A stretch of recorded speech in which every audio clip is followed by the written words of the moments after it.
don't get no simpler than that. It's No doubt. very 1 + 1 = 2. Mhm. Like I said, it don't have anything to do with the money. At the end of the day, when I lay down with you, I want to know what you really look like. Right. I just want to know who I'm coming. I just want to know who I'm coming home to. Right. That's it. I want to know. I want to know that you're the same person that I left with. We don't That's need it. this part being a different color than this part. You know, we don't need the that's where drag queens came from, right? The drag queens put on all the makeup, they put on all that makeup, right? And then they go out and they perform these shows. However, the real woman took what the drag queens were doing, and now they do that Sunday through Saturday. Facts. Mhm. It's like, okay, do you even know what you look like? Now, don't get me wrong now, okay? My naked eyeballs without eyeliner and mascara, it's a little too naked sometimes for me. But on a natural, regular day, yeah, I may put some eyeliner on, mascara, and a good old lip. Okay, I'm always going to have a lip. All right. But at the end of the day, I don't have all that stuff where you got 4 layers, then you gotta put the setting spray on. Special occasions call for special times and special days to be all made up and all dolled up.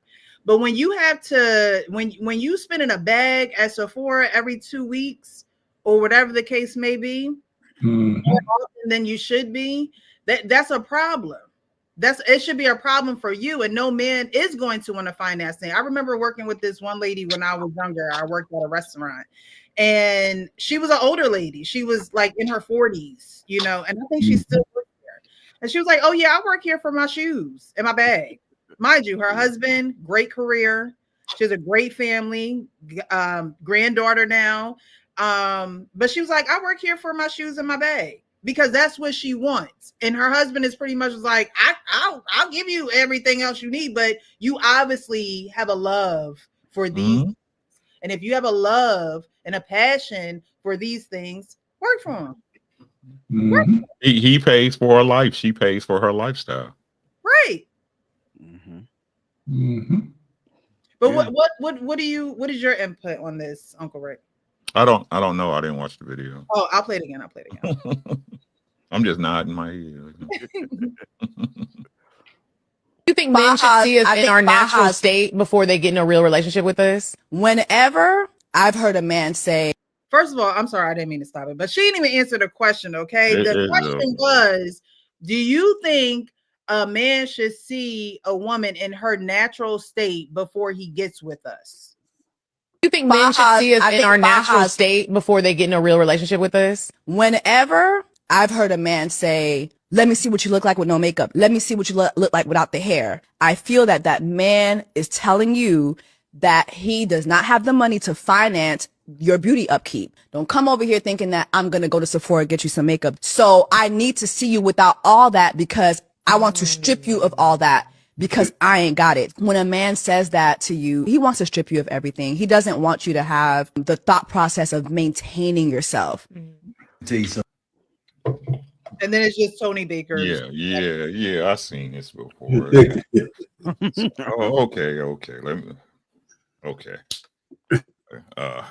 Shout out to y'all. How y'all doing? What's good? What's good with it, man? Happy hump day. Spring break coming up for most people. Most people probably in spring break. Shout out to y'all.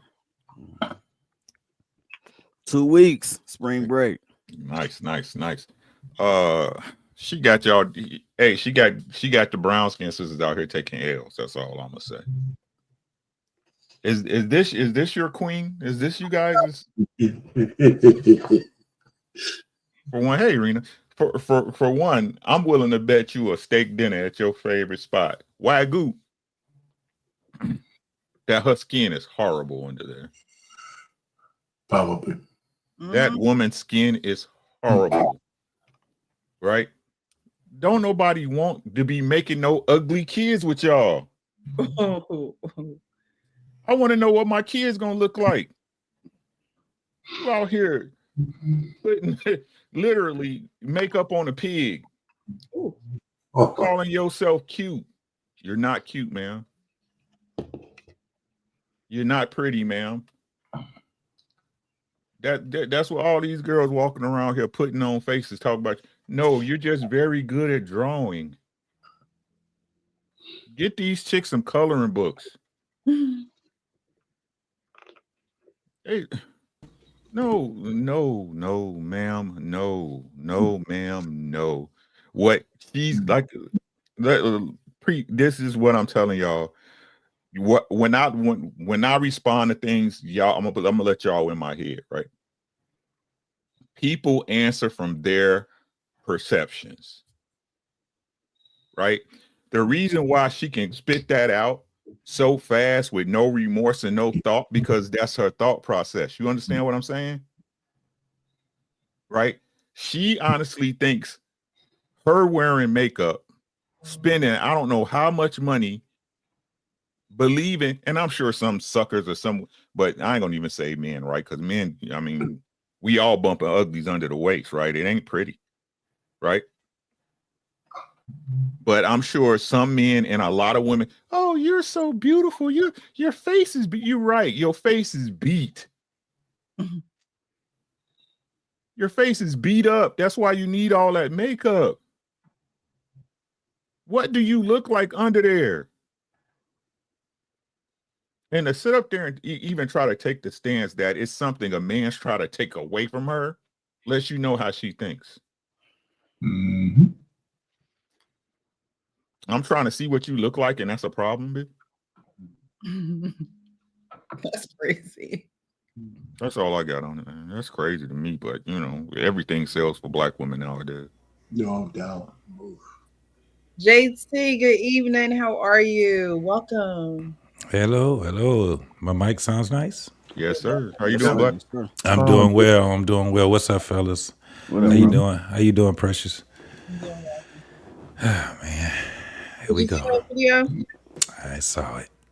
Absolutely. We lost. We lost. Someone is saying that, and I wonder where they get these concepts from. If a man says that he wants to know how you look, it means that he can't afford your upkeep. That's wild. That's crazy. And it's kind of like, I'm at the point now where they just making up anything now. Just making up anything. This can't be real world. I refuse to believe that you have the algorithms in the real world where women are actually telling men these things. And they're going, I don't believe that there's enough women that even are being approached anymore. I think they're just saying whatever they want to say on these platforms now. It's crazy. That's wild. We've always said that we like to see how our woman look when she's just waking up. That's always been the thing with men. I want to see how you look. That's when I see when you're at your most beautiful there. You know, when we see you put the little makeup or whatever on, that's something totally different. We already know that you're beautiful. You know what I'm saying? So, you know, I got to say that the majority of women I've dated, been in long-term relationships with, they use makeup at a minimum. Mm-hmm. It's not an issue with them. You know, they get ready to go. It don't take long. I think they spend more time on their hair than they do anything else. You know, but when it comes down to makeup, I guess it's just the era too, because most women I dealt with, lip gloss, and the only time I would see a woman putting a foundation and stuff on is when we have an event, right? Mm-hmm. Most of the women that I've dated, they don't really like that. They don't want to have to deal with the whole thing of taking the makeup off and have to, I've seen it many a times. That's a task. And they would never go to bed with makeup on their face, period. So, I don't know, man. I have no idea of where these next generations are going. It's crazy. Good evening, Coach Berg. How are you? How you doing, Miss Precious? How everybody doing, man? Doing well. Sound like me. So, what do you have to say for this woman who thinks that men just want to strip you of everything when they want to see your natural face? I saw this video sometime back. You know, I never really been attracted to makeup anyway. That was something that, you know, my mother didn't wear a lot of makeup. My mother had moles just like I got them. You know what I'm saying? And she was still attractive. All my aunties had. So I've always been attracted to that in women. You know, a little lip gloss, let them lip shine, maybe a little, the little eyeliner or something just to highlight. But that was it. That's all I needed. Plus, you know, when you're dressing up, you don't want that makeup all on your clothes and shirts and shit. And to me, I mean, I don't know. I just think women ain't as clean as they were back in the day because they covering up blemishes that really have to do with how they take care of their skin.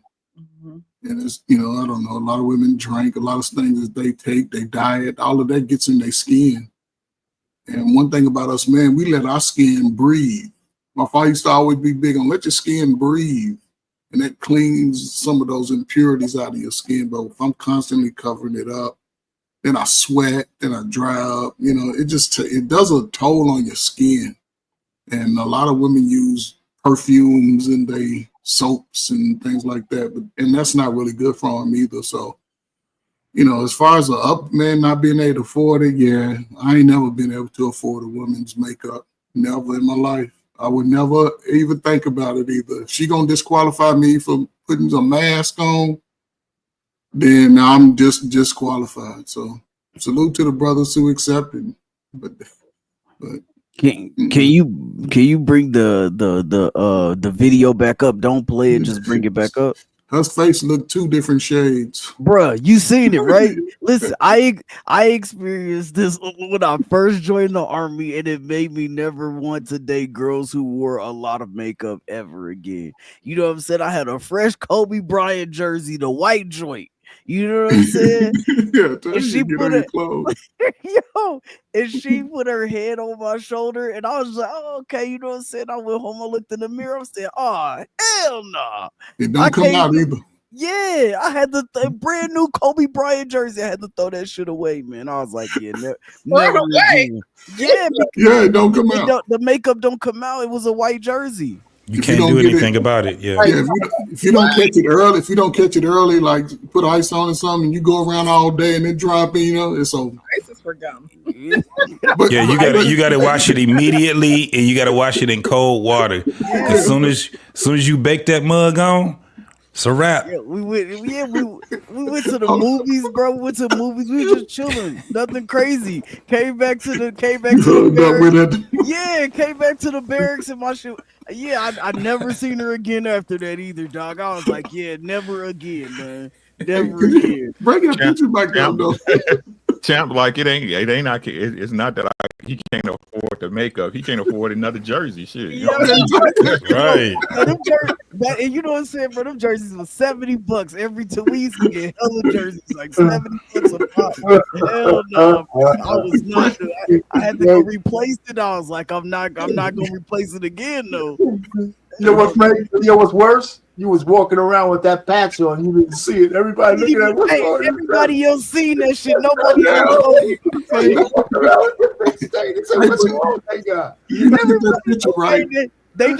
They just seen her walking with me, so they probably was like, "Damn, he don't even know." You know what I'm saying? I'm just like, especially being a dark skinned brother, and you wearing white, everything just gleams off of you. So you're gonna see it from a mile away. Hey, JT, it's some bullshit too, because I had the fresh white tee underneath. But right. JT and Brother Rick have a full beard. You know, they can have that. It looked like she had that little shadow too, all the way up there. They call it, they call it a contour or some stuff like that. Yeah, that's all intentional. That's all intentional. Yeah. But it's like they buy coloring books for faces, bro. It's crazy. And that's how you get tricked though, right there, Uncle Rick. You know what I'm saying? Because you don't know if her face is more like the top or the bottom. Yeah. You don't know her. You know, you can't tell. You don't know. You Like, gotta I watch. You gotta watch that underneck. Yes, sir. You sure do. That's what you watch right there. Right there. That's what All you that watch right Adams here. out. This, all Yep. this, right? Because All they that be like, Adams out. you know how they be angling it. Yeah. Absolutely. Bad, man. They hate being themselves. When you like, I was talking about that today on my channel. They hate being themselves, boy. Yeah. They really do. Like y'all y'all hate most black women hate themselves. Yeah, I'm just being honest with y'all. I ain't gonna even lie about this shit no more. Like they hate themselves. They they want to be white women so bad, bro. Yeah. Absolutely. I don't know if they want to be white women. I don't know Yes, they do. Yes, they do. I'm not giving you that today. Yes, they do. The majority of them do. Yeah, they walk around with the white woman hair on their head, and they can and look. A black man got to have twice as much, but it could be a low level Chad, and they'll treat him like he the world. I don't want to hear that shit no more. Yeah. No.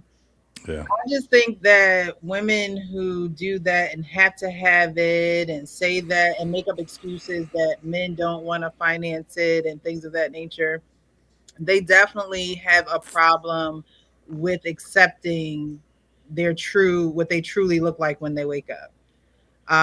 They have a problem accepting what God gave them.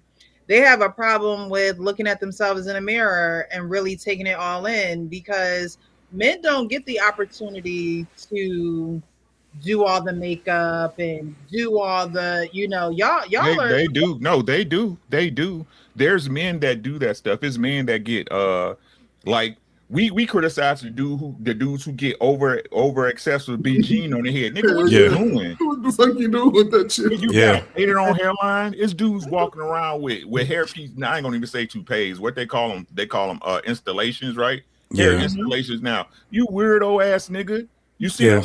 Cut that shit off. What we've been telling LeBron for the last 8 years. Cut that shit off.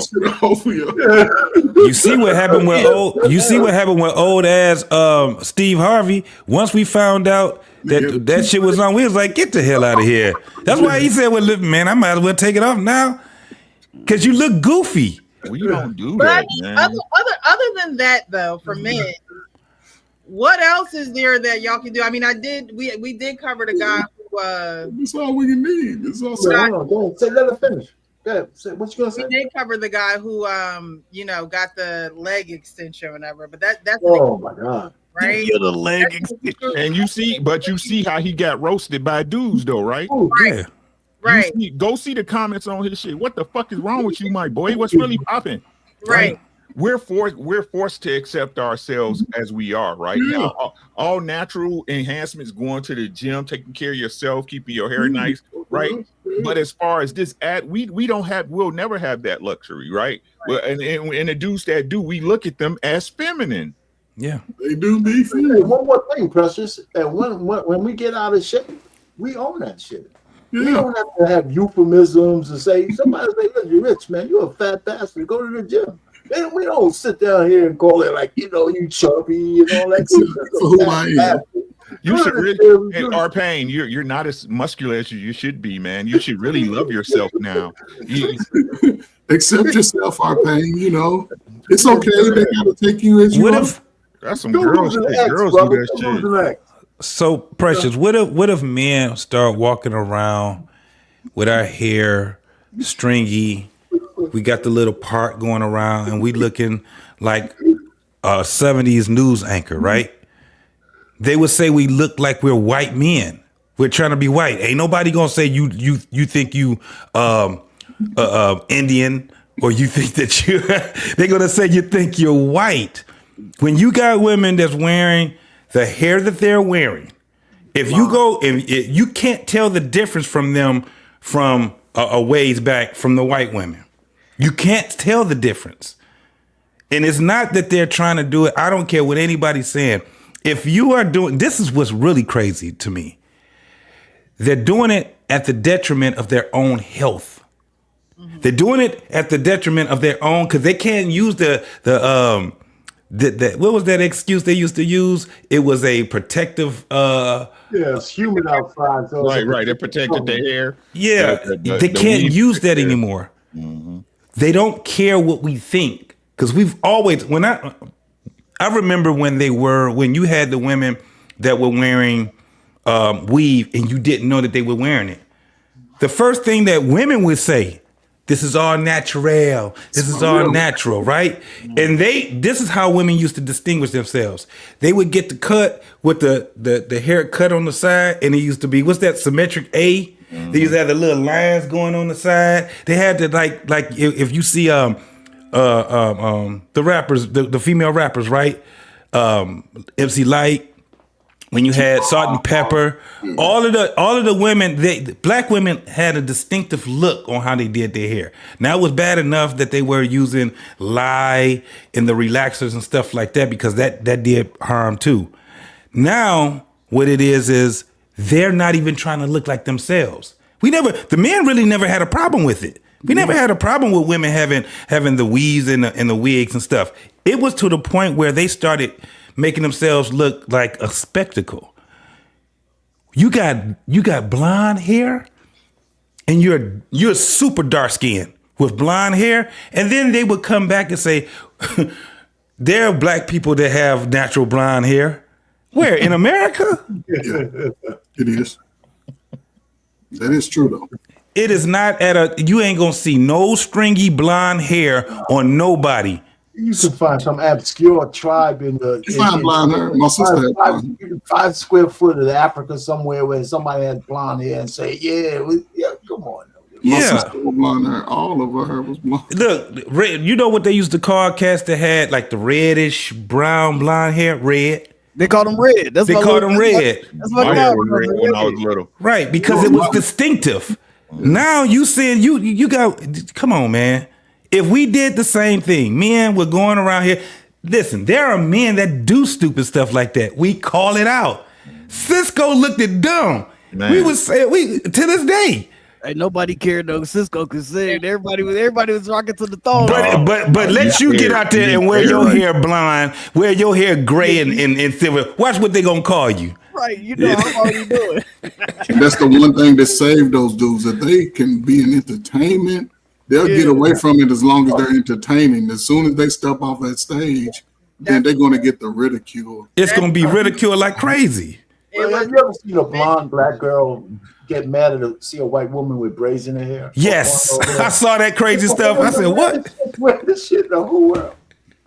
She said it was cultural appropriation. I'm just tired, man. I'm tired of it. I'm tired of this stuff, man. Like, come on, bro. Like, y'all need to stop for real, bro. Like, come on, man.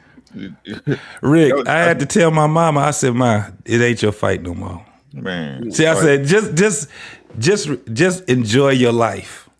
Laugh at everything that you see. You can't do nothing about this no more, mama. All this stuff is weird to me. Like when I see the dudes with dreads with a blonde on the end, that's gay to me. Yes. You see what I'm saying? When I see a dude with dreads and he got purple and rainbow cuts, you're gay to me. That's gay to me, right? I don't care. Dudes with their nails done like females, that's gay to me. Yeah. Yes. Yes. I'm just telling y'all what it. Now I ain't saying you can. It's your body. That's what I'm saying. You can do what you want to do, but don't expect you to get a standard reaction from people looking on. You look funny, dude. You out here looking fruity. Yeah, it's what it is, right? Wait, what about the clear? What about the clear? Like a clear. The clear coat. Why? If it's a manicure, if it's a manicure, there's nothing wrong with a dude having shiny nails. But when he got on acrylics like you do, yeah. Now the craziest thing about that is there's a buff, right? You can buff it. Yeah. So like with men, our nails they naturally grow long. Mine do. I got friends, that's why I have to keep mine cut, man. Especially when I used to be a mechanic, I had to keep my nails cut and manicured. One of the things I learned about that natural shine, you have to just buff your nails, get your nails buff, get that natural shine on there, and it's a natural shine. You don't have to do all that, put clear coat and stuff. But if guys do, I can understand it. But if you got no, that what they call that stuff, that gel stuff. Nail gel. And like I said, I don't care if you do it, but know that you're gonna get judged. Yes. You know Yes. what I'm saying? That's like these women that you got you got weave glue poisoning. There's no alopecia doesn't you go bald headed. Oh, you don't just one patch fall. Alopecia, no, you go bald headed. Oh, when you Yeah. alopecia, all your hair falls off your body. Y'all know Yeah. that, right? With alopecia, And right? and eyebrows. Yeah, all that. Yeah. Right. Y'all, they do this to their bodies and then expect us to just be cool with it. I'm not cool with it. No. I don't have to be cool with it. It's your body. You gonna live with it, right? You the one who gonna pop up at 55, and when you go get that first real test, they gonna tell you what's popping with you, right? And then everybody want to act like it's surprising. You've been putting this shit in your hair for I don't know how many decades, right? You've been putting this stuff in your body for I don't know how long. Don't you know that your skin absorbs 98% of everything you put on it? Absorbs all this shit. Biggest organ. It's the largest organ on your body. It's the largest organ on your body. But what does that mean to most women, though? That means nothing. Hey man, there was two things, and I just wanted to say, man, the times that people really get away with it is that they good at what they do. When you an entertainer and you good at what you do, Chris Brown been having blonde hair, orange hair, green hair, red hair. Nobody say shit because his concerts is packed, right? Then like Cisco, same thing. Like people was like, what the fuck? But then they heard the thong song, they like, oh, okay, new Cisco on the beat. You know what I'm saying? Separating itself from Drew Hill. And then like even like so like Caleb Williams, he got the little nail line and all that shit. He didn't play well this year. He got a whole bunch of criticism, right? That's what I'm saying. That's when it starts to come out. But then When you also, flop. right? And then also something that Miss Precious said, man, when she said that the women are out here, you look like trans men. Like when you wearing that much makeup, we really can't tell the difference. And so you got men out here asking you for your birth certificate on the first date. Yeah. You know what I'm saying? Like real rap, like you got them asking. You can't even ask them. You know, maybe beforehand, before the new administration, you could add. You'd be like, "Hey, you couldn't ask. Let me see your ID, because you could put whatever the hell you wanted to on there." Right. Now, you got to put your real shit on your ID again, and now we can find out if you really are what you say you are. You back to Joseph. Right. Look at Jerry. You are not Jocelyn now. You're right. You back to Joseph. Your mama named you Jerry. I'm gonna call you Jerry, nigga. It's crazy though. It's crazy though, but now you can see why women support that community, the LBGT, Because it reinforces them. Yeah. You know what I'm saying? And it's the same thing when they were talking about the whole bear versus man. But if I'm in there with my gay best friend and I'm okay, right? It always, I don't want to be in there with a real man who could actually cut firewood. This is gonna be just as feminine as you in that motherfucker. You know what I'm saying? So yeah, bro, it's crazy, man. Damn, it's crazy out here, man. It's wild, bro. I mean, if we want to put it on the block, right? Colors and the blondes, the reds, and things of that nature. Like I used to love Hype Hair magazine back in the day. I think I had like every edition of Hype Hair magazine, right? Mm-hmm. Those were, when you saw the colors and things of that nature, those were for entertainment. Like I've been in a hair show before. Like right, exactly. There you go. Yeah, concept. Cutting up artwork. Print magazine for you to, be modeling the Dolce and Gabbana or whatever. And the hair, the makeup, and that all worked together for the concept, right? Yes. Yeah. It all came together for the visual concept. But women now have taken those concepts and they're putting it in their everyday lifestyle. And it's like, girl, you're not going to a hair show. Ain't nobody, calling you for no print magazine covers. Like, it's okay if that's your job.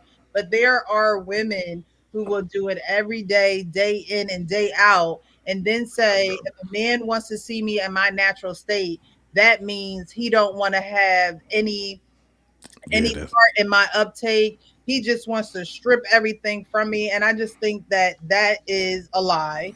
And it's a way for women to indulge in that lie. It's a way for women to get out of the foolishness and the silliness because she looks like that all the time. This girl Jess, Mm-hmm. you'll never not see her with no makeup. You'll never not see her. I think she may have had a surgery or two, whether it's breast augmentation or nose or whatever the case may be.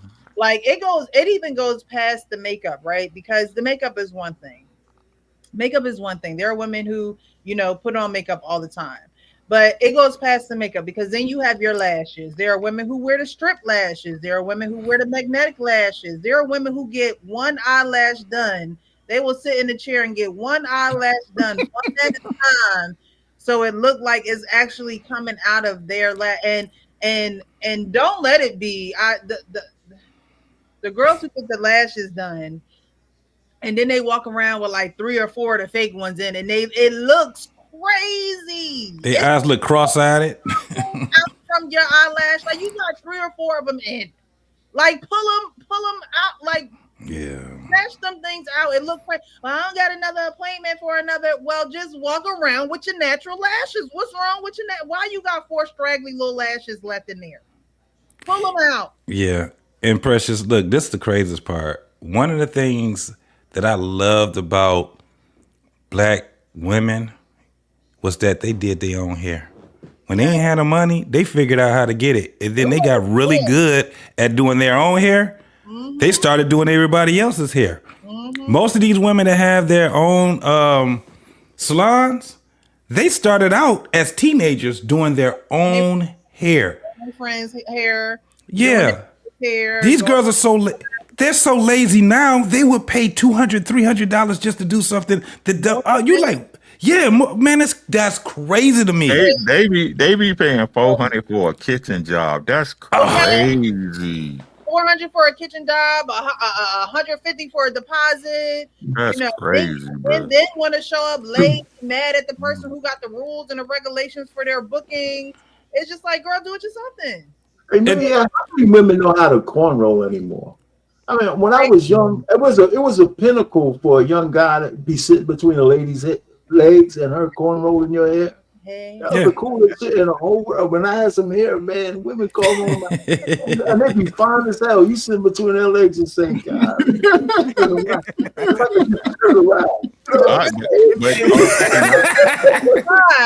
I ask that question. Yeah, I ask that question all the time, right? Like, when the last time you rubbed your man's head? When the last time you washed his back? Yeah. When the last time you rubbed his feet? Gave him a massage? That changes the game. I guarantee you can tell me the last time he rubbed your feet, though. Mm-hmm. Mm-hmm.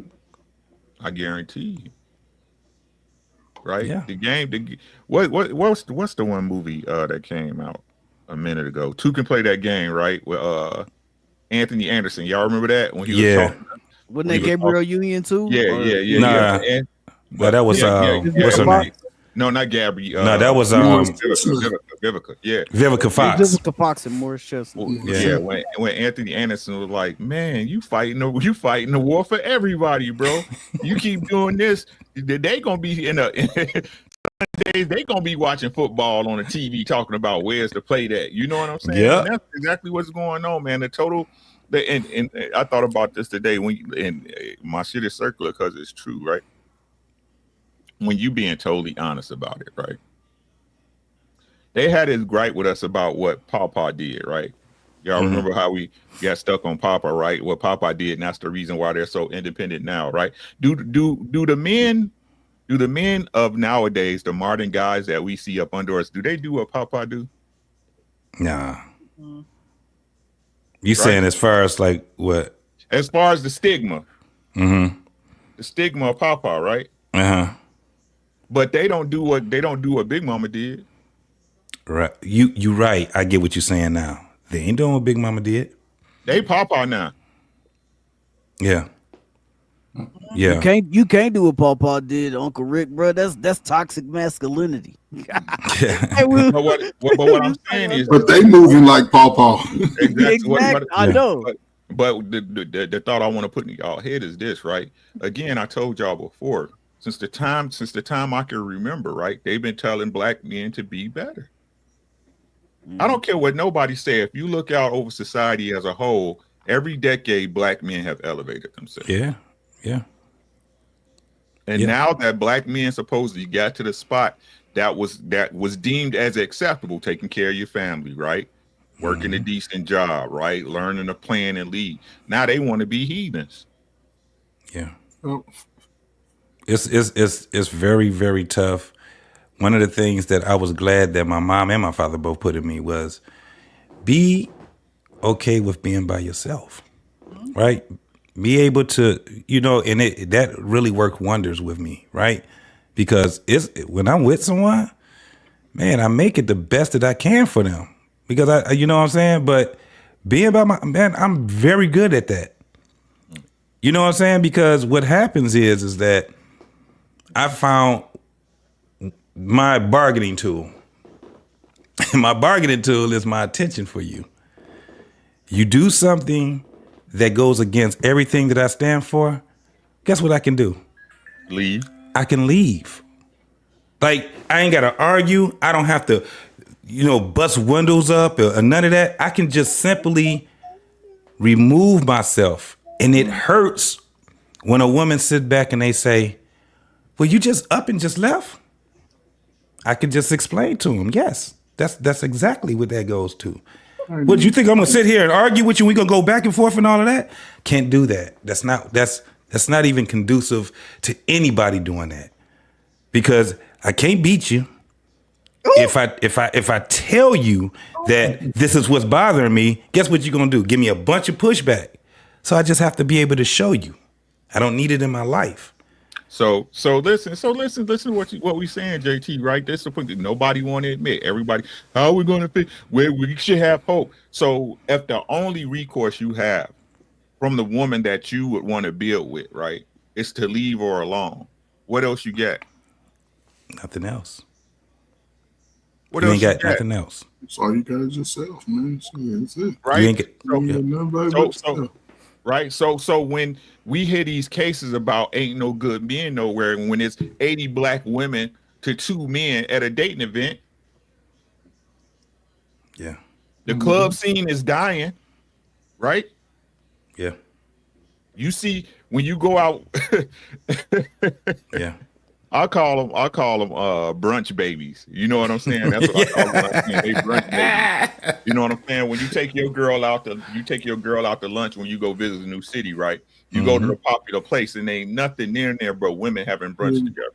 Yep. I seen that in Atlanta just a couple of months ago when I was in Atlanta. It's everywhere. Yes, everywhere, man. Yeah, that's happening everywhere, bro. They said that it was a singles event that happened and it was 90% women in that joint. Yeah. Yeah, and one lady, she was an event planner. She said she had to cancel it because not enough men were showing up. And this is where I think the women are underestimating the brothers.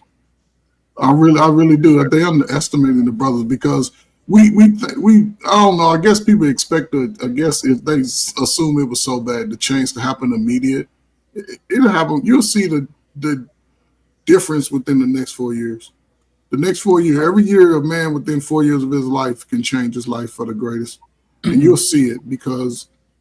Again, moving are starting to be a little bit more rebellious, and men are having the conversations coast to coast about trying to be better and being able to discern, see that woman that ain't no good for them. And that's why I think women are doing themselves a disservice. And if we being honest about the entire situation in our community, right? And like I keep trying to tell you, my shit is circular because it's true. It's funny how 6 months can change your vision. Go ahead. Right? Mm-hmm. Yes, sir. I told y'all, listen, bro. Y'all not worth it. Everything y'all tell us to do about dick discipline, right? All the things y'all throw them out. Y'all telling us to protect ourselves from y'all. Yeah. Yeah. Don't y'all get that? Y'all telling us to protect ourselves from y'all. When we tell young men, hey, young boy, don't get married, bro. Are we protecting him from himself? Ooh. When you tell these young boys, right, make sure you bring your own condom, right? Are we protecting him from himself or not? No, we protecting him from young men from women.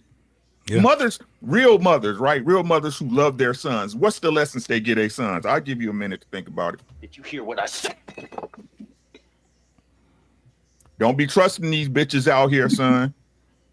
Don't trust these hoes. If you lucky, you might find one. Your mama gonna always love you, right? And they don't. And our women don't see themselves as any part of the problem. None. It's over with. Y'all ain't gotta believe me. Y'all see it in 2 years. And then y'all see everybody bringing shows up about it after Rick already told y'all what's the fuck's gonna happen, because that's what always happens. I make a point and everybody try to stump me down, and then 3 weeks later, y'all making a video about the point I proved to y'all. Because you finally see it. It's over with. I don't care what you say. It's over with. You go where women at. Listen to what I'm saying. We're men. We love women. As y'all say, we dogs. We love pussy. You go to women where women are at, and there's no men there. Yeah.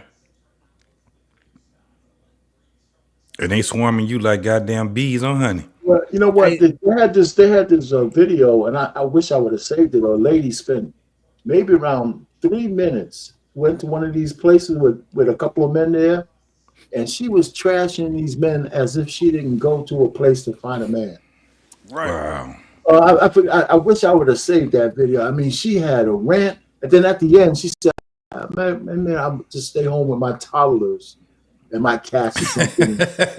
She's a baby mama. She's trashing the men who are there. Yeah. She said, well, these are dating app rejects. I think that's what she called them. And then she said, well, maybe I'm a dating app reject because I'm there too. Ain't no I mean, it was a deep video. Hey, you know what's crazy, Arpain? Is that you know how they were talking about all the unrealistic dating expectations and the list that came out that women had, and the list of like 2023, the list of 2024, not going to Applebee's, don't approach me at no library or no coffee shop or no, you know what I'm saying? All these unrealistic things. When I posted on my story yesterday, this 6'3" college athlete, college basketball player, white woman is dating a 5'5" wrestler on the team. You know what I'm saying? She found love in her short king. You know what I'm saying? Right. If you ask any black woman, she could be 4'10", 4'7". She want them 6'4" or above. If you 6 feet, they gonna tell you short. Right. Every week. And hey, look, and somebody was talking about the part to the side. Me, I think Coach Ferg and Arpain, we was reacting to it on my channel on the Pop the Balloon, and that military dude came on there with the side part. The comb over. The military dude came on there with the comb over.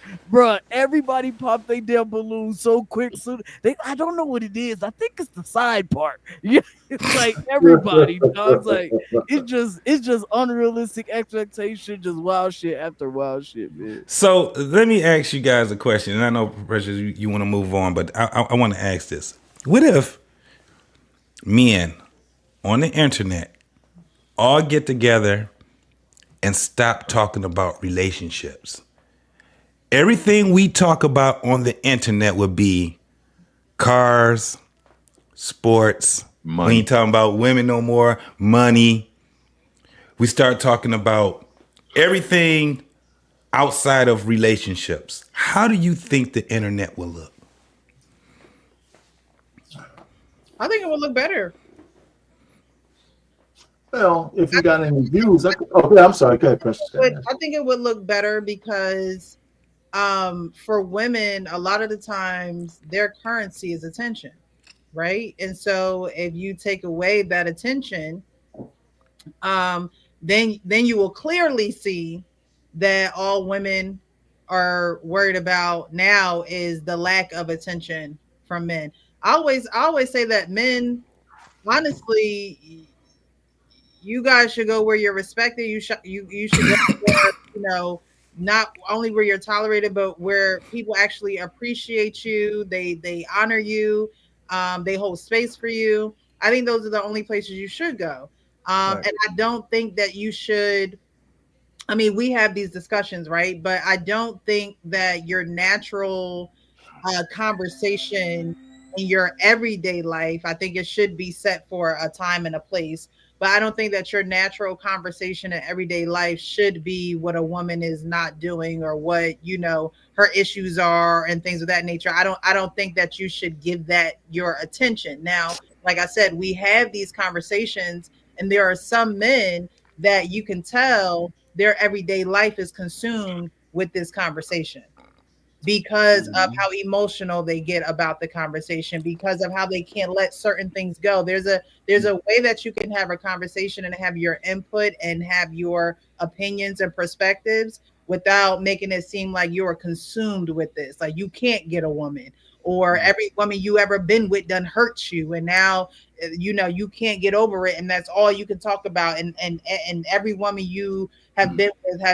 was just like the last woman you done been with, or the last person that hurt your heart. I think that there's a way in decency and order that you can have these conversations, but if you took it away completely, then I think the internet would look like a better place. I think it would look like a better place if the women stopped talking about it. That was about to ask. What would the women do if we stop having these panels? Hold on. I can tell you what they're going to do. By the way, they're going to invade those spaces. If they stop talking about women and we start talking about cars and traveling and shit, no women, it'll take 2 seconds for the women to get into those spaces. Women can't stand men having their own spaces. Period. Right. That was my point right there. Hey, but look though, JT, I agree with y'all. I agree. I just want to say this: the reason why it can't happen is because the quickest way to go viral is being on the women's side. That's like Derek Jackson. You know what I'm saying? You take a Derek Jackson. Look, he cheated on his wife time after time. Left her, got back. I don't know, got back with whatever he did. Right? He's still making videos, still getting hundreds of thousands of views. You know why? Because he can come back and just say, I messed up, and look, guess what happened, ladies? Y'all are still queens, and y'all are still beautiful. Y'all are still the best, and guess what? Every video, viral.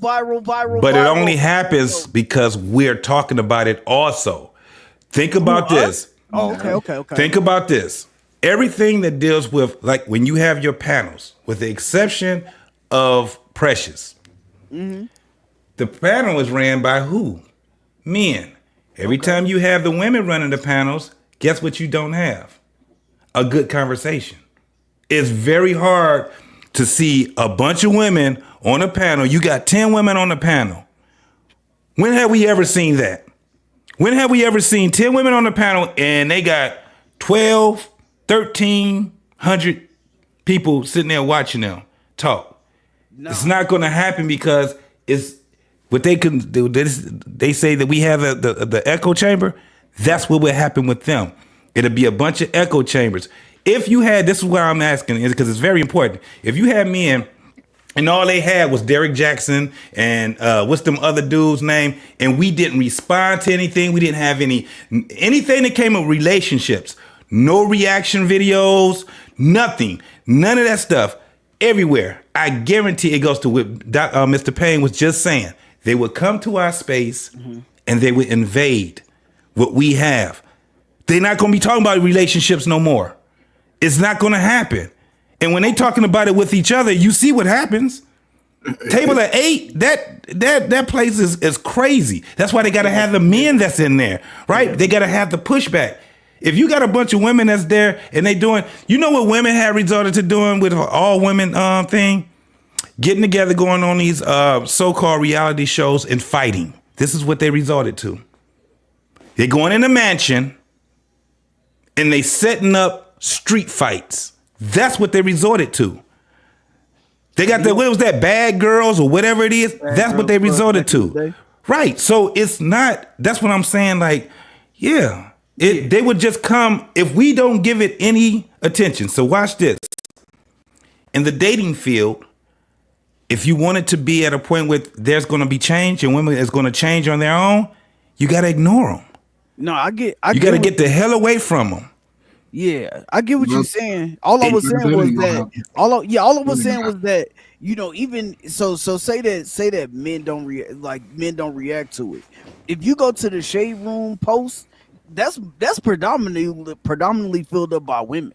You know what Yes. I'm saying? That's And gay women men. sharing it. Women and gay men. Yeah. So so when Derek Jackson posts or Dr. Umar posts, it goes straight to the shade room share it. Then you got the 2 million women in the comments sharing it. Then you got the whole, no more straight men movement going on and shit like that. You know what I'm saying? That they was talking about. Like that's women pushing that shit. And so like, yeah, I agree that they would definitely invade our space, but they would keep the movement going. Just It won't happen because they don't have a tug of war anymore. That's the problem. Shade Room would be just Shade Room. The reason why most people learn from Shade Room is when you start having big male content creators putting it on blast. If it's just Shade Room, you're just going to have women and gay men arguing and fighting with each other. You're not going to have... Most they gonna men, fight, JT. They gonna agree with. They gonna start right. They gonna be agreeing and fighting, and it's gonna be a fight with them. Then you're gonna start hearing you ain't us, and you a pseudo woman, and that's when you start seeing that type of a fight. But until then, we are the ones that actually push that. We push the algorithm because what we do is we go viral with showing the stuff that they put out. We start talking shit about it. Next thing you know, every male content creator that's worth something, put them on blast. So then they can fight back with it. Then it's a back and forth type of thing. But if we didn't care nothing about that, and we was talking about NASCAR, and we was talking about, everything that dealt with man stuff, fishing. Well, the best holes and all these different things. Man, it'll change. I'll say this and I'll shut up real quick. We got to a point in my life where I need to make a quick bag, make a lot of money fast. F you niggas, I'm going to the ladies side. Yeah, the ladies are the queens. The ladies are the this. Right. But see, men understand that. I don't think women understand it. That they can be used easily. They don't care. The worst. They can. But that's the problem. That's what fuels it. They don't care anything about. Long as they get attention. As long as they get attention, that's like spinach. If you don't give them that attention, man, it goes bad. They got to get in front of you. Look at me. It's you know what I'm saying? It's kind of right. It's kind of like that. I need you to look at me so I can ignore you type of thing. It's just like now. You know why the women are still going to the club? They go to the club so they can ignore men looking at them. That's how they go. Only thing they doing is on the phone. Like they having a good time. They ain't having a good time. Everybody just standing around, right? Now you got a couple of them, right? And they're dancing with each other, but the men are sitting there looking. They trying to. So what the men have to do in order to get their attention? Get bottles, get a VIP section. That's what they come in there. Most of them women don't have nothing to carry money. Nothing. They skimpy as heck. So most of them women come in there broke. It's facts. That's why they go to the club broke. And they going right to the Sims. What's up, Sims? Right. And they gonna get drunk all on for you, man. Because that's what you doing. In order to get their attention, you gotta have a VIP section and you gotta be buying bottles. Hey man. Attention and validation, man. You take that attention away, I guarantee they're gonna stop going to the clubs. They're gonna stop doing all this stuff. They ain't gonna be on YouTube. They're gonna be on TikTok because they're gonna be doing their little videos and stuff on TikTok. But they will not be having the conversations like we having them because we are fueling it. I'm telling you. Yeah, those pages I found out like pages like Spiritual Word and things like that. Like those are backed by. From what I heard, Spiritual Word is backed by like TD Jakes, like, people in the church that, have created these social media pages. And when Spiritual Word first came out, it was a page where it was like, all right, I'm gonna give you a daily dose of inspiration. I might give you a Bible verse or two, a video, Now it's just all the drama all over the internet. Now you got sprinkles of inspiration put in right. They put shit on there that the shade room be posting. That's not even the main focus no more. You know? They done got it down to just God knows my heart. Right. You know, and them posts are super early in the morning. You know, by the time you get up, you already on the ratchet. You know, the social media world knows that when you start talking about relationships and you put, you know, those clips like we're about to watch, right? Mm-hmm. That we're going to be speaking on. When you put that out, it evokes, it's a manipulation of people's feelings, whether it's women or men. It's a manipulation of your feelings. It's to stir up the conversation. It's to say that, oh my God, to look on your situation and say, oh, I don't have it that bad, or I might have it worse than she does, or I'm glad I'm not going through that, or to see somebody else's pain and really be able to take your mind off of the pain or whatever is going on in your life and be able to put it on somebody else for just that minute or just that 30 minutes or hour, whatever the case may be. Mm-hmm. So that is the reason for it all. And I don't think that you'll ever get men or women off of that wave per se, right? Right. Everyone's feelings are going to always be nudged a little bit, even if they speak a little bit on it, or even if they do a little comment, or even if it's just the way of the world. That's what social media was designed to do. Yeah. Right. Remember when this guy came out and he said that it was like single moms aren't going to get their taxes because Trump did something, and now you can't get your taxes if you're a single mom and you receive child support. That was a whole lie.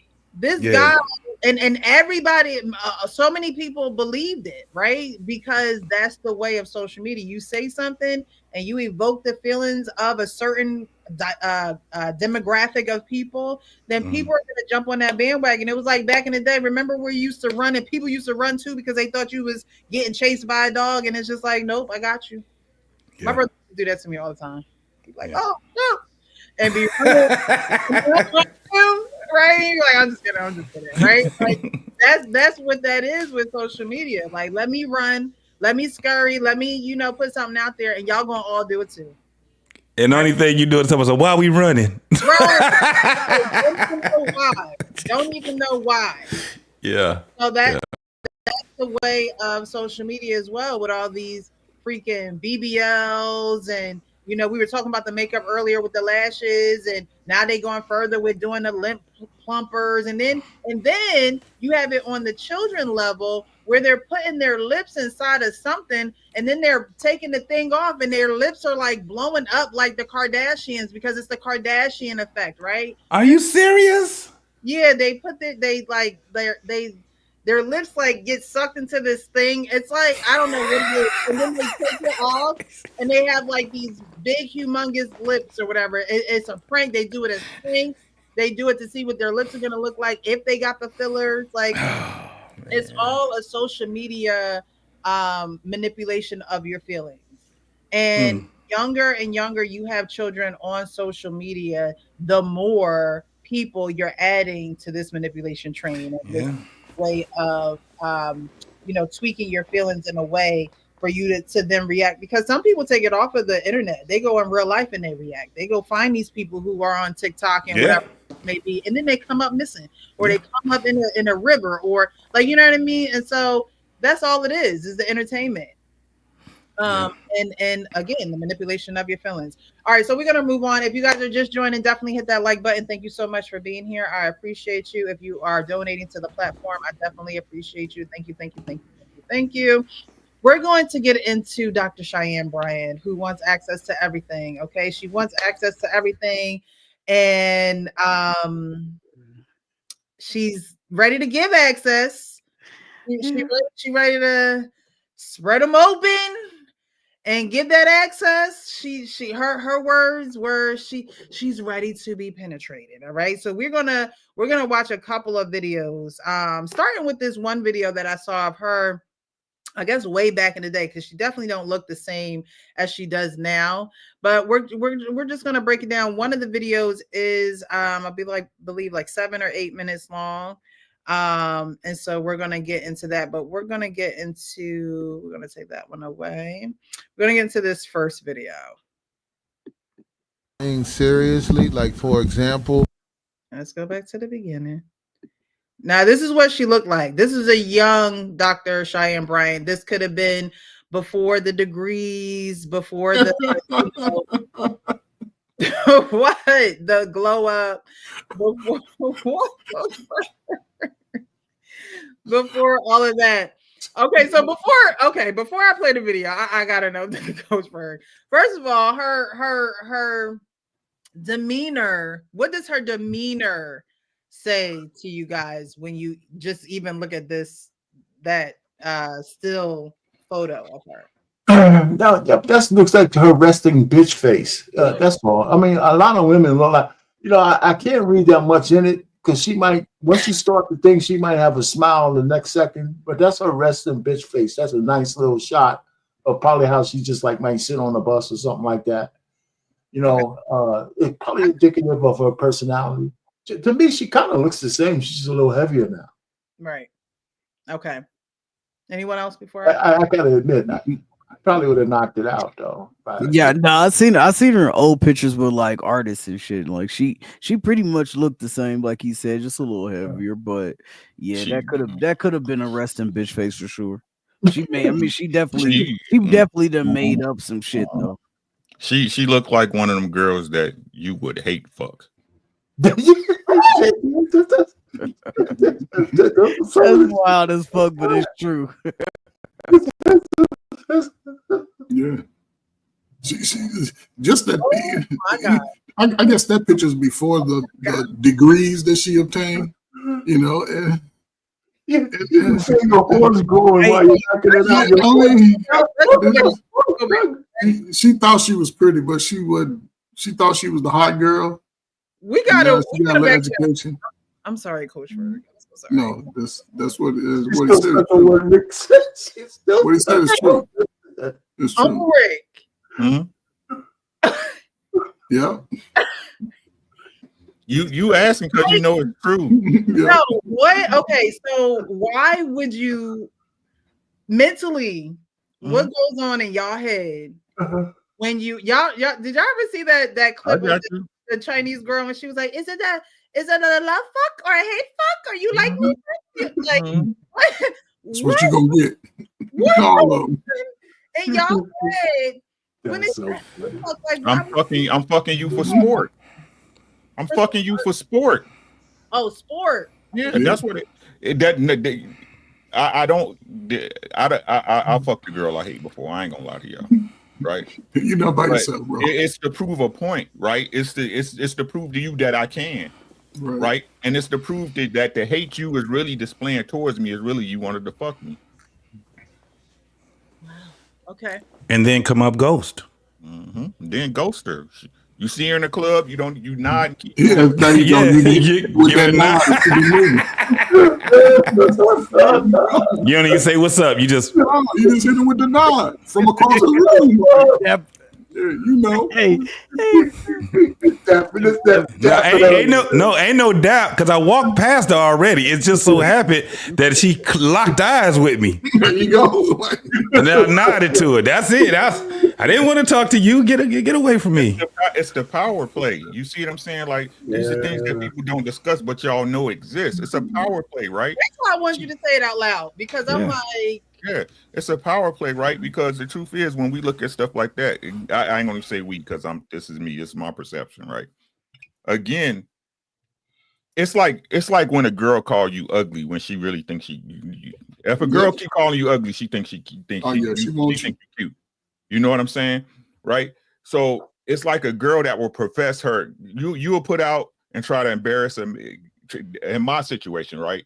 she'll try to put out and embarrass me for no reason, just showing out, cuz instead of be like, hey, I fuck with you. You know what I'm saying? So I'm gonna make you.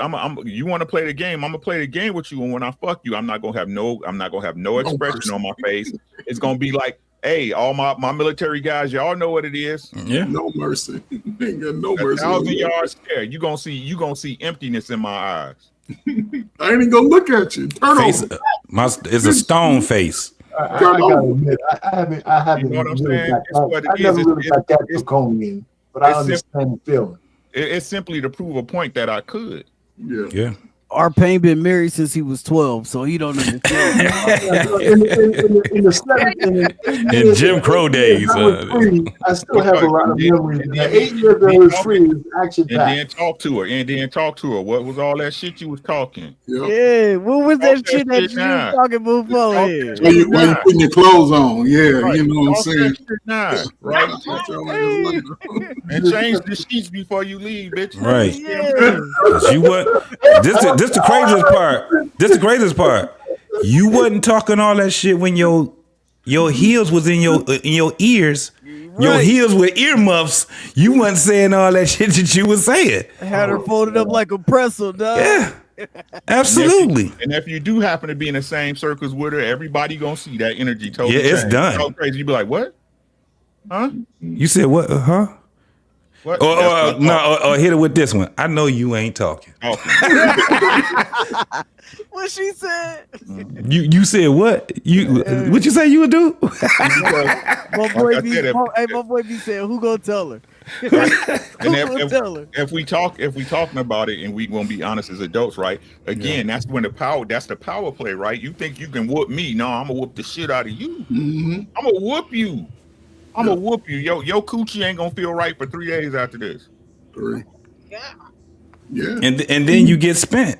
Like afterwards, it's even worse because damn, he ain't even said that to me. And the worst part is what happened in my case is when you spoil her for other men. She can't. It ain't the same no more with her dude. Yeah. You understand what I'm saying? It ain't the same no more. Yeah. He got mad because she still, when you walk in the spot, she got that stupid ass look on her face. He looking at her like, what the? Right. And this the craziest thing about men. They can tell by how your energy change. They can tell your facial expressions, all of that. And the dude she with be like, the fuck is wrong with you? They get to arguing because he like, why are you acting so weird? You know what's called, JT? It's called disturbance in the force. Because he's over there. He's over there. She don't say your name. She just can't keep saying he over. Right. He over there. Your name coming up in conversations for no reason. Right. Yeah. My name. But Ricky said you goddamn right. Well, ladies and gentlemen, and I know you are, take note. Women do it to themselves, Precious. Men don't go in with that intention. Men make genuine. All she got to do is stop lying. Yeah, she'll come in there playing them games. She do it to themselves. I mean, they can, but you still make the decision to hate fuck them. I mean, come on, he using harsh words. I'm a dog. What can I say? I'm a dog, right? But if you take care of a dog and you feed him and you love him, he'll jump in front of a bullet for you. Yeah. And men know that, you know, a man that, like you said, a man that's coming in with that mindset, he already know that she's playing games. He already found that out. He always wanted to get with her, but now once you start playing games and they put themselves in these predicaments, because when he show up, you know he got to perform. Yeah, you know that. Precious wants you to walk around with a shirt on for Curb Your Dog. But you got to walk around with Curb Your Dog shirts on. I think that women should understand that, you know, men got that dog in them. Like, you know what I mean? Like, they should understand that a man can bring that side out of himself because it's I think women understand that. Most men are fighting their nature. Exactly.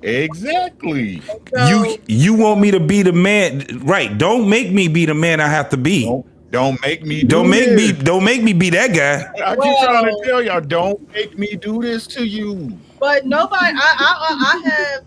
I believe that no one can make me do anything. Just like I can't make you do Okay. Okay, Precious. Okay, sound good. Yeah. I'm just saying you can't make me do anything. If I did anything, it's because I wanted to. It was my decision.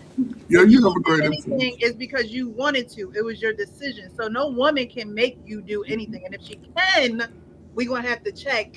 Okay, question. Why you say that? That's why I keep telling y'all, good girls do it too. You know what I'm saying? Hey. So if you say, let's say your kid, you told your kid, or you had a conversation with your child, right? Once, twice, 3 times for them not to do something, and you got to whoop them. Did you want to whoop them? I made the decision to whoop them. They didn't make No, me. don't backtrack. I'm not backtracking. Did you want to whoop them? Did you want to whoop them? I ain't saying that you made the decision. Of course you made the decision. We all know. My question is did you want to whoop them? I whooped them because I made a decision. It's not because they made me. I could have did anything else. I could make the decision to do anything. So it's not I'm not whipping you because you made me whip you. I made a decision to use that type of correction. You didn't make me do that. That my child is not going to make me whip them. Okay. They're not. Okay. It's a decision that you make with your sound mind. Just like women who cuss or people who cuss around their children. Your child not making you cuss at them. That's what you're saying out of your mouth because you have no self-control. That's what you're saying out of your mouth because that's the language that you're choosing to use with your child. But they didn't make you do anything. Just like when women say, "Oh, he made me do this." No, he didn't. You don't have any self-control. You don't know how to emotionally regulate. You did that. Men will say, "Oh, she broke my heart, and I just can't get over it. She made me." No, she didn't. Well, that's emotions, and the thing is that we're all still human, and the thing is that compulsions are real. When you do something, I understand where you're coming from with that, but a human being is still going to do the human thing. And certain things that happen, especially when you done had all these doggone endorphins and you done had this brand new feeling of love and stuff, and somebody take that from you immediately, abruptly, it's going to change you into the normal person that you were. So you're going to do certain things. We just got proclivities in us. I get what you're saying as far as making us, but that compulsion, hey man, everybody has it. And when you get angry, you do things, you know what I'm saying, when you're angry. Right. Just like you do things, somebody can make you laugh.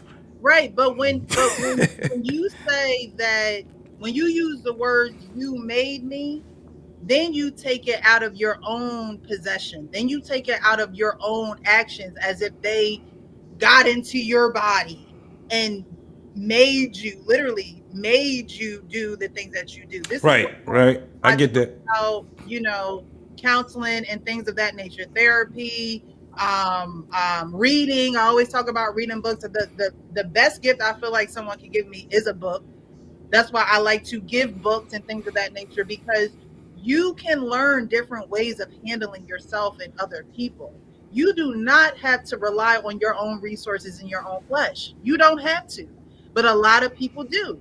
They rely on their own flesh to handle situations that they're not ready for, that they have no past history with.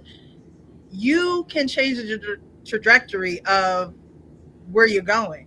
But if you don't reach for those sources and seek after different ways to do it, then you're stuck with, well, you made me. Well, no, but the emotions are emotions though, and that's why I was just saying it. If somebody can, if I don't know, I'm gonna just use the word "made." If they can make you laugh, they can also make you cry. If they can make you cry, they can give you, so your emotions can still be there. Now, what you do behind those emotions, of course, I understand that.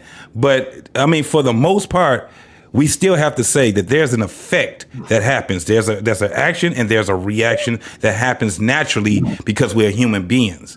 Now, the control part of it, we're still fighting our natural urges when it comes down to those natural parts of us, though. Well, here's what I would say to this whole thing is, based on what you just said, Precious, then why do women blame everything that happens to them on men?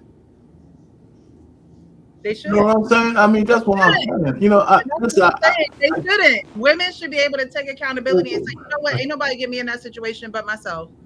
no, but you listen. But we understand that there's different types of women, right? So I'm just saying, in general, you know, people profess that they're being made to do the things that they don't want to do. Maybe not work on you, but a lot of people do. All right. So that's what I'm just trying to say. Now, It's like like I Brian, said, I would like to see what you got to say. I am so happy that I sit on panels with such elevated mind states. I must humble myself to be a lower thinking individual. You understand? If somebody tell you that you made them do something, you should No, look at them crazy. no, it's not that. It's not that, right?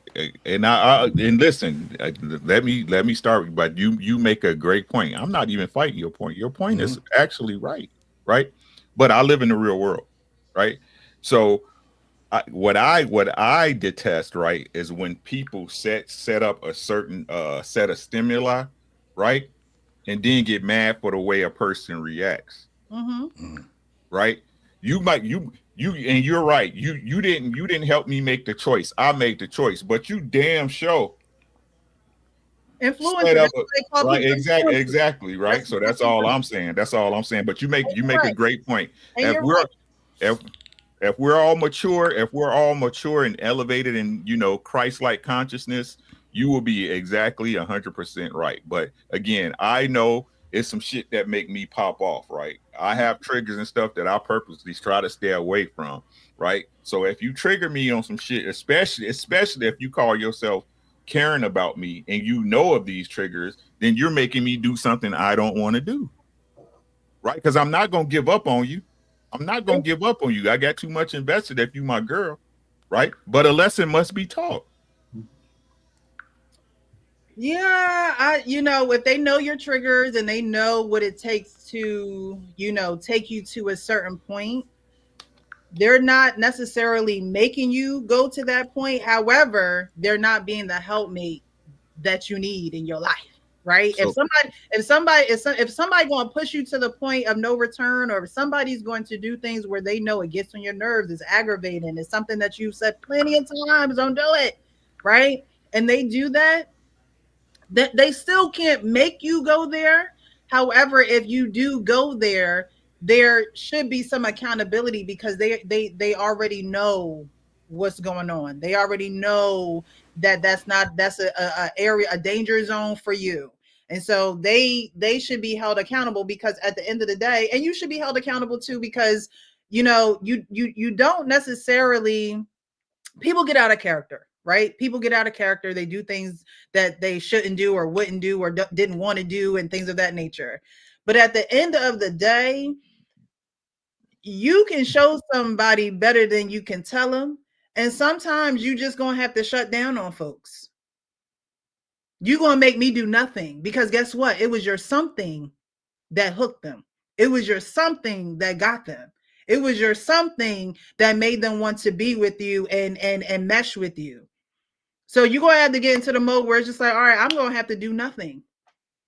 Because again, the attention is the currency. Hold on. I got you right. And you're right. You're right.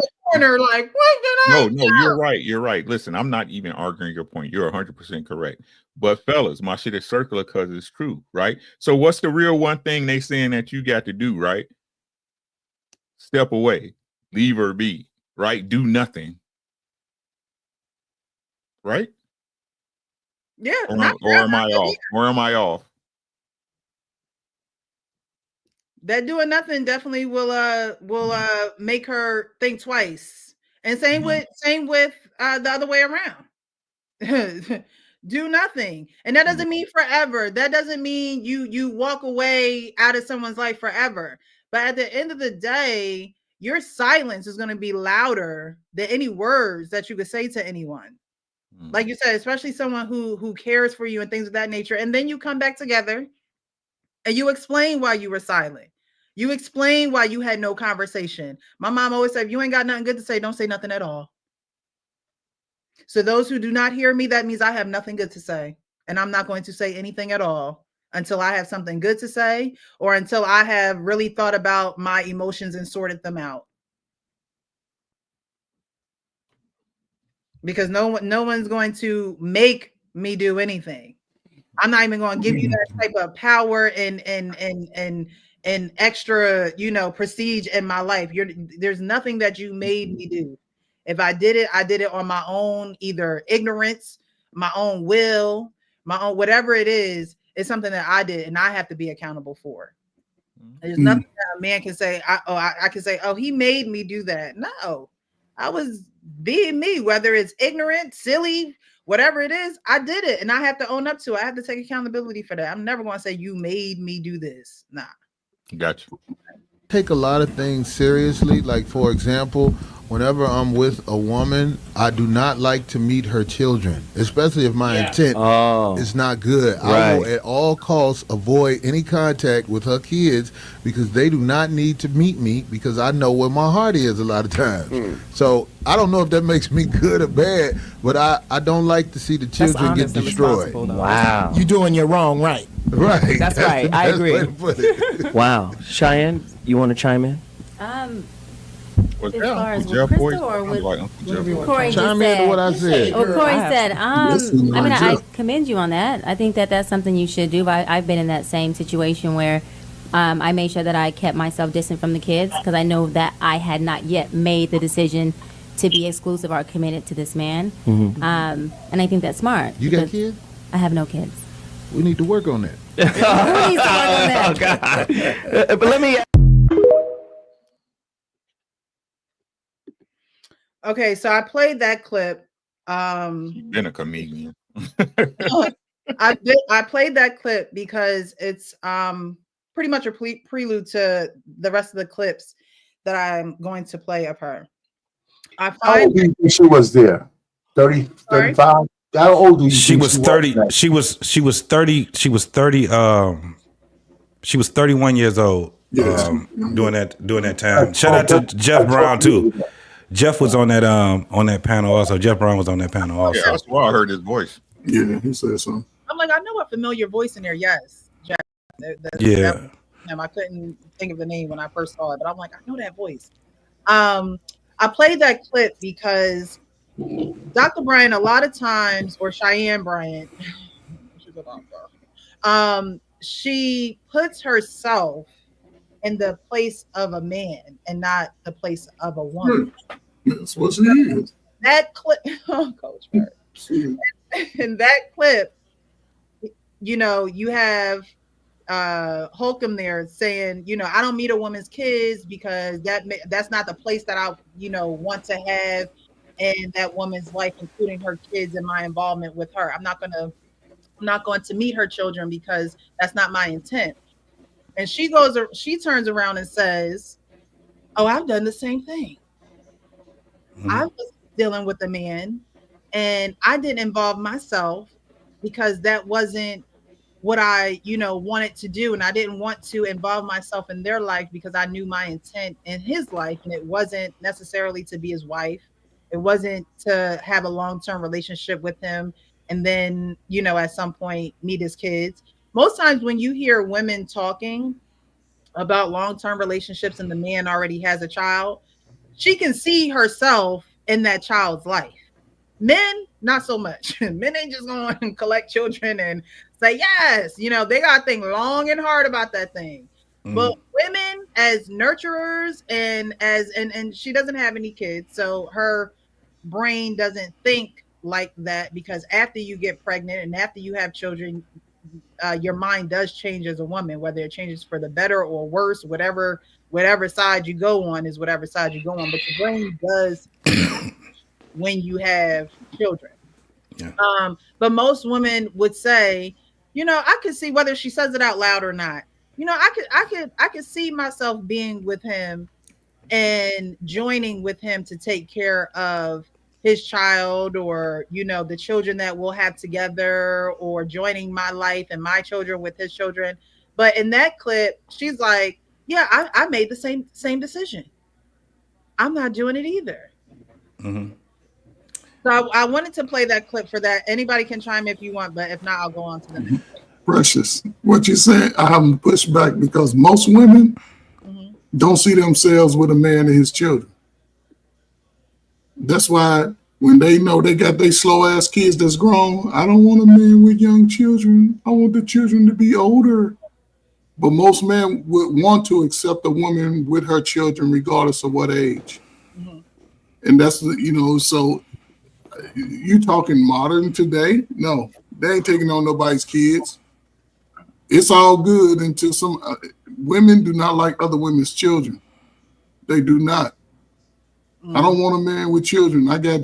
It's women with 2 or 3 children saying I don't want a man with a child.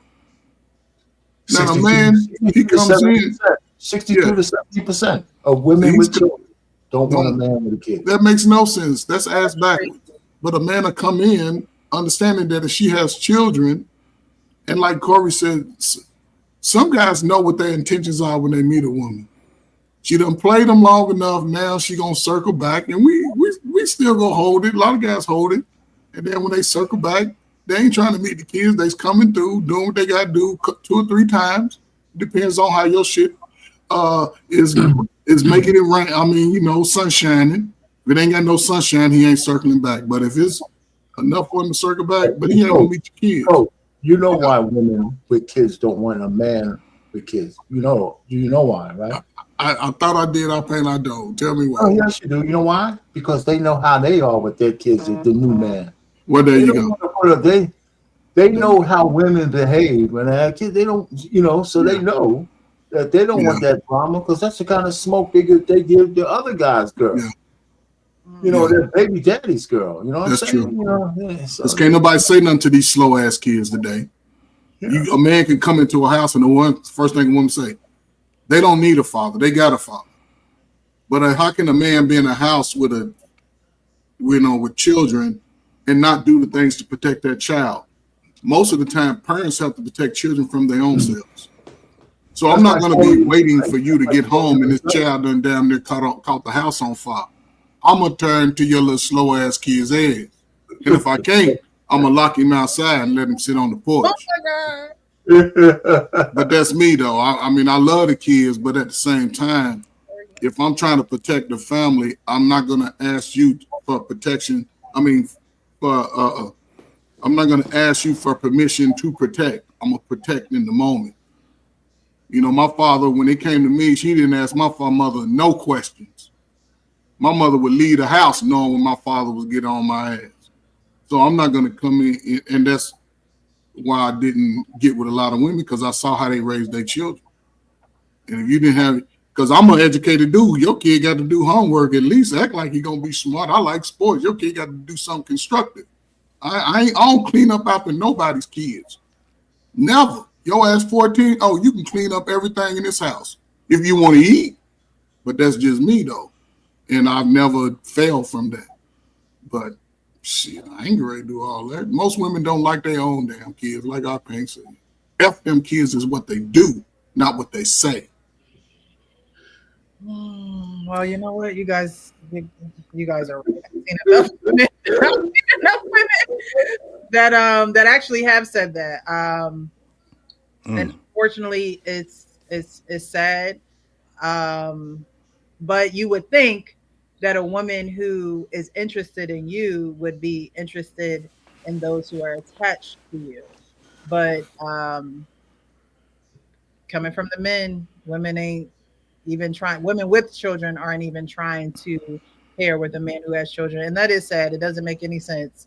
It makes no sense at all. But I wanted to play that so you guys can see how she places herself in the man's role. JT, did you want to go?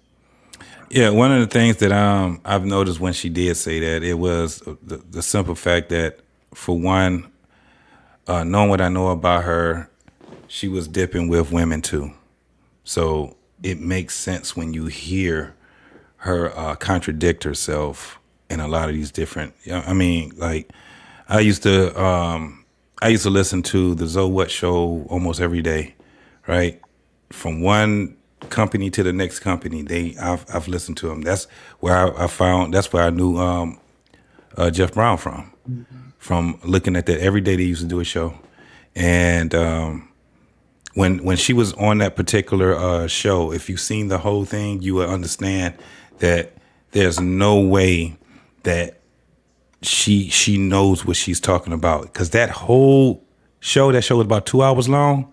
She didn't say a whole lot. There was an actual real doctor that was in there, a real psych doctor, and his name was Dr. Golston. Rest in peace. He just recently died, but he had I got a couple of his books too. Get Out Your Own Way. And there was another one that he had where these books were really, really good books. So when she was on there, she didn't have anything to speak from a clinical standpoint or a psych standpoint. That's why she could only refer to what she know. And the only thing she knows is to be a kid to parents. She don't know anything about being a parent. She don't know anything about being with a man and building a family when the man already has it. Because what Corey was saying, for one, you would have thought that it was jokes, but when he was on that show, he didn't do as much joking as he do in his own shows. And what he was saying was actually something where most dudes was like, "You're right. It's a process to deal with it." You know what I'm saying? I've dated women with kids. You know what I'm saying? And the thing was that just by the grace of God, those kids were never put in a, you know what I'm saying, in that type of an environment where it was hostile between me and them, right? But it took me, one girl I dated with kids, it took me a year and a half to actually like meet them. They knew who I was. I knew, but she had to come to my house. I wasn't going to your house. I didn't want your kids, to be around me. And I learned that because, for one, I got kids of my own, right? So while I'm dating her, I have all these other things that I'm thinking we have to talk about. Have my other kids coming. My kids, they don't stay with me 24/7, but I got a room for them. You know what I'm saying? If we decide to take this relationship a little further, then how does that look? Are we going to get a bigger house? You know what I'm saying? These are the things that you have to talk about. A lot of people don't do those type of things, so it makes it very, very tumultuous once you start having these problems. So, the best thing in the world for two people to do is to be real with each other and do things that are practical. And being around kids that are not yours right away is the worst thing that you can ever do to those kids. That's a fact. That's a fact, JT. That's why I was gonna say, like, I understand the perspective of what you said, Precious, about like women are, natural nurturers and they just want, they could see that, but like, man, yeah, I've always felt, I guess, like as a full-time single father, like I've always felt like that sense of protection for my daughter. You know what I'm saying? Growing up, like, and being in the hood, seeing, even in my own house, like, niggas running in and out, or the neighbors niggas running in and out. Like I never wanted that for my daughter. So you know what I'm saying, if I couldn't see myself with you, see myself with or a future with you, like I wouldn't want you around my daughter. And so, like, if you had that same mentality, I wouldn't trip. Like if a woman I met was like, yo, like, I don't know where we're going just yet, so I'm not comfortable with meeting your daughter, then I would be like, okay, like I can respect that. You know what I'm saying? Because I don't want to meet your kids either if we don't, you know what I'm saying, if it don't look like we're going that way, or if there's like the chemistry is not there, whatever it is, or if it's just like a fun time, we just here for a fun time, not a long time. I don't want to meet your kids. I don't want to be around your kids like that. I don't want to meet your kids. I don't want them calling me Uncle Frank. I don't want, like, none of that shit. You know what I'm saying? Like, I don't, like, for real. I'm just saying, because what Mr. Uncle Frank. Right, you can call me both of them, Mr. Uncle. No, but that's real though, because you know what I'm saying, when kids get older, they realize that stuff. They be like, damn, like my uncle had my mama had a whole bunch of uncles, but I'm realizing that we don't have a lot of family. Like, we don't have a lot of family here. Like, when you start actually thinking about the real life shit, because when back in the day, when a lot of women called their their side dude, their brother, or you know what I'm saying, or their best friend, you know, with the FREE, Best- you know, best friend. Like that's really the cat who hidden it. He's not even her friend like that for real. He just the cat who hidden it. And they just had a long ongoing relationship to where he been able to hit for over a whole bunch of years. You know what I'm saying? And so that's what that is. But nah, like I would if He a been woman loitering. came to me, yeah, facts. Like, you know, as soon as her relationship end, he hitting her up like, hey, I see you deleted the pictures, girl. I'm back in the What's up? Yeah, I'm back. Hey, big head. You know what I'm saying? Hey, big head. Yeah. As soon as you delete your girl pictures, hey, big head, she writing your comment. Like, nah, man. Like, I don't want.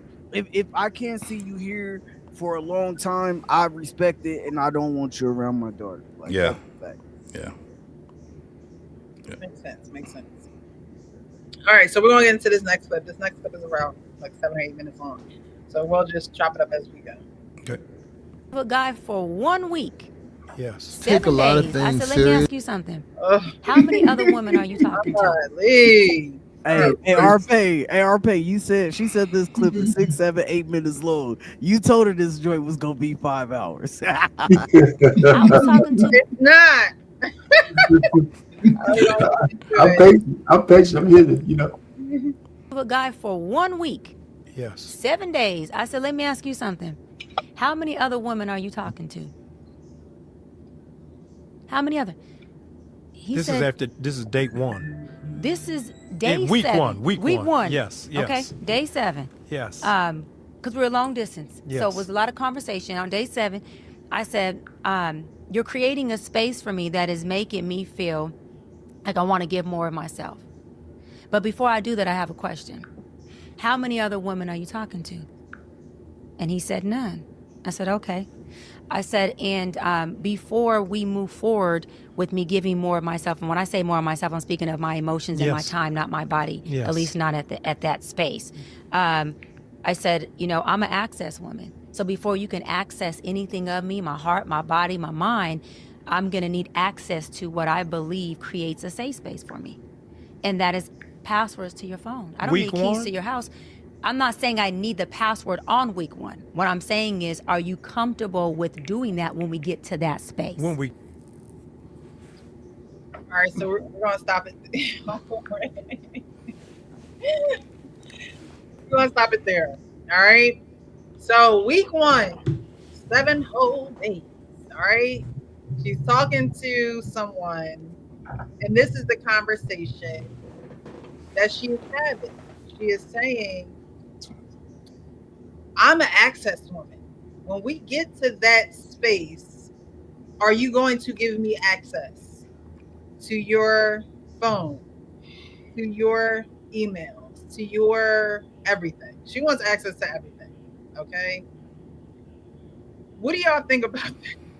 I think I already know.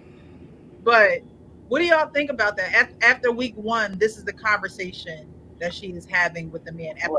I'll give you my quick answer. Real quick. Anybody can drift off if they want to.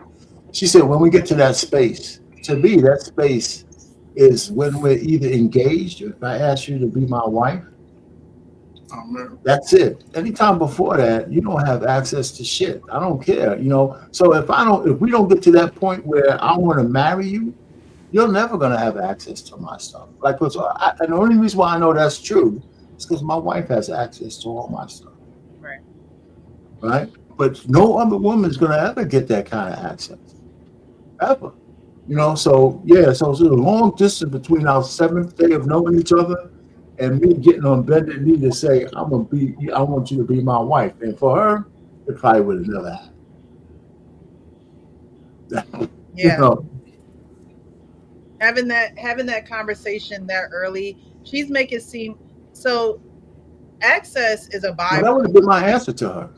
Right. Access is a byproduct of trust. Access is a byproduct of marriage. Access is a byproduct of creating a union with someone. It's not a prerequisite of getting in a relationship. And y'all not even really in a relationship. This is only week 1. Okay, so it's not a prerequisite of even talking to you, because at the end of the day, I feel like men are going to keep a lot of things close to their chest until they can trust you. Oh, you are she capped. This story is gonna make me choke. This story is capped. It's capped, right? But let's address it like a real, because that's what we do here. Mm-hmm. You is not gonna come at me like you know nigga. It ain't happening. Real. Who is you talking to? I feel you put me in a space where I can give more of myself. We long distance talking on the phone. Who you talking Exactly. to? You ain't shit. Who you talking to? What? Shorty, you see, this is what I'm talking about, right? When people actually are sitting up there, they try to use this as a point, and I'm sure in the comments they will support it. Yeah, girl, she's right. But what she's really doing is putting a barrier up, right? That's really what she's doing, right? This is what I like to call self-destruction, right? We ain't nowhere near the goal line, and you asking me something stupid. Don't that sound like something the dude would do? Listen, hold on. You know what, girl?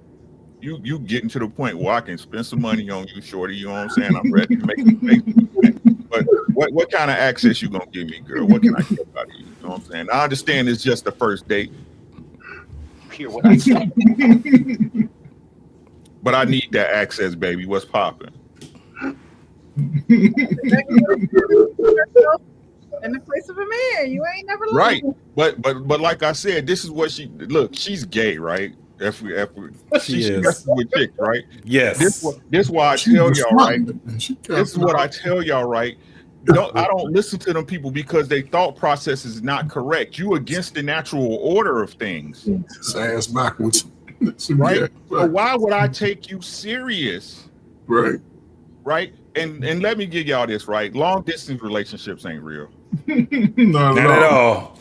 Not at all. Get that out your head. It's not real. It's not real. Y'all might travel back and forth to each other's city and hit each other, right? But it ain't real. Right? If you not within a time frame where you can reach your partner within a reasonable time frame, that is not a real relationship. She not hitting something and she let somebody hit, and he hitting something else in his hometown. Y'all need to stop this. Yeah. Welcome to the show. It's twin. What up, Prototype? What's going on? You know, I see my uncles up here. I just wanted to holler at them. You know what I'm saying? See my favorite uncles up here. We'll get you straight. What's going on with you, bro? Man, you know, just living the dream, man. Yes, sir. Yes, sir. Yeah, man. I definitely I don't care anything about how much you think you feel close to me. You're not getting no access to nothing. Nathan. This is the craziest part. Like, especially if you date me, you got to shit. My daughter's got all my access. If something happened to me, that's only if something happens to me. That's what that comes. You know how close you got to be to me for me to sit there and give. You know the stuff you got to put in to have that type of access. You don't even have access to me to talk to me every day. Okay. You talking about? You can't talk to me every day, and I'm ignoring a lot of your texts. So hold on, you got a lot of work to do. Access to my phone, and no, I ain't gonna give you. Have you ever given anybody access to your wallet? Women, have you ever given a man access to your purse? That's crazy. Yeah. I can just go in there anytime I want to. Women do that. No, they'll tell you to go in there and get something. No, but that's give you everything in her account. What women? I know plenty. Wives. Ain't no woman. And if she giving you everything in her account, that's because she only had $300 in that mug and she owed you anyway. No, man. I know women that'll give you your life. You know what I'm saying? They'll give you their soul. They give you their soul for sure. No, there are women out there that have it, but bro, after a week, no. Hell no. Weak. I'm saying, but a woman will give you her soul. But it's work that you have to put in. That's my only point. You got to put some work in there. You don't just get this because you feel that you're entitled to it. You get it because you've shown a lot of things throughout this journey we call life. And then that's where it gets to the point where we start trusting each other and we start, trading in and doing these type of things. Yes, those women do exist. Absolutely. But not no Cheyenne Bryant type women. Crazy. You don't get access to me at all. I'm not saying she get access to you. I mean, but a lot of women do be having like access to like their man's location and stuff. I was just on a pod, I think with HD, and he was talking about how he gives his wife access to his location or whatever. And I'm like, it does work. It does. So that's what I want to talk about that part because it does exist because I've seen dudes do it. That's why I keep, and I swear to God, I'm going to keep it until they just get rid of it, a damn Android. Right, but that's I love an Android. But that's why I say I keep one. You ain't about to get no. You can track any phone. You can track any phone. Yeah, I mean they got AirTags and all kind of other shit. Oh, I'm telling you. But look though, he also also working said IT too. He'll tell you can track any phone if you want to now. Yeah, right. You said that's true. That's true. That's true. You said his wife. You didn't say like right. Exactly. We were talking about. We were talking when she said the video. When she said in the video, she said after like 7 days and she starts knowing a certain type of way. She's like when we get to that point, I want access. Yeah. So you're saying. So the brothers on the panel are saying you're not getting that type of access until we're married and you're my wife. She moved to go. Right. Champ, my bad, bro. That's why I'm saying she's lying, bro. She moved the goalpost once he initiated the stimulus in the question, right? She said you can play the video, right? I keep trying to tell y'all listening is a skill, right? She said, I had met this dude, I had a conversation with him. And when I felt like I was ready to give him some more me, when I say more me, I'm not talking about my money. I'm talking about my time, my attention, and my emotions. Yeah, that's it. That's all she's talking about. And then when he was like 7 days, that's when she moves the goalpost, right? So when we talking about in the actual event, I'm taking her at her word, right? That she said that's what she presented to him. At that moment, because that's what she needed, right? For her to feel that she even needed to give him access to any more of her emotion or personal thought. Right. You see what I'm saying? Right. Yeah, I was trying to catch Proto up because he had said something about somebody saying their wife. That he had gave his wife has his location. I was just saying, yeah, you're saying exactly what the brothers on the panel are saying because you mentioned wife. You like, so it wouldn't have been after if she said 7 days, cool, like, but it wouldn't have been after no damn 7 days, or it wouldn't have been after a month. You know what I'm saying? But if it could be after a month. I'm not saying 7 days, bro, and I'm not even saying wife. Like, don't take it out of context. Don't be so, you know what I'm saying? But like boyfriend and girlfriends or people after a month that do exchange location. I think it's kind of strange. You know what I'm saying? But it was arguing me down on it. You understand what I'm saying? And I'm like, I'm not doing that. And I've been married 11 years. But I would do it today because I don't trust none of you little ugly crack over babies. Y'all wild as hell out there. So, but I look for safety reasons. Like my wife wants me to track her, and I let her track me because I've already had my turn in this pissy pool I got out here, young guys and young women. So I could totally cool with that because like our pain, she's trusted me so much that she's giving me full access to everything about her. And as my wife, she's going to have full access to my stuff. Wait, so before she was your wife, did you have full access to her like that? No, I didn't require because regardless if you required it or not, because you had it before. Yes, before I got married, she told me that's everything. What I was saying. Before she was your wife, she still would have gave you everything. You probably only married her because she would give you everything. Yes, but at the same time, what she said in reference to her is she's making these demands and she's not moving forward until you give her the access. Right. She's not giving you more of her until you give her the access that she wants. Right. She say she doesn't require the password and things of that nature after a week. She did say that. We'll give that to her. However, to have this conversation after a week to me is crazy, because this is how I look at it as a woman. I look at what a man freely gives, because a man is going to freely give what he wants to give. Okay, he may take a request here or there, but he's going to give what he freely gives. That's what he's going to do. What he just naturally do, that's just what he's going to do. So I'm not coming after a week like, oh, I'm gonna need access to this and I'm gonna need access to that. I don't even know you to know enough to know if I still want to talk to you next week or the week after, or if you want to talk to me after a week or the week after, right? We don't even know each other enough to ask for these things. There's nothing wrong with having boundaries and standards and things like that.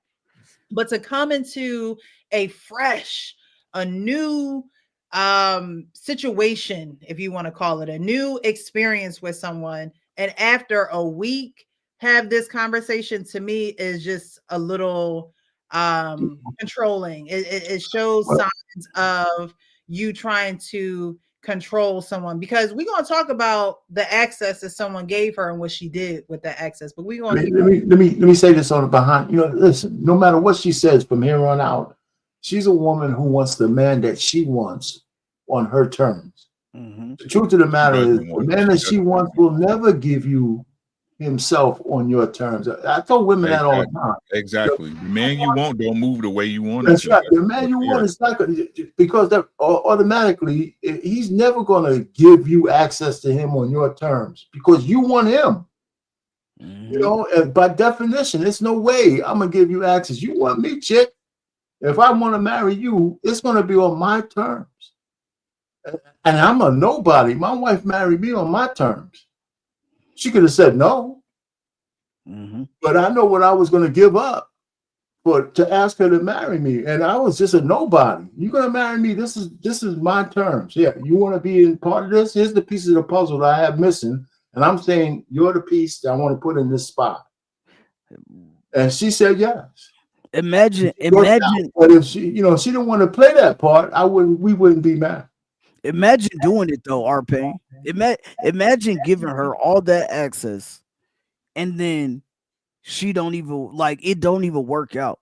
It not even that it don't even work out, but that she don't even continue ahead and give you the access that you thought that you was gonna give her. You know what I'm saying? That she said that she said that you could possibly get basically if you give her the access that she actually wants. So you don't actually get that access. There's a chance that you can get it. You might be able to get it. There's no guarantee you're going to get that access to her, but you have to guarantee, give her the access that she wants before it's even an option on the table that she gives you the access that she wants. That's the crazy part. And you need to sit in those feelings of being a sucker until you learn to be otherwise. That's what make you grow. Like you ever somebody ever take advantage of you and you have to sit in that feeling of the loss. That will make it makes you never go through it again. That's how I go. That's how you learn. Take them L's, bro. Take them L's sometimes, man. Miranda says, okay, so if that question's out of bounds, wouldn't it be the same to ask if they want marriage? No, I don't think it would be the same, because asking someone if they want marriage just, makes you know if you're going to go down that lane with them if they want marriage or not. That kind of gives you a sense of direction when you ask that question. And again, like I said, access is the byproduct of marriage, but it's not a prerequisite of you dating someone. Even when you're dating someone, it doesn't give you're not entitled to access to everything that they have. You're just not. Yeah, the dynamics are totally different. Yeah, and vice versa, and so that's why, when she talks about giving access and she's like, not to my body, to my mind and my time and all that other stuff that she was saying, because she thinks that if she gives him access to her body, then she's not going to get the access that she wants.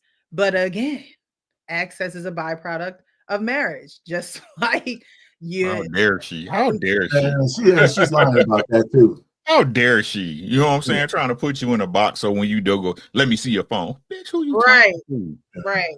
And we know how vindictive and just overall crazy women can be when they have an ounce of access to you. Okay. We know how they can turn it around. We know how they can ruin your life. We know what that looks like when women even have a little bit of access to you. So to give them access to your privacy, to me, is crazy. And I hate changing my password at work, let alone my own Okay. shit. You know what I'm saying? You crazy. Chick. You change your password. Come on. Please. Dr. Bryant. Why they dress you like asking that for? I think it's the aesthetic. They probably was like, "Where's some purple and paint, girl?" both of them? My bad. Week one. No. I'm not saying week one, give me your password. Okay. I'm saying that when we move into that space, Yes. because now I'm feeling like I want to spend more time with you. I want to invest equity into this relationship. Yes. Equity for me in week one is time, conversation on the phone, and yes, you can fly me to come see you. Yes. That's equity for me. That's fine. Okay. But when we get to the space of now, this environment has become safe and my body is now feeling moved to want to be intimate with you. Yes. Or my heart is feeling moved to want to be committed to you. When we get there, I know that I'm going to ask for access. So I'm not going to set myself up to get there, ask for it, and then this is not what you're in alignment with, because the longer I stay, the more expensive it is for me to pull out. So, yes, but does that not bring to bear a presumption of guilt or absence of trust that at the door, I need a passcode? With that, but if I am giving you no red flags, no flashing lights, the phone ain't vibrating. Yeah, I love this. No, I love so this why question. do you come straight into the door like, hey, I got to trust, come behind you? Am I carrying what happened with the last I love this situation? No, because both of my fiancés, knock on wood, yes, was no infidelity that I know of. Okay. And I had access to phone, computer, Instagram, Facebook, bank account, and we lived together. So I obviously had access to our home. And I would navigate the phone. They would navigate mine. And we never, ever had a conversation about another woman or a man that had to create division between our relationship. I never left for that. So I'm not bringing in a per se redo to this new dating space. What I'm doing is saying, I'm not wanting your passcode so I can access your phone so I can see that you're cheating. I don't want to be broken, Pastor Bryant. I don't want to be dismantled. Yeah. I don't want to be hurt. For me, that's a reassurance. And as the Bible says, love your partner by knowledge of them, well, I'm giving you knowledge of me. So if that works for you, then align with me. If it doesn't, let's pivot now. And there's no hard feelings. All right. Uncle Rick, I saw the reaction. What I did, she's a self-sabotager. I got you. How did it work out for you? Did you hear what I said? Beyonce queens. Always the bridesmaid, never the bride. Twice. And she said infidelity wasn't an issue. She had access to everything. But look, right? So like I told y'all earlier, right? Perception shapes everything, right? So if you was in two long-term, meaningful relationships that were so great that you was able to use them as an example of why your relationships work, and you've been proven twice, right, that them giving your information and there was no infidelity. So why are you still asking for it? You've had two examples that men that were with you, at least that your choices made, at least in that category, right? That they don't cheat and they talking to other women. So why is it still required? Right. Because somebody lying. Did you hear what I said? Because somebody lying. She's a liar. 2 fiancés. 2. And now you dating women. Can somebody make this make sense for me, or am I pulling it out my ass tonight? Oh, like what you breaking up for? Like I don't see no plausible reason to break up with somebody. But he's a fruit, so he gonna play into her emotions and shit. So he, I mean, but as far as she's telling the story, she don't got no real reason to even break up with her 2-3 fiancés that she so-called had. You know what I'm saying? So I feel like she's more so scared of herself that she's gonna have to uphold a standard that she put up a standard for them, and she at the same time. And she can't maintain that standard, because if he was to maintain the standard, then she would have to be maintained. You know what I mean? So she can't do it. So she sabotages herself. She sabotages the relationship because she can't be a good wife. She know it. Hey, there you go, my boy. Right? Most women, if they got the man they say they wanted, wouldn't know what to do with him. Wouldn't even know. She don't know what to do with him. She couldn't be a good wife if she wanted to. That's what I hear. That's crazy. It's hella crazy to me. Go ahead. Go ahead. No, I was gonna say, go and let her finish telling these lies she about to tell. Yeah, that's hella crazy to require some shit that never happened to you. You see what I'm saying? Yeah, that's hella crazy, because most of the time when people require those type of things is because maybe like something in their past, like something happened. But to say like, oh, I never was cheated on, nobody ever gave me a reason to want these things, but I just, it just gives me reassurance that you're not doing these things. You know what I'm saying? So who cheated on you to make you need the reassurance is my question, because somebody had to cheat. Somebody phone had to be blowing up at 12 o'clock at night while you was laying next to him, because you was really the side piece. Like, you know what I'm saying? Like that shit really had to happen.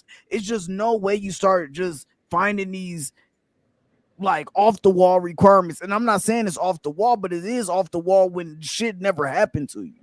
Like, then you just throwing shit up in the air like, okay, well now you got to do this.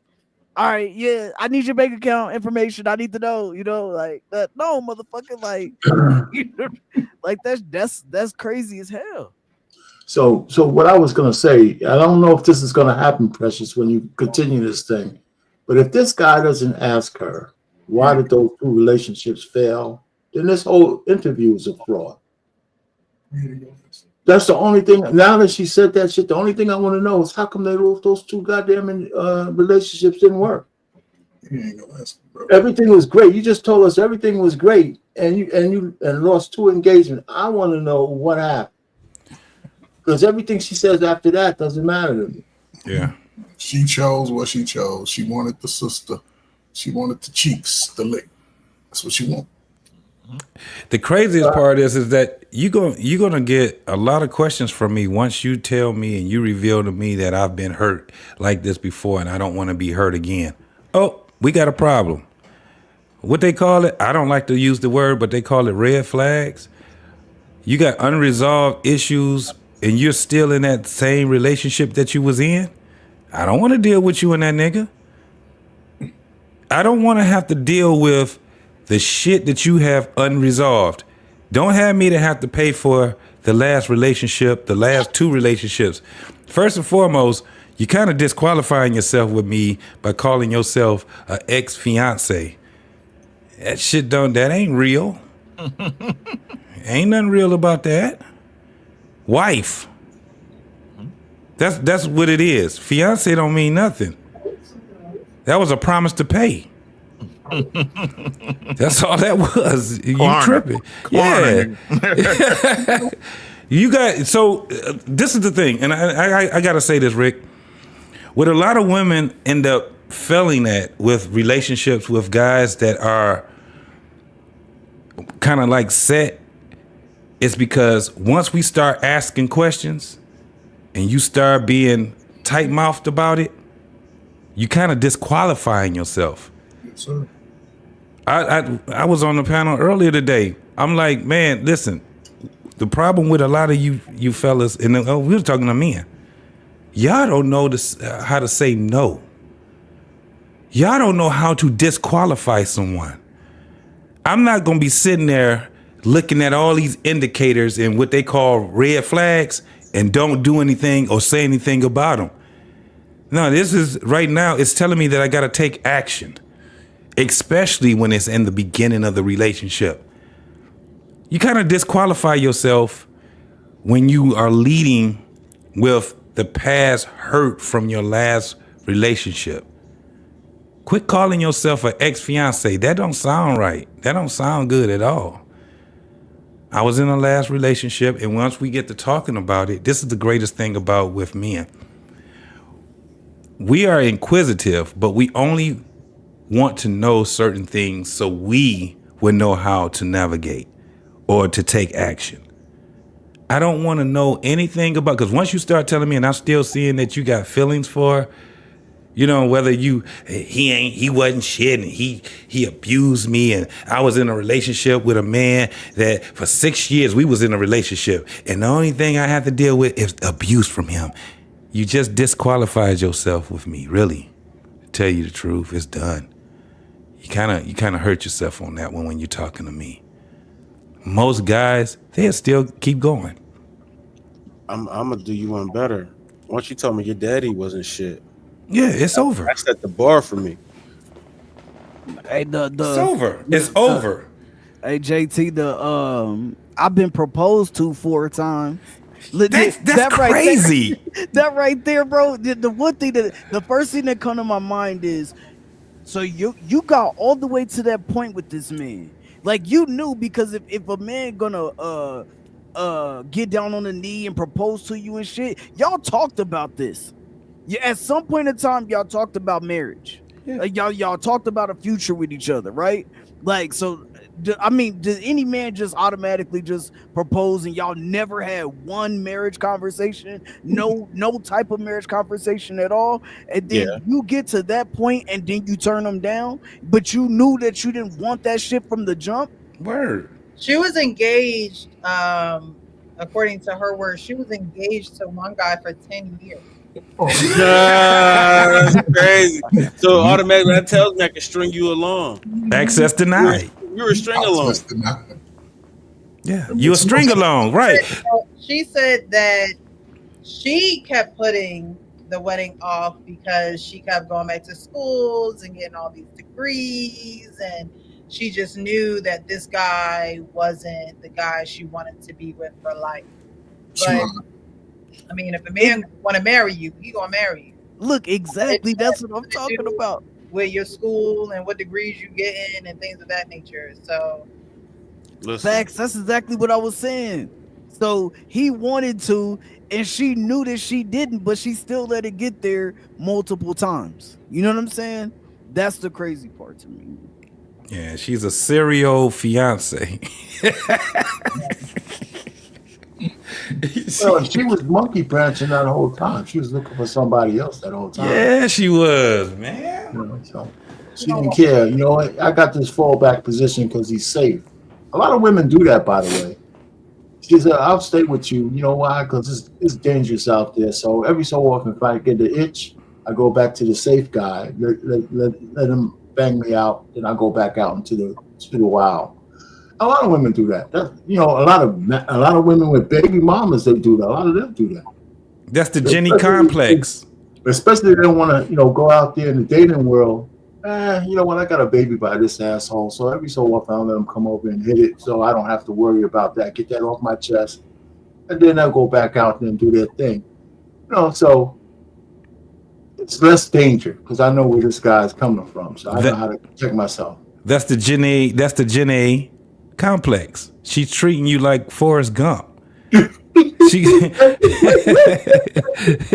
Janae. She's treating you like you Forrest Gump. What do you do? Is he behind? Is he like me?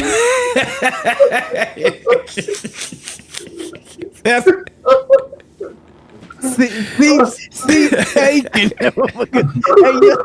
hey, for a long time, my bad. Before we move on, Prince, my bad. Hey, for a long time, I didn't know what he meant. But he said, "Man, at night, my mama used to sleep coons off the porch." I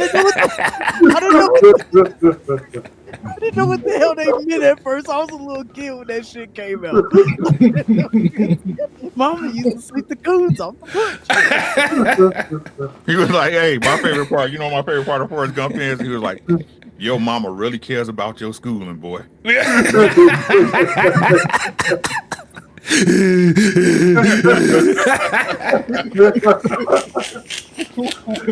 Where's Daddy at? He on vacation. we said it's fun watching movies back that came out when we were younger and actually, getting the idea of what they were actually talking about. Yeah. That was a great Absolutely. Absolutely. Even I was never a cartoon person. I never was the one like, oh, Saturday morning cartoons. But even those, they have a lot of hidden messages with them.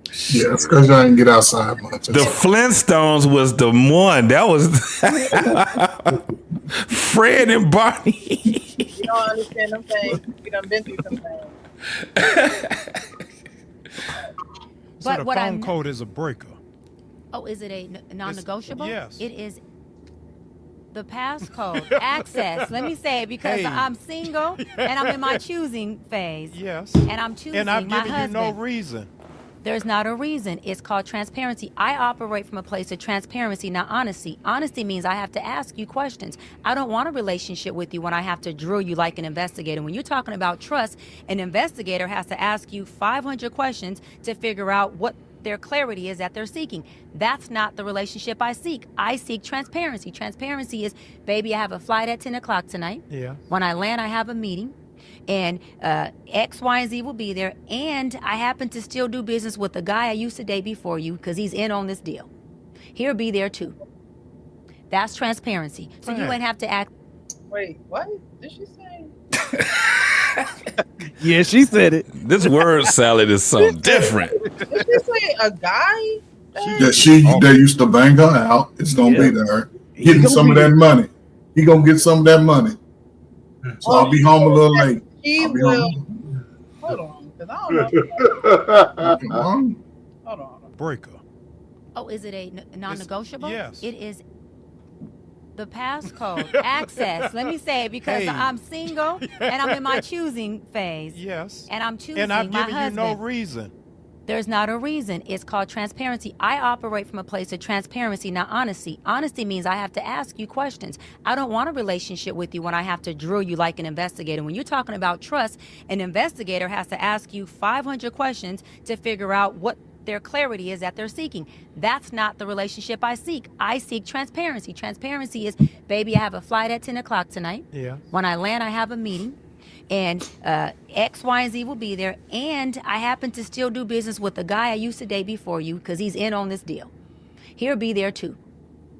That's transparency. So you ain't have to ask me anything. Yes. For me, transparency is also, we are transparencing together. You have access to my body, don't you? If we get to that space, you have access to my heart, to my mind, right? To me, my heart, my mind, my body is more valuable than that punk ass phone. So for me, if all I'm asking for is access to something that you have nothing to hide, that I'm not saying I want it to pick up and go through, because if I want to pick it up and go through it, Pastor Brian, guess what? I ain't got to ask for the password because everybody can find that out. That's easy work. To find out women find out passwords all day long. Let's keep it real. Listen. Do they not? Do they not? Do they not? Yes. Okay, so wait a minute. So is it not better to have a woman that says to you, baby, I'm asking for access because I never want to I'm not trying to pry into your privacy and sneak into your phone. I don't want to do that. I'm not going to do that. Let me disclaimer, I'm not going to do that.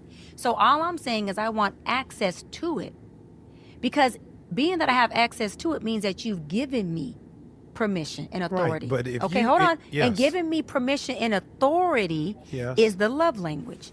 Stick with me. It's the principle. It's not the password. It's the fact that you said, baby, here goes a key to my house. So when I'm out of town, you can leave when you want to.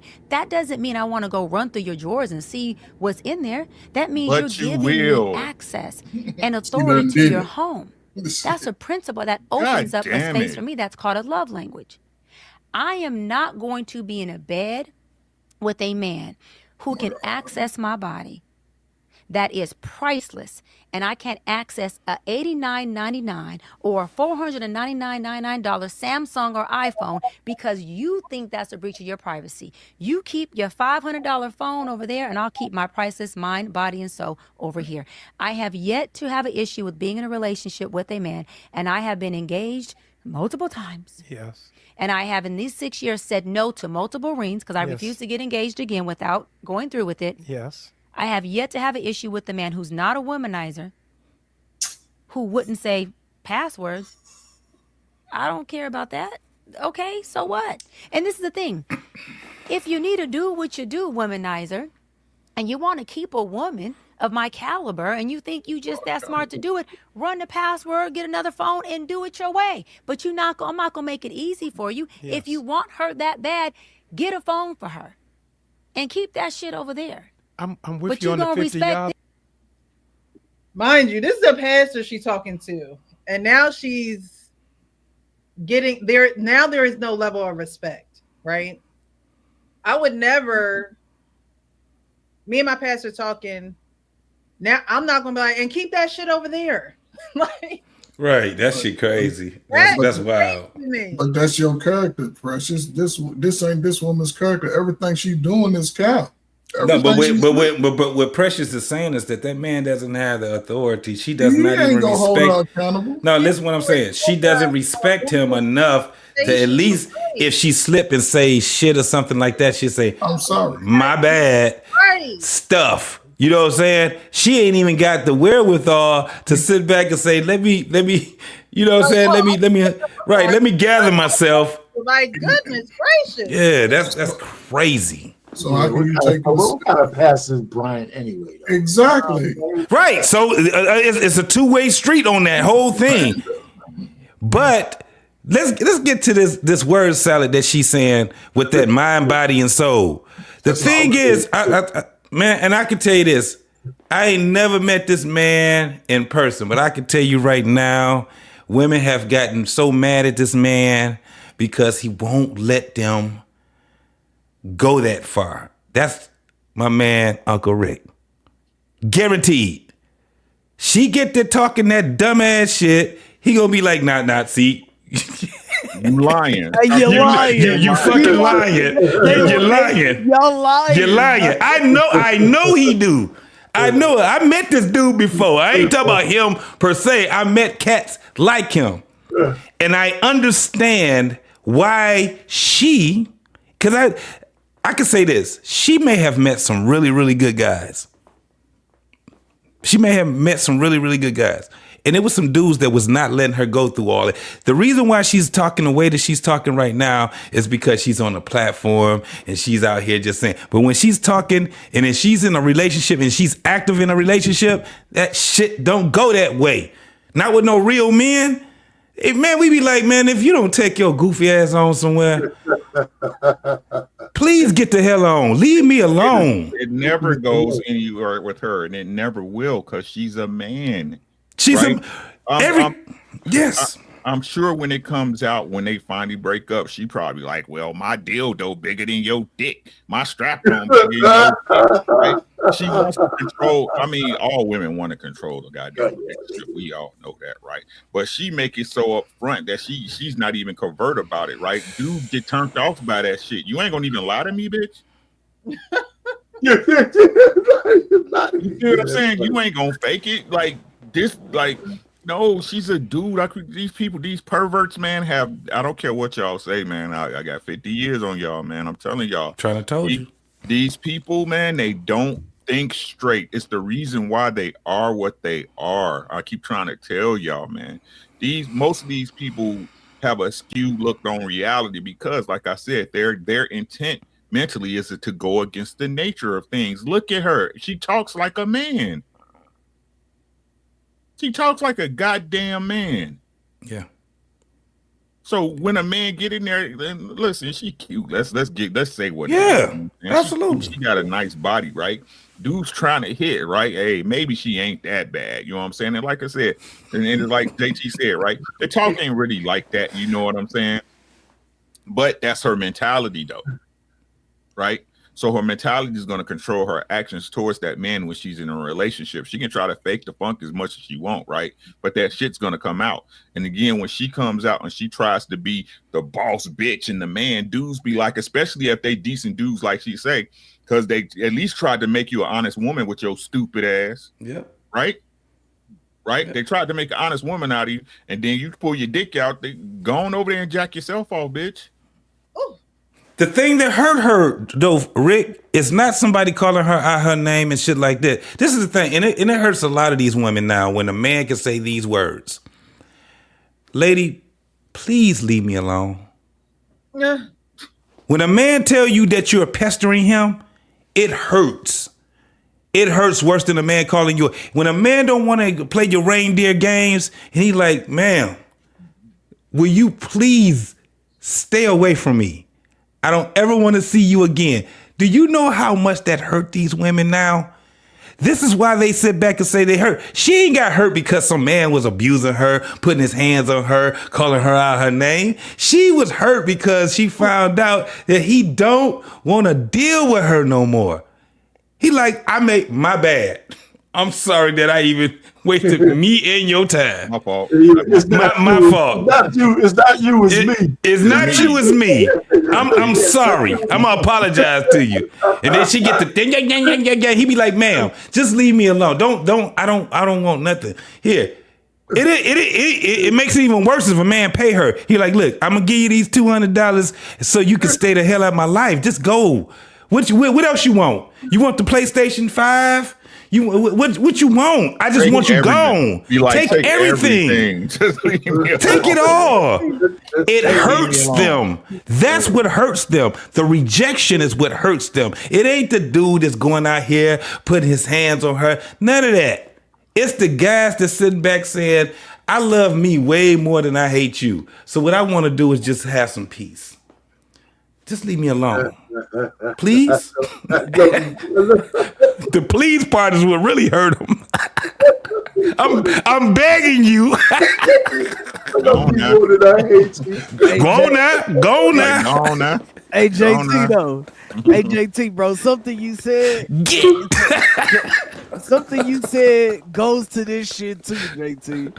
You said it goes along with what you said, bro, on BMU, right? You said, I don't want to listen to people who opted out. Yeah. If you turn down men in these multiple relationships, multiple men, and you opted out on this side of the fence, and now you want to be on that side of the fence, where even women on side of the fence are jumping off that side of the fence, I don't want to listen to you. Like, this is real rap. I can't take. Why?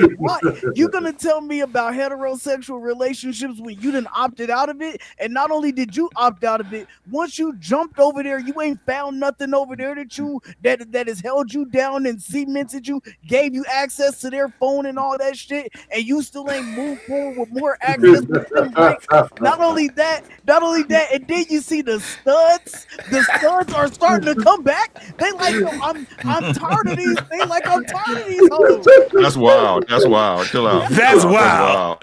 That is wild. When you got women saying, hey man, listen, I'm about to take these baggy pants off. I'm sorry, fellas.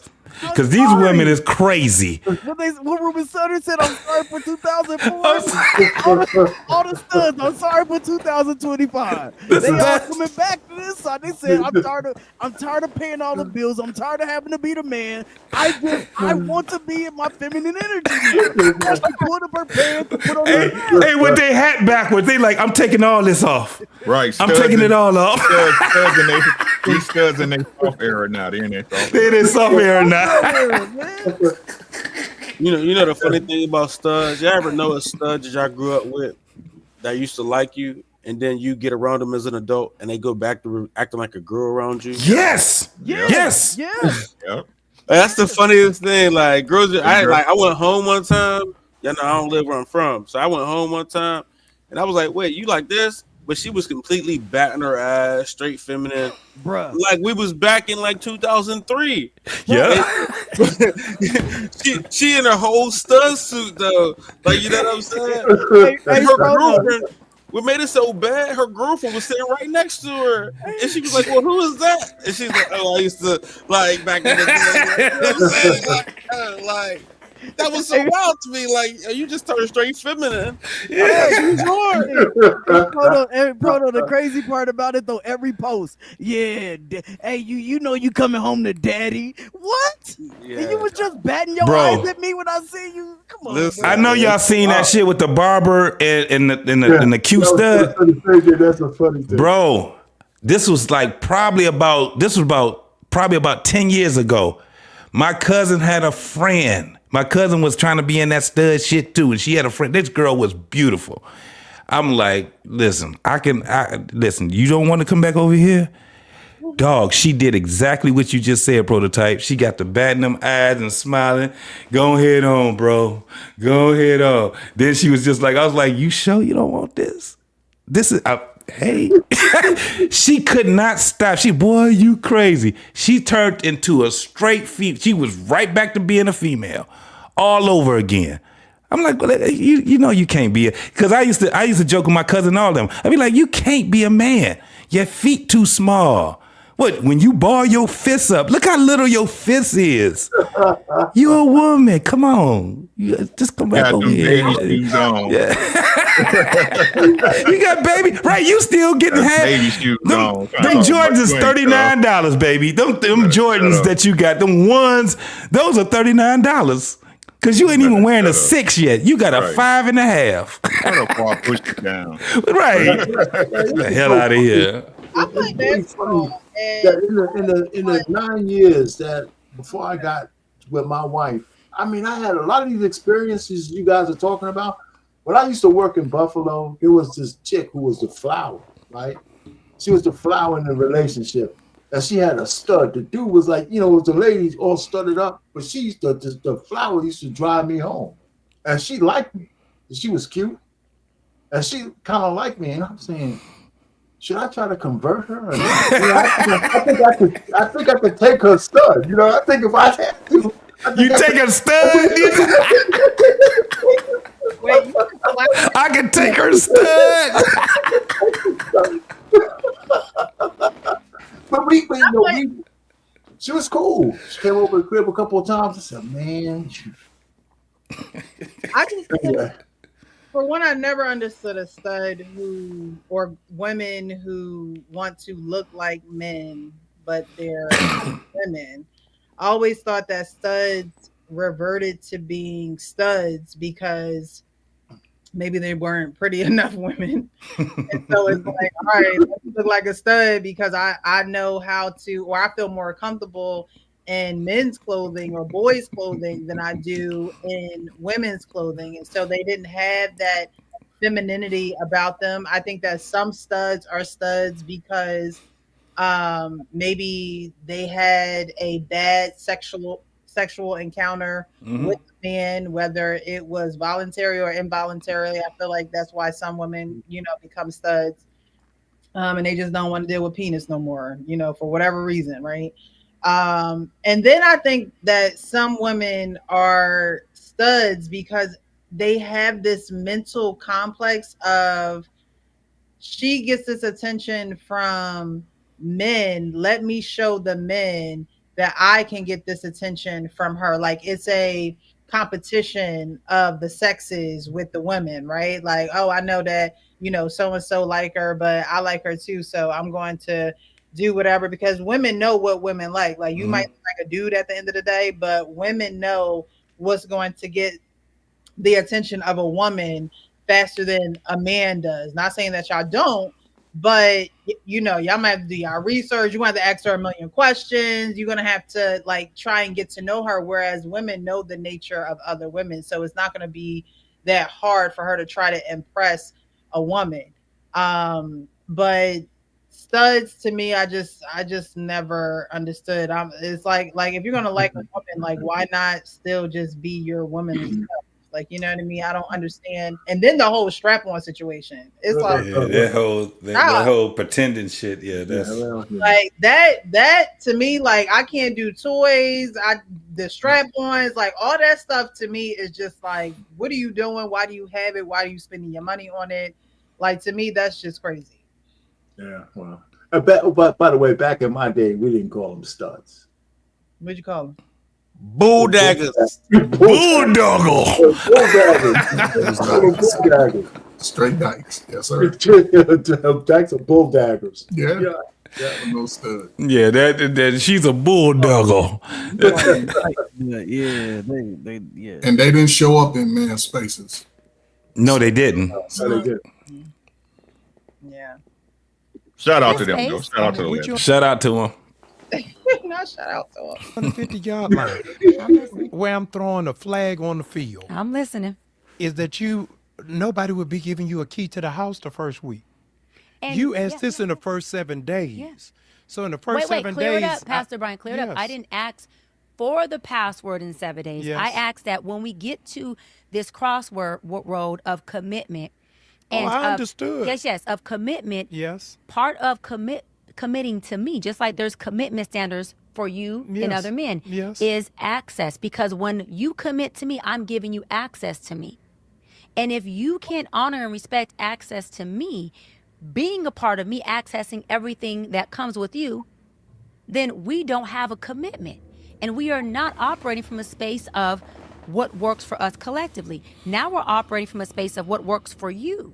And there's a two-party relationship here. I'm almost there. I want to be there. Are you at 70 yet? I want to be there. 70 yards on yet? We're at the speed limit. It's a bump in the road.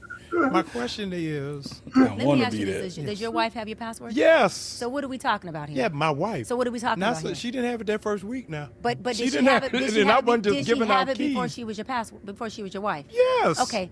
So now we're in the end zone. Yes. Now we're in the end Yes, zone. for a we drove wife, it there. sure. The problem is that she ain't never made it to the end zone. She get right to the 10-yard line and she fumbles the bag. It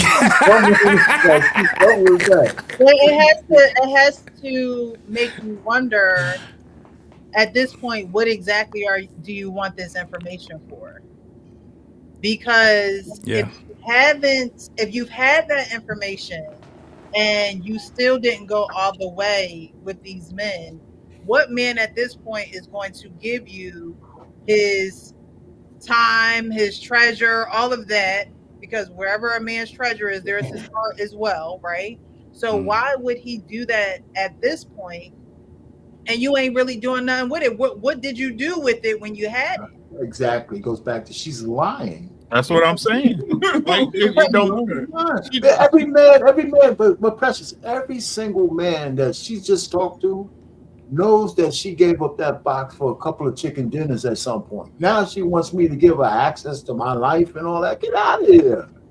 I mean, you don't get to, with the way she's speaking, that as she's gotten older and she's been through whatever, however many men, you don't even have to be a lot. Now we got to pay a higher premium for her on a come line, but for us to have access, for her, the access is sex. Because she keeps saying, I got to give you all of this information just so we can lay down and have sex. That's just bullshit. And it goes to the point of where we said earlier, no pain. She gonna get slutted out. This is the thing. When a man, you sit there talking that shit, that man listen to that shit. Once he gets you there and he make your ankles be your earmuffs, and now your ass is sitting there and you.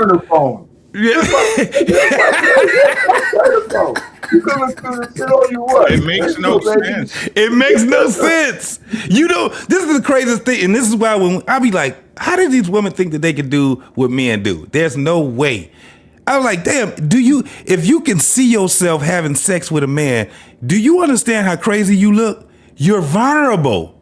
This man can snap your neck at any time.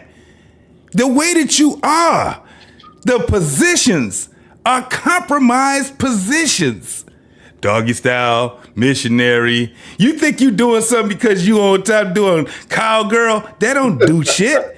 That man got that damn hip. Anytime that you do something he don't want, he'll flip you on over. You don't dominate. And I told the woman this before. I said, you have no idea of how tumultuous sex is. If you knew what we had in our mind while we hitting them skins, we ain't listening. It starts out with the Isley Brothers and all that shit. By the time you midway in that shit is 2 Live Crew. That shit's for her anyway. So it's only for her. Cause right now we talking about get it, face down, ass up, turn your ass around. You getting slutted the fuck out. You ain't screwed me, I screwed you. That's why we have a problem with niggas that talk about getting pegged. But that's what I'm saying, that her understanding is incorrect. You see what I'm saying? And that's what I want to point out. What her this is the biggest red flag about her, right? For one, right, she wants to play masculine and feminine. Right. You can't do that. This what women don't understand, right? Men, and I like to preface it like this, right? When we as fellas talk about how we got to keep our emotions in check, because if your emotions go out of whack too many times with a female, what's gonna happen? Right? She gonna look at you. She gonna look at you a certain way, right? Right. Notice how she was like, "Okay, I need you to give me your numbers, da da da da, and if you want to fly me out, that's okay too." So you the man in a relationship when you want to be, right? But when it come to putting some paper on the table or getting somebody to see you, right, then it's his responsibility, right? Right. She ain't to be trusted. I don't trust no female that mess with females. I just don't for a healthy relationship. I don't trust no female that will actually lick another female's pussy. I don't trust her. Yeah. That hoe is greedy. It doesn't matter as long as I'm just telling y'all what it is, right? She's greedy, right? No matter what happens when a rubber hits the road, right? She's gonna choose her how can I say this? Her desires over the right thing to do. Right? She'll never be married. I'm telling y'all right now, she'll marry a chick. She'll marry a chick. Yeah. But as far as a man coming in and doing that, that's not happening, bro. Not with all that. Not with all that. Buy a dog and die alone. You know, y'all know the routine. Nah, absolutely not. Especially, like you're saying, what we keep missing is that women have these expectations for men that like these guys have to be, Don Quixote and shit, right? That guy will never want a woman like her.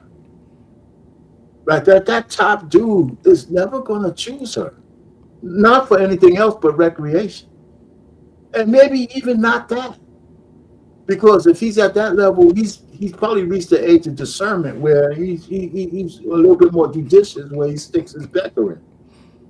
But it don't take asking for passwords and that type of access to know if a man is going to deal with you. Like, it don't take asking for passwords to see where you stand in a man's life. It don't take all that. It shouldn't take, oh, well, I'm gonna ask him for his passwords, and if he don't give me his passwords, then I'm not gonna be with him. Right. It doesn't take that. You can. She's 41, 42. You've been on this earth long enough to be able to gauge and read a man. If a man is not doing certain things, that means he don't want you to hold a certain place in his life, and you got to be okay with that and walk and keep it moving. But to say that you're setting this precedence so early in a relationship, like you setting the rules, and you better give me authority, and you better, this whole cell phone obsession, I don't even want to. It's not it. The cell phone password is a metaphor for her control. Yeah, like I don't even want to know. Her being in control. Men, I don't even want to know. I think and that's that Eve trait, right? Don't eat from this tree. Yeah. You can eat from all the trees here. Just don't eat from this one, right? Yeah. And what women want to do? They want to eat from the one. I want that one. That one. It looks good. It looks juicy. I think I would know everything if I ate that one, right? Absolutely. Why would I want to be in your phone? Why would I? For what? So I can be cursing you out and nagging you, and it don't even gotta be that you with somebody else. Or why are you liking this picture? And why you doing? I don't have time. Nor So, do I want to have that mental space of knowing what you doing when I'm not looking, when I'm not around. Like, that's between you and God. You're going to have to work that out with God, because it's going to be revealed in some time or another. I don't have to look at it. If your intentions are pure, or if your intentions are not pure, it'll be revealed at some point in time. And it's so a confirmation of her control. That's all she looked at. The phone is just, if that man acquiesces to what she's saying, that gives her the feeling of that she's in control of this dude, and it's gonna be downhill for him all the time after that. It has nothing to do with I give you access to my body, you give me access to your phone, and da da da da. It has everything to do with, are you going to do what I asked you to do? All of that. Are you going to give me what I want? She talks about in other interviews. So her mom and dad were never married. Her mom was a drug addict. Her mom got hooked on the drugs that her father sold. Yeah. Okay, so that's the background she comes from. She talks about, always being upkept by her father, and her father never taught her how to go out and be with a man for money, right? But a lot of things are not taught, they're caught, right? Mhm. So her father was a pimp or a drug dealer, whatever he was. That's what she is. That's what she is. She is her father without the drugs, and the drug may be her getting this money for her, saying that she's a doctor, and women glorifying her and listening to her. But you are the nature of where you come from, unless you do some soul searching and things of that nature to change it. But you are where you come from. Yeah. And she comes from a drug addicted mother and a father who sold drugs and was an it dude and iced her out and things of that nature. Yes, she went to school, she got her degrees and did other things with her life. But at the end of the day, the core of who you are is who your father made you to be. You're a slick talker. You're someone who can get money. You don't have to sell drugs, but now you're selling this false hope of women should take, should get in the driver's seat and should just be trying to run things with a man, as if God didn't give him the head position. Yeah. Okay, he gave the man the head position. So for you to even think that you can go somewhere and run things because the caliber of woman you are, because of the stature of woman you are, is completely false. Mm-hmm. It's false. Just like when you the one, out there dealing drugs or whatever, can't nobody tell you nothing when you getting money. Can't nobody tell you nothing when you got the hottest honeys on the block. Can't nobody tell you. That's that mentality that you have. Like Uncle Rick was saying, she has a certain mentality that's not going to get her anywhere, but she doesn't even realize it comes from, and she talked about how her father was a womanizer and things of that nature. Well, you're only doing what he was doing, and you're just doing it in your feminine person. Mm-hmm. Because if she had a mother that wasn't on drugs, and she had a mother that was married to her father, and her father wasn't selling drugs, then maybe she would know that, hey, my father's running things and my mother is there to help him. My mother is there to nurture him. My mother is there to, help him with the children and things of that nature. But she was in a broken home. And she brought that home did not help her. She brought it in every other relationship she was in. So, yeah, one of the things, and we haven't talked about it a whole lot because, God damn, I have no idea why a lot of people, men, when we know, it's certain things that we know when a woman is really into us. Damn, just the love. It's not just, I love you and I'm in love with you. It's a whole different type of feeling that you get when a woman, like, for instance, I'm a simple guy. I done had women and did things for me, man, because they paid attention, right? If they gave me gifts and shit like that, you can't just give me any type of gift and I'm just gonna be like ecstatic, right? And that's what y'all want. Y'all want a nigga to just be like, Oh my God. And you know we ain't like that because we ain't really used to getting gifts like that. But when you do something that's just out cold for your man, it ain't because you bought him like the most expensive gift. It's because you paid attention to that man and you did something and you added to what that man, if this is what you needed and I know you like it type of thing, right? We all done had our wives and women that gave us some gifts. And I'm telling you, the expensive gifts didn't mean too much more. You know, it was cool. But if they find out what it is that you like, your hobbies, the things that, you know what I'm saying? I know guys, man, and I'm glad that I hung around partners that had wives that actually really, really paid attention to them, right? Had a homeboy. His wife, I don't even know how she did it. She got him to go on a trip with us. We wasn't even in on it. We went on a trip. It was a 5-day trip that we went to Florida.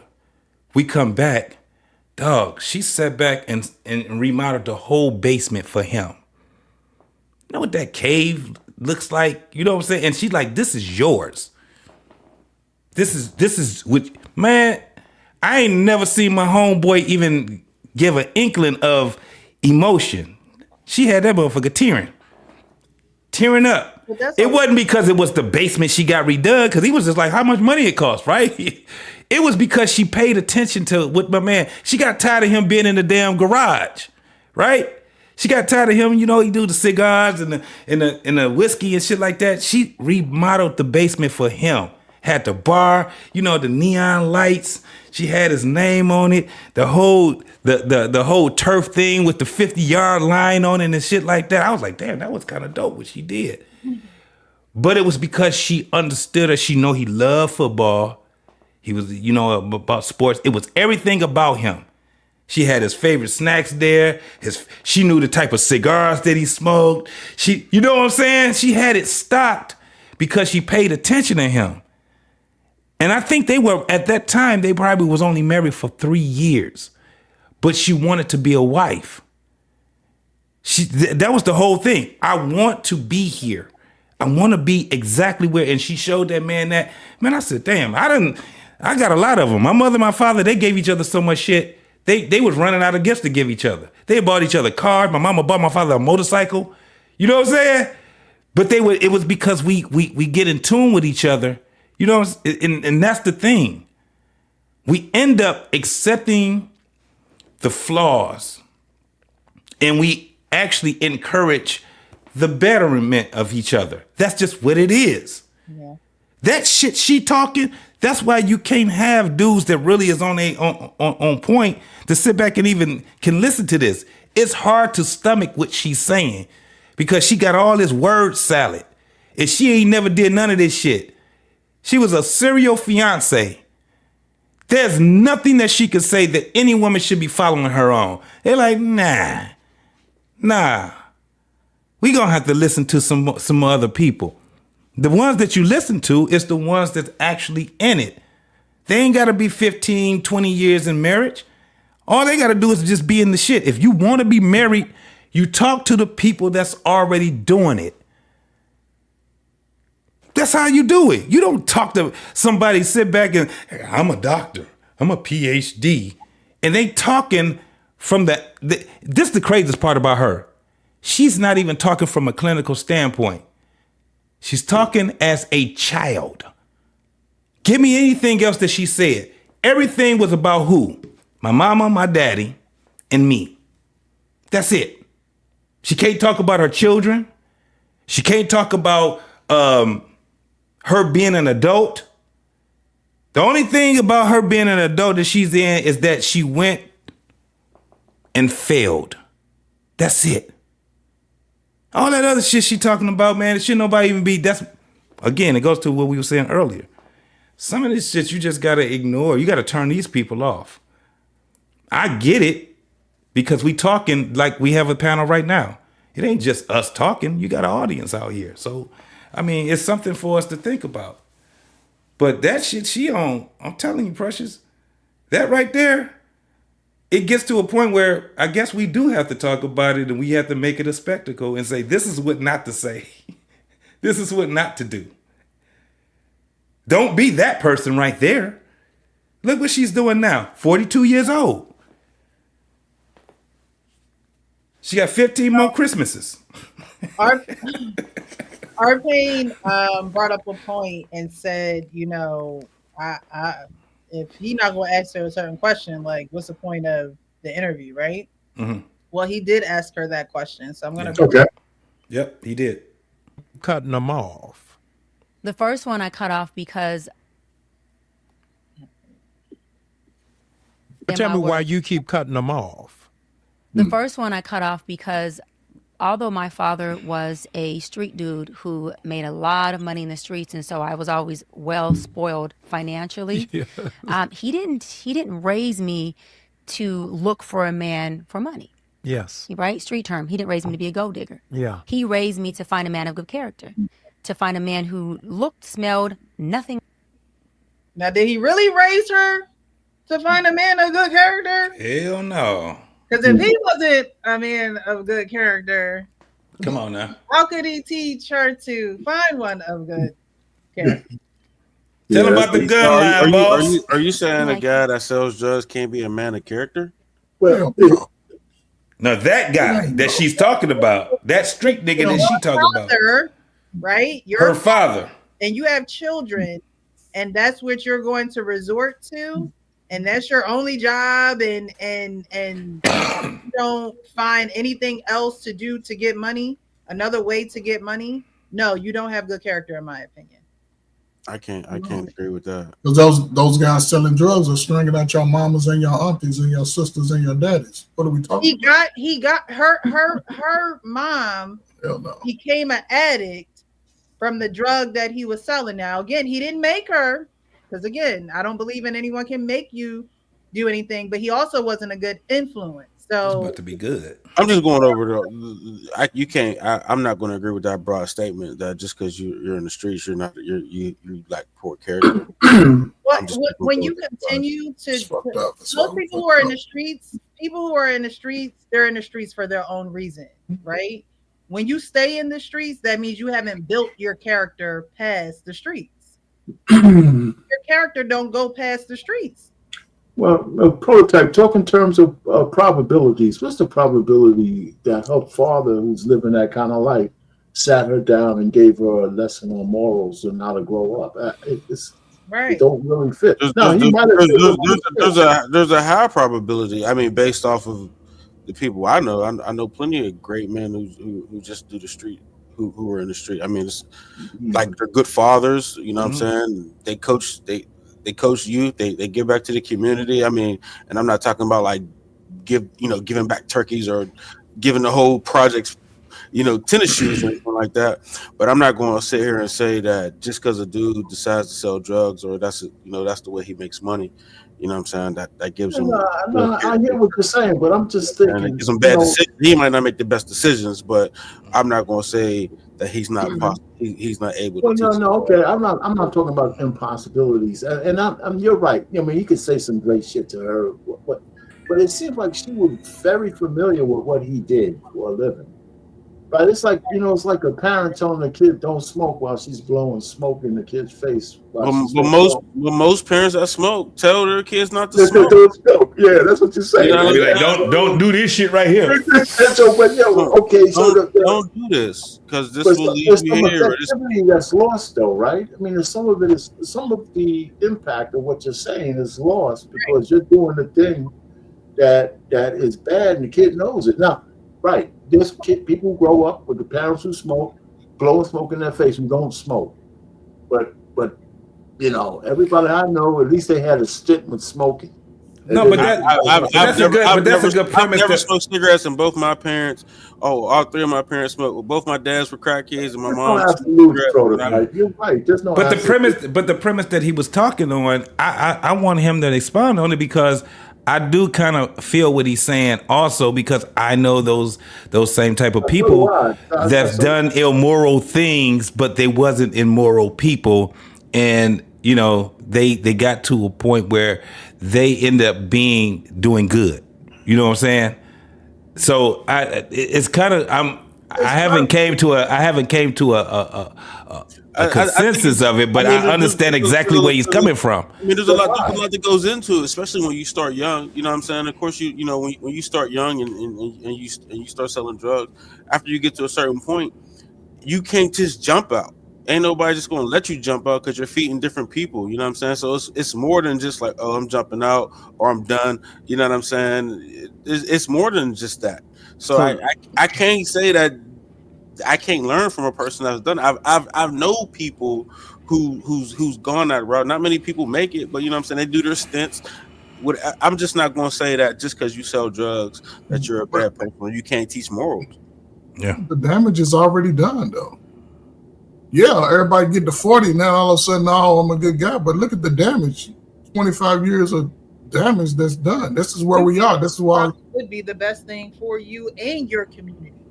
Yeah. I mean, I disagree with you on that. I'll never. No, I mean, you're talking about community. Like, so the thing about it is the guy. I mean, that's not even how drug dealers really function. They don't even sell to the community. They go out into the white suburban trailer trash. No, they don't. No, they don't. Stop lying, man. Come on, I know. The ones I know don't sell where we live. Come on, man. Most drug dealers that are black are low-level, mid-level drug dealers. Ain't no kingpin brothers. I don't know. What are you talking about? We're talking about dudes hustling.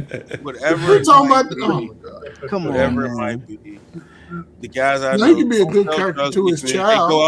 They go out into the country bumpkin and make their money out there. They ain't not going no country bumpkin. They going right maybe over the guys you know, but house. I'm just telling you my drug dealers all over America. Yeah. It's a few. I'm telling you my anecdotal. But the guys that move like that, I guarantee they are older guys. But it's very interesting to me because what Prototype said is not far fetched, man.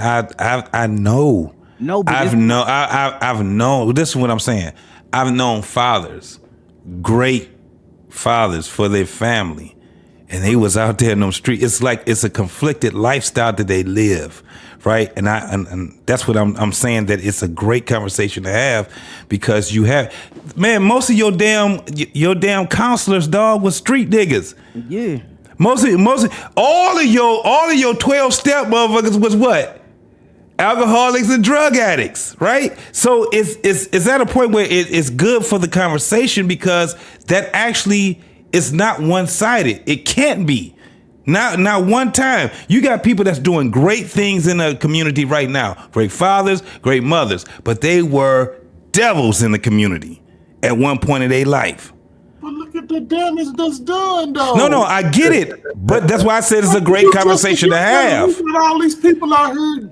Oh, we got grown-ups who are having, what is it when they have the residuals of the drug effect? We have grown-ups who are born with the residues of the drug dope in their system. Yes, I agree with that too. The damage too. is done. Now, yes. Yes. So the only thing I'm saying is this: I don't want people to get confused. I don't want you to get. I'm not saying Coach Word. I'm not telling nobody to sell drugs. I'm not saying right. It's just, but what he said was not too far fetched out there. You come from a situation that you don't have a lot of opportunity. Like that's what people do. Man, so I know great fathers who coach kids and do XYZ, and you know what I'm saying. And they just make their money in the street. Well, Precious, was that short or is there more to that? No, we just stopped there. Yeah. I would like to hear more. Yeah. Oh, you know what? It was that short. Okay. That short. Yeah. That was pretty dope, though, man. Wait, I'm sorry, you guys. No problem. It had the other clip on top, which is weird. But no, we have more to go on this one. Okay. Him, right? And so I found nothing like him. Right. And so I found a man of good character who was faithful, who was loving the boy next door. He was an athlete. He just was a good man. Yes. But he had no work ethic. And so as I'm in this relationship trying to navigate, I would call my father constantly and say, although I'm not denying him of my body, right? Although I'm trying my best to still show up in my best form, it's causing an internal struggle because I'm winning the bread and he's domesticated. but this is not the role that feels natural for me. Yeah. I don't like it. And my father kept saying, but he's a good man, baby. He's a good man. This man is faithful. This man is loving. But this is coming from a father who was a great father, Pastor Bryant, but a womanizer. There you go. So there you go. There you go. She heard the words, but her spirit was poisoned by her dad. Yeah. Yeah. And there ain't nothing a man can do to change. Hey, did her dad make her do this? No, he didn't. She chose it.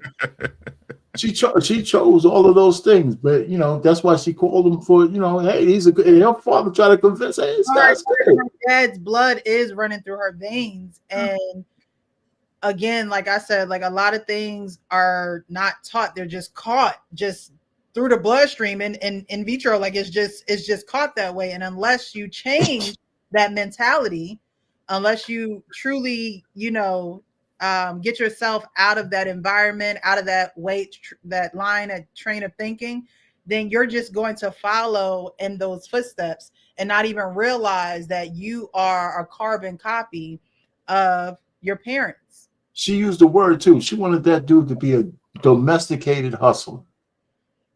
She used the word domesticated, but he wasn't hustling like her father. She wanted him to be a domesticated hustler. Like a man wants his wife to be a hoe in the bedroom, but a princess in the public. She was hustling like her father, right? She, wanted to get all these degrees. She did it a different way, but it still produces the same results when you have the same mentality as your father. But she played it on her father. That's what Rick is trying to say. She played with her plight on her pops. I would like to see her degree, and I would like to know if that University of Phoenix degree holds as much merit as University of Rutgers. I'm just curious. University of Phoenix. Hey, listen, man, don't be laughing at the University of Phoenix. I'm gonna be Dr. Ferg next year, man. So y'all be ready. Doctor. I got the education. I ain't gonna show y'all no paperwork either. I'm just gonna say this. In our natural state before they get in a real relationship with us. Whenever I've heard a man say, "Let me see what you look like with no makeup." Oh yeah, that's so tired of StreamYard. This problem hasn't been fixed yet. You might just need to reset it, like just when you go off, just reset your browsers and stuff. All right, I'll play this one and try and get the correct one up there. So she talked about having access and wanting access to a man when they are getting to a certain stage. She wants the security of having that access. Well, she comes on to Jason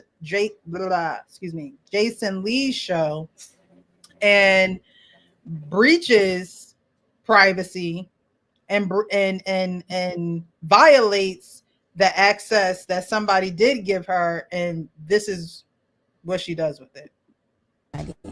To ask for a therapy session. Okay, and that's why I want to give him his props. Hold on. Give it up for Offset looking for help. Yes. Okay, there we go. There's a delay. It's horrible. Offset came in my DMs. To ask for a therapy session. Okay, and that's why I want to give him his props. And give it up for Offset looking for help. Yes. You can face in his face like sue her.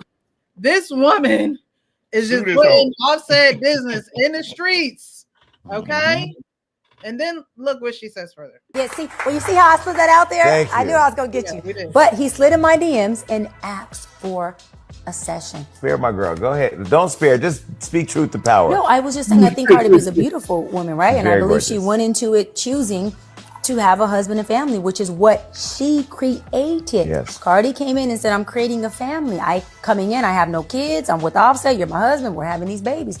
Offset came in already a baby daddy. She chose a man who already produced baby mamas, broken families, broken homes. She chose him. That's why we can't really blame him. And then he came and gave her what she chose from the beginning of when she chose the man. A womanizer and a baby daddy. She chose that. Men are also Listen, convincing. Will tell you that they're let me tell you changing. this. Oh, I'm No, no, changed. no. I'm gonna change for you. Let me say this. If a man is going to change, is if you do like Cardi and many other women have done, Give him you a chance. choose the man to see if he's going to change. And I'm here to tell you, and I don't care what man wants to challenge me on it, baby, please challenge me, that a man is going to be the man that you chose him at the place that you chose him at. It makes no sense. She got it, Go bro. ahead, Fred. You got the floor. Hey, Go ahead. her results tell us everything we need to know. She got it figured out. She got the game locked up, man. I'm about to book me a session. Yeah, I'm gonna book me one too.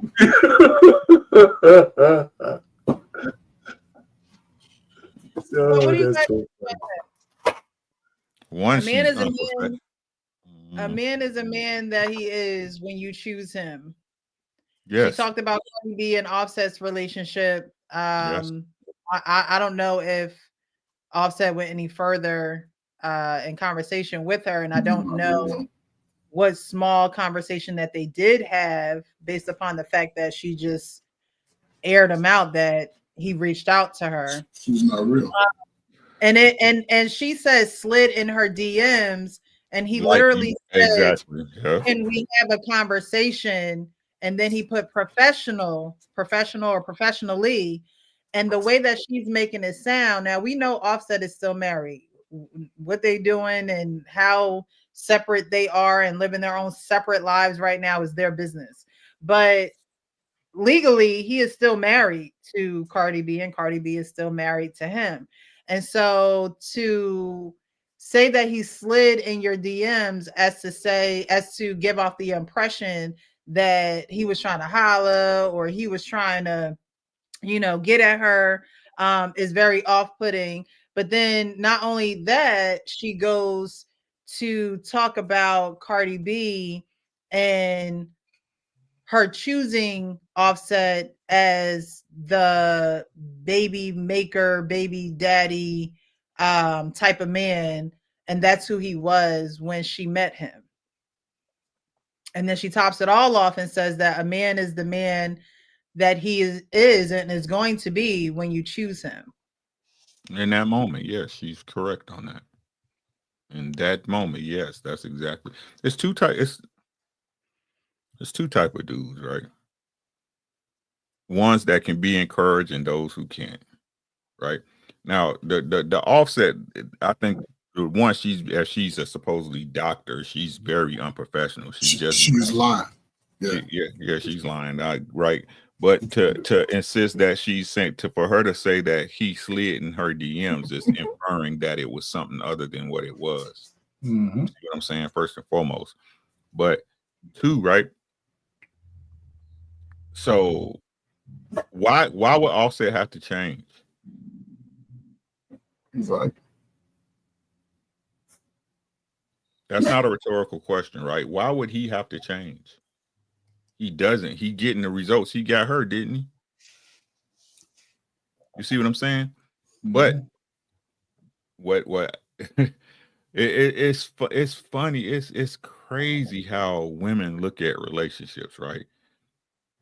What she said, right, and what most women say is that when they look at a man or they look to get with a man, they're looking for that man to add to their lives, but their ability to add to that man's lives is nominal to none.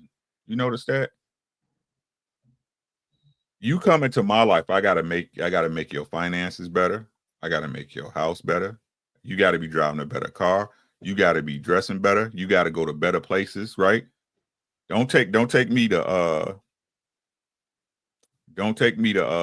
Applebee's, right? I gotta go to Nobu's, right? I gotta go to Ruth Chris when we just going out, right? Right? And this woman, this is where y'all really rob yourselves of good men, right? If you got married when you supposed to, younger, 21, 22, 23, 24, 25, before life beat you up and all these expectations get set, right? Mm-hmm. you were supposed to grow with your partner. Let me tell y'all what grow means. That means you and your partner grow through shit and y'all get past it. Y'all go through stuff and y'all get past it and y'all learn. That's what growing means in a relationship. Not your finances, not you getting a new job, not you getting a nice car. That's material shit. That shit can go like that. That's what people don't understand. Shit happens every day. Right? But what happened, Precious, to women being inspirations for men to be better men? What happened to the support of a woman looking in at a man and saying, you know what? I believe you can be better than this, right? I believe that as a man, you have another level that you can achieve. And what can I do to help you accomplish that? Right? We supposed to be, this is what I'll be talking about. We supposed to be ready-made and ready for a family. It doesn't matter what we've been through. It doesn't matter that I had a father or a toxic mother, or I went through this and that, or if I was deprived or ranger. Oh Lord, white supremacy held me back. That shit don't matter for a man. But for a woman, they can use every single excuse, not only not to be a good wife, not to be a good mother, not to be a good mate. We constantly put these weights on men to be better when nobody ever asks, hey, woman, can you be better? And it's to the point, and I gotta agree with my bro Proto on this, right? Us as men just have to accept that this is the way women are. They don't have the potential. They don't have the potential to be better women. What she should have said, right, is when you meet a woman where she's at, that's the woman she is. Because we have to love y'all for what you is and what you ain't, right? God damn it, you get better. You don't even dress for us. They don't even dress for us. They dress for them. They ain't going to the gym to look better, right? They just want to look better for themselves. Y'all gonna fuck around and get what y'all asking for. Yeah. It's coming. It's coming. Y'all gonna get it. Damn, y'all just said some shit. Go ahead, Prototype, because I ain't got shit to say. I just wanted to just tell them about the gun line, boss. Well, I mean, I know a lot of people don't agree with what I'm about to say right now, but I believe in the duality of men, of people. You know what I'm saying? Well, I'm not a woman to tell you, but the duality of men is we going to give you what you present. You know what I'm saying? So like we're going to treat hoes like hoes, and we're going to respect women like women. You know what I'm saying? Like I know, I mean, like I said, I know killers who will go down to Miss Johnson's house and make sure her grass is cut. You know what I'm saying? Like there's a duality in men, and we're going to give you the man that you give us to be. You know what I'm saying? So if you're a respectable woman, then we'll respect you in a way. You know what I'm saying? And be that kind of guy.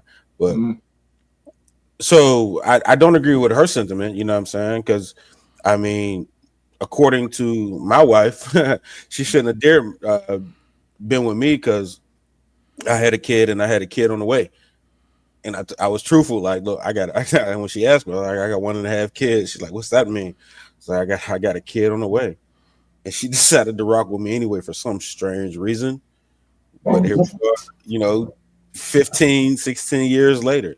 You know what I'm saying? And the fact that she even, I guess, took a chance on me like that, I thought it was strange, but she did. And here we are. She gave me a respectable woman. So to her, I've been a respectable man. So that duality of men that's profound shit there, Prototype, because it's true. Yeah, that's really true. Mm-hmm. Right? I agree with that 100%. There's a duality with men, for sure. And so I guess that's where you were coming from before, that even an absolutely horrible guy could have something in him that's still worthwhile to somebody, depending on who that person is. There's no doubt about it. I've seen that myself, so it's true. And it varies in almost all men, right? I know some tough guys, and I see him with a lady that's like, how could you even like this dude? Well, the way he treats her is not the way he's going to treat you, and the way he's with her, some of the biggest, toughest guys, their soft spot is a dainty woman. or a child or whatever it is, but he could be a cold stone killer out in the street. There's no doubt about it. That's why in some movies, you always wonder why some of the biggest killers even have a family. Mm-hmm. Right? Why would you even have a family in the kind of life you live, you know? So I could dig it. So you got a man they call Uncle Charlie, right? Charlie Wilson, the singer, right?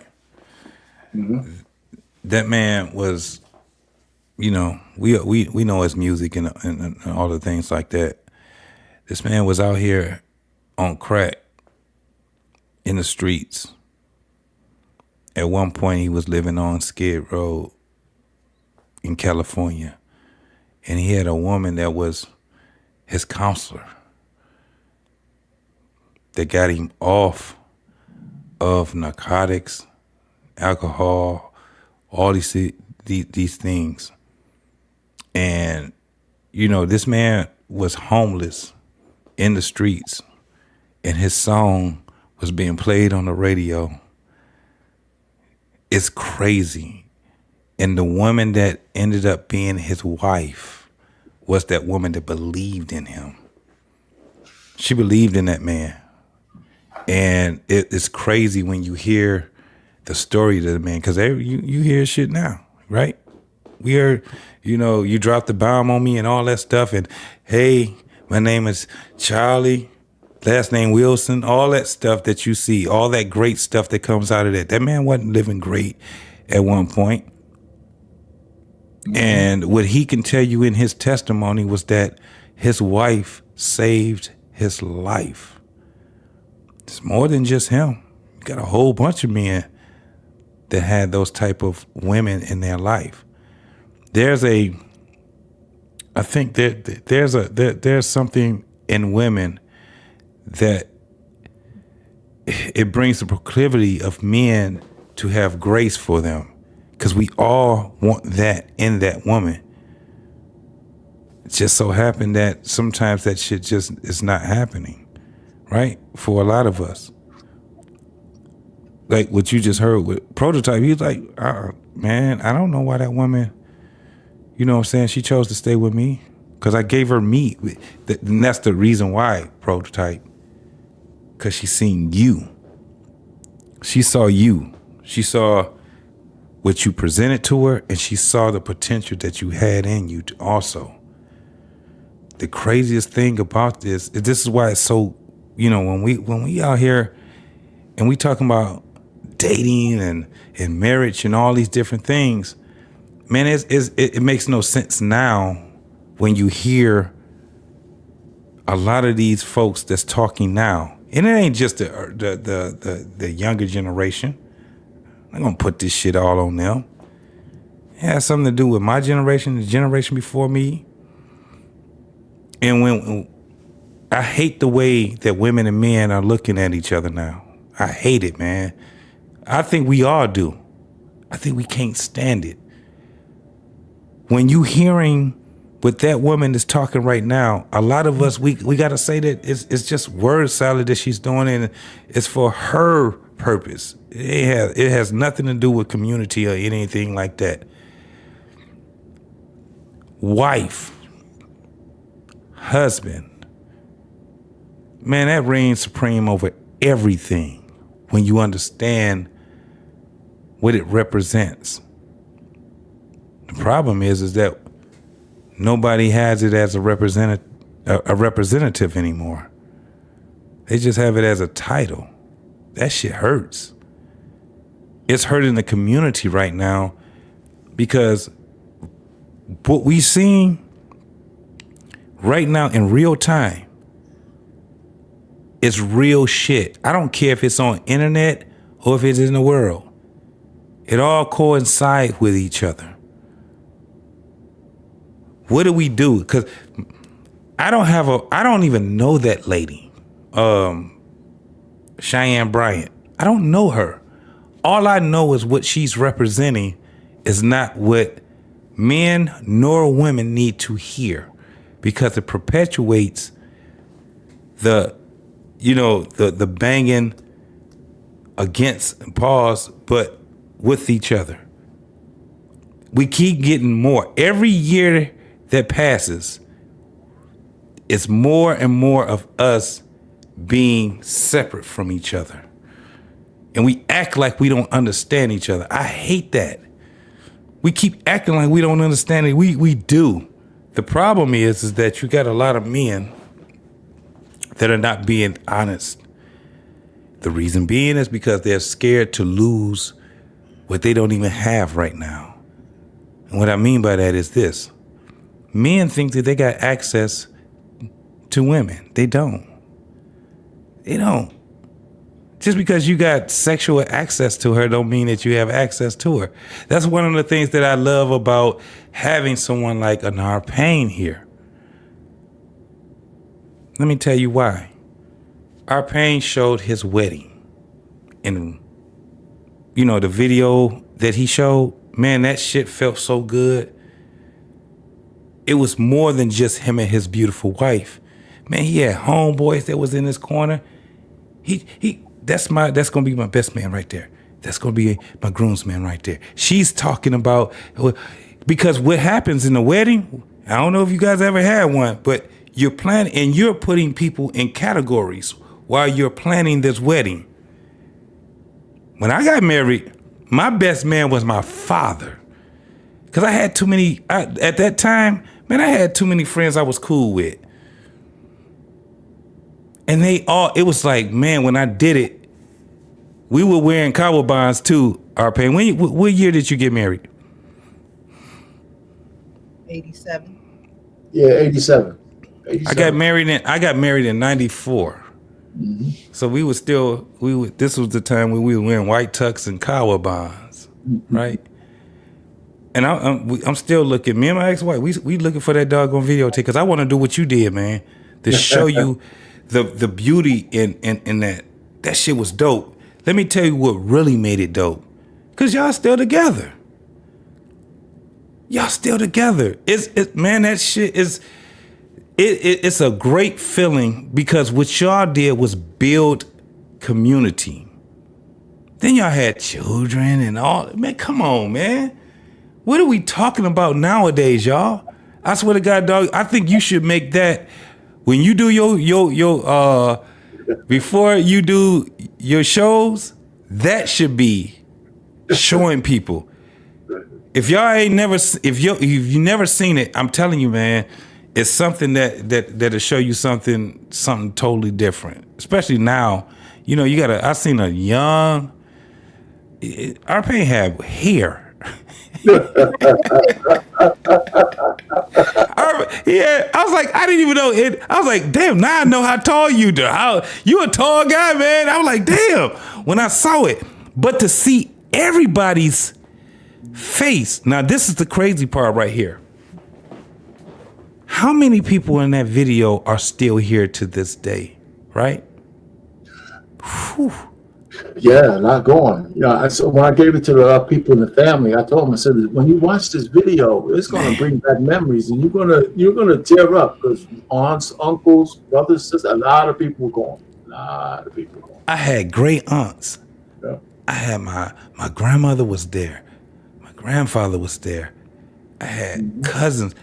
When I look, I'm like, damn, looking at that now, at least probably about 50 or 60% of those folks are no longer here anymore. But when you see how beautiful it was, man, where everybody was having a good time because they celebrated the juncture of two people bringing all of them together. That's the craziest part. That's what the wedding does. If you don't know, a wedding, that's why it's cool when you want to have a big wedding and things like that. Because you want to bring people together. They don't have that concept anymore. They just want a big wedding so it can look good. It's the same thing in a marriage. You don't want your marriage to look good. You want your marriage to be good. And because what happens is that it shines the light on everyone else that's around you. Everybody else that's connected to you, it shines a light. It inspires people. It makes people reflect. it does so many other things other than y'all just being dressed up, eating chicken and steak and dancing and doing hustles. It's way more than that. It's a time where people remember a lot. We have a problem with this right now, folks, and I'm gonna keep saying it. We're in a state of emergency. It's a state of emergency. You're never gonna see that again unless they put it in a museum. Until we get our act together, and then we gotta do it all over again. It gotta be a whole different way how we do it. But if I'm telling you right now, man, when we are talking about the next generation and where they're at right now, we have to be able to have that type of a conversation. We can't talk about pointing fingers and look. One of the things I love about people that talk about history, that can talk about it without being emotional, is the fact that they can give you the facts and not what they think. What are we doing? What are we doing, y'all? No.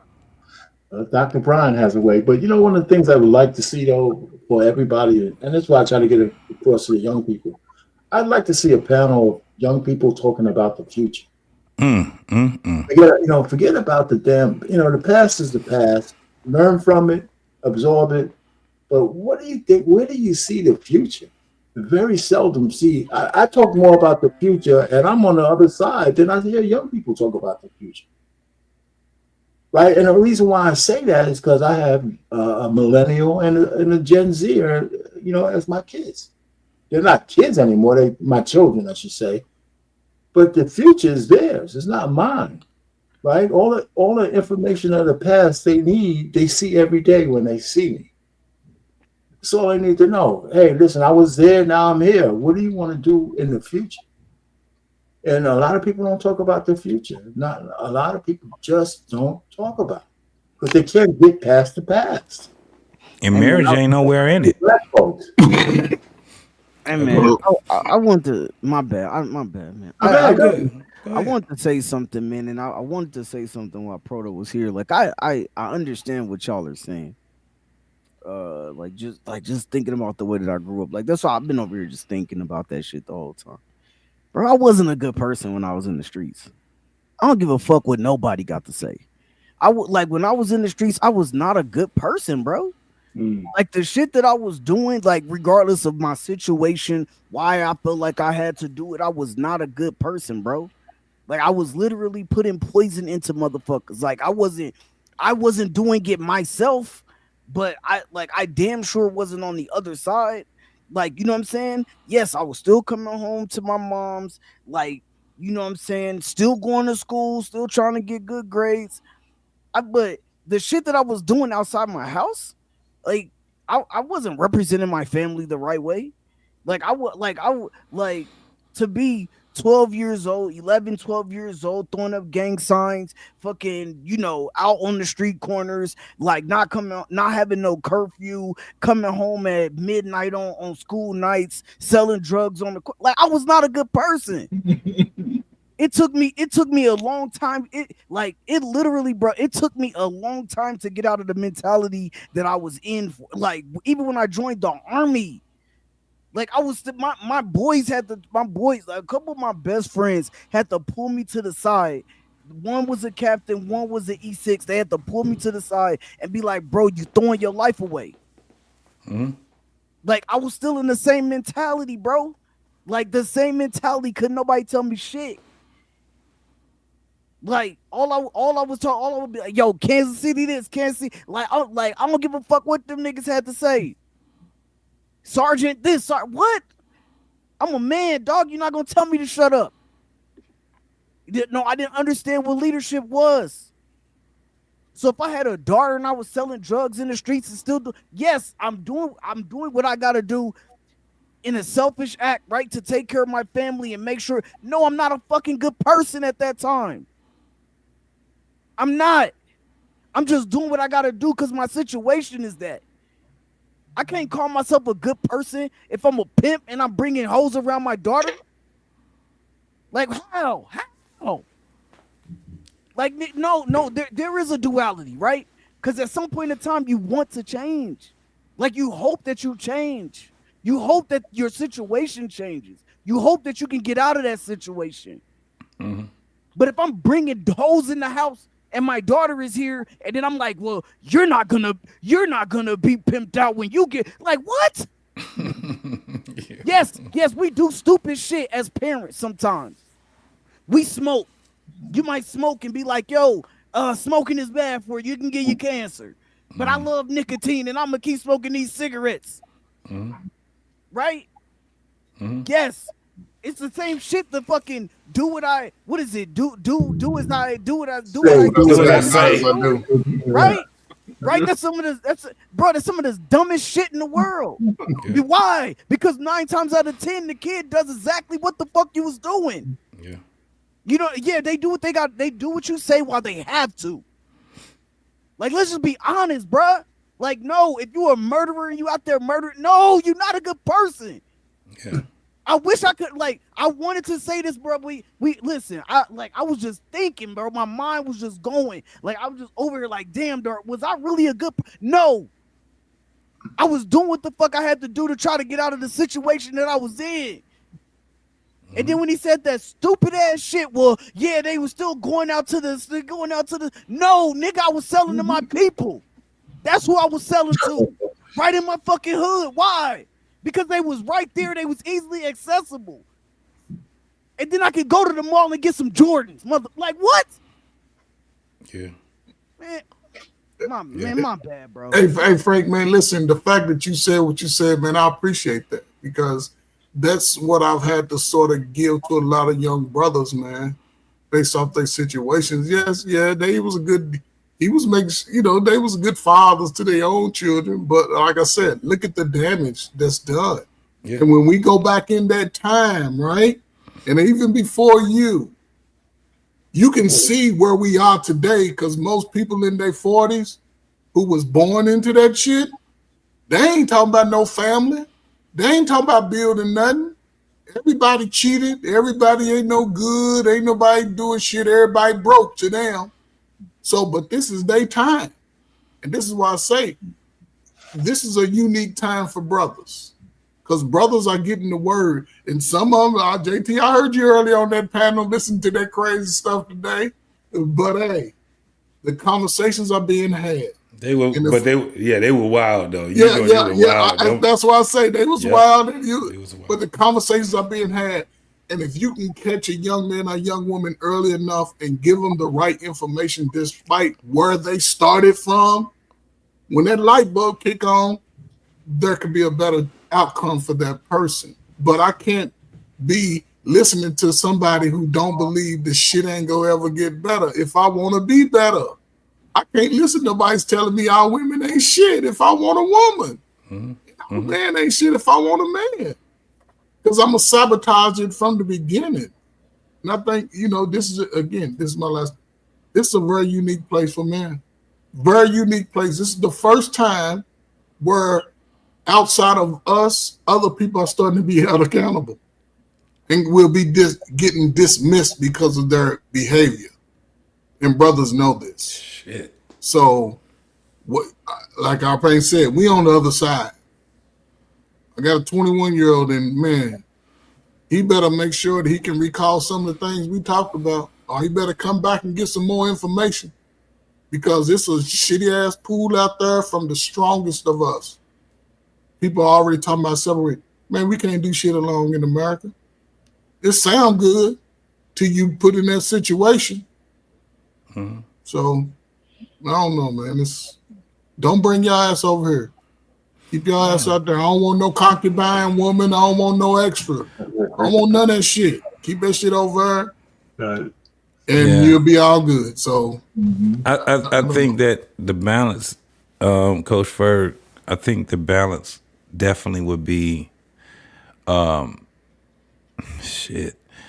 when you have older and young folks having the conversation together, right? Talking together, not talking at one another, right?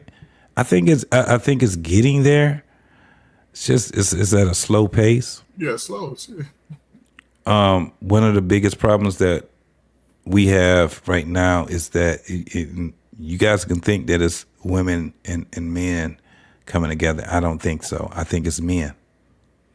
I think right now we're in the process of men being able to come together because it's conflicting to women. They're hearing us, like you said, Coach. I was on that. You say me on that panel. You see how conflicted that was with just men. Just men. At the end of the day, it really comes down to us understanding that there's a process to each and everything that we have right now. I think that people take relationships the same way that they take sex. And that's, as you know, the shit being just social and fun and not something that is actually that's needed, right? There's no way that we can have a functional community without infrastructure, first and foremost. The infrastructure is promoted and is induced by men. That's what the infrastructure is. If we can't come together, how we expect our women to be able to follow, right? And that's the problem we have right now. It's the brokenness of the infrastructure. The infrastructure is broken. The foundation has been, have no idea what's happening. So now what we're seeing is everything burning down. It's looking like California. It's looking like certain parts of California. You can't do nothing when the fire starts. The only thing you can do is hope to contain it. That's it. And right now, that's what we're trying to do. We're hoping to contain it. This is the problem, though. Because we get older every day, every week, every month, and every year, at some point, the older ones of us, we're going to say, hey, I pray for y'all. That's basically what happens. I pray for y'all. They try to fight, and then at the end of the day, once they start saying, nah, I'm cool, then it's the other people. Once you're in your 30s, 40s, you better start understanding what's happening right now. And what's happening right now, a lot of people in their 30s, they don't know nothing. They don't know what's going on right now.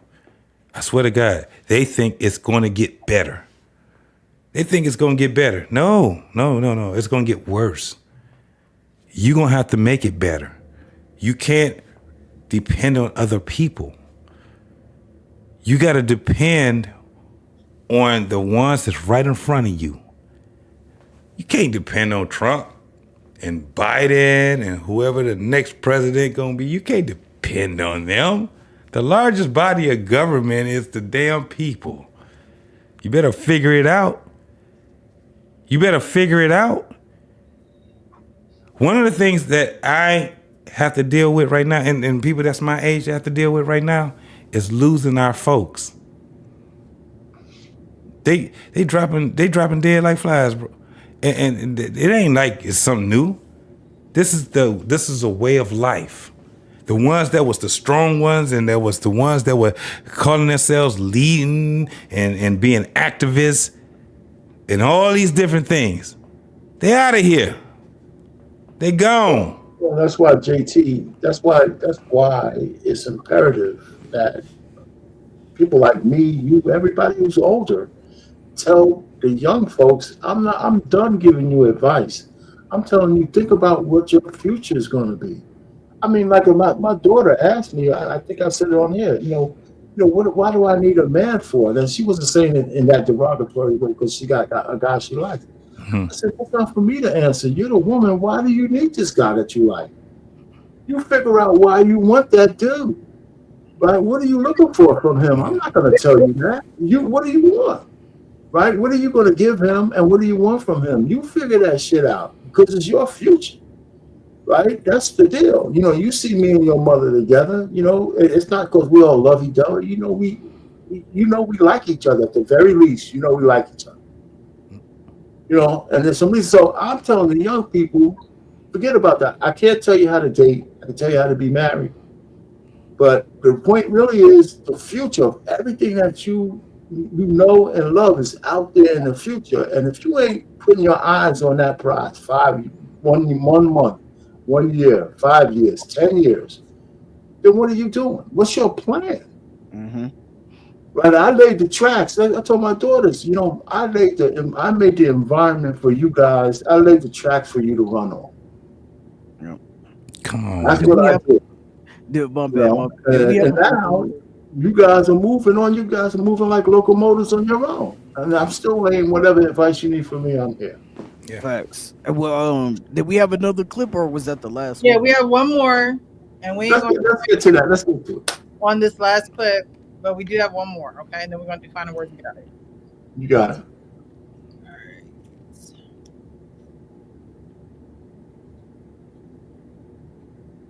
In a year, and it's not because I chose to be celibate. Hold on, Jason. This is not a choice. I'm being transparent right now. Okay. It just happened like this because I'm not into casual.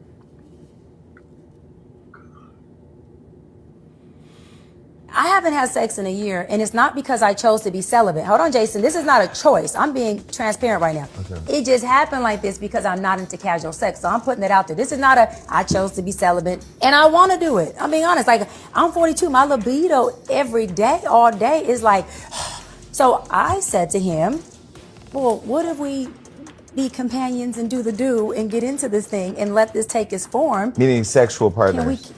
Can you take it down? Yeah. Like, I want it. I'm attracted to him. So this was a conversation He covers me. This man spoils me. He loves me. He wants to marry me.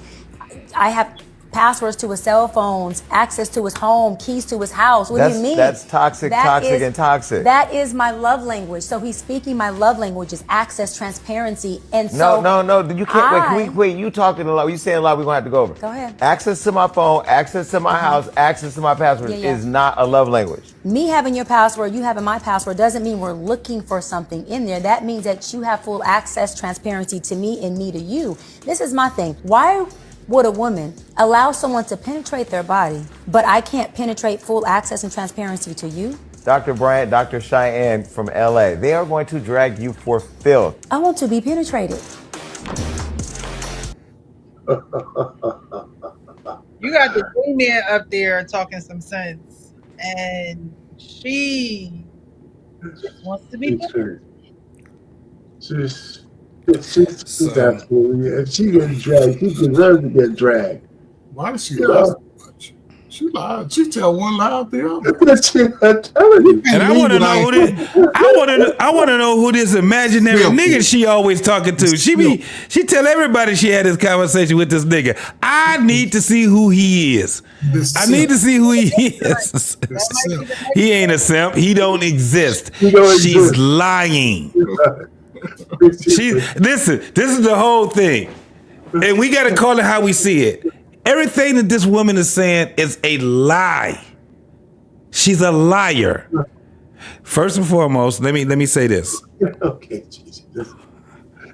I just don't like I don't like women and in dropouts having conversations about heterosexual shit. That shit don't seem right. I guess he might be. He gay as shit, bro. He's a dropout. Definitely is homosexual. He is definitely a dropout. Well, at least he certainly peeped her bullshit though. He said, it's not hard, but it's not hard to do it. It's not. Once somebody show you how to get the Rubik's Cube, that's why people don't play the Rubik's Cube no more, because they got the code for the Rubik's Cube now. Once you got that, it's not hard. If that man, that doesn't say anything for him. That says everything for her. You suck. If you let a dropout have more common sense and logic than you, then you suck, lady. You really do. You suck. At the end of the day, because if you see his conversation with her and then you go to and get his conversation with Boosie, it's a whole different type of conversation. Because Boosie let him have it. Okay. So it's right. A pause in there somewhere? Is there a pause? Yeah, pause for real, pause for real. You know, if black man was here, it'd be like pause. Like we pause every second. Yeah, but what I'm saying is this. Man, this shit. I hate that I'm getting older. Because it don't look good. Like we just call it out. And this is the thing. My mama always told me. She said, the older you get, the more honest you're gonna be. And it's gonna be so bad with people. You ever seen old people that just say shit? They say shit worse than damn a 4-year-old, a 3-year-old. Old people go right back to being 3 years old again. That's what happens. 3-year-olds are, you know how they are. A 3-year-old be like, why are you so fat?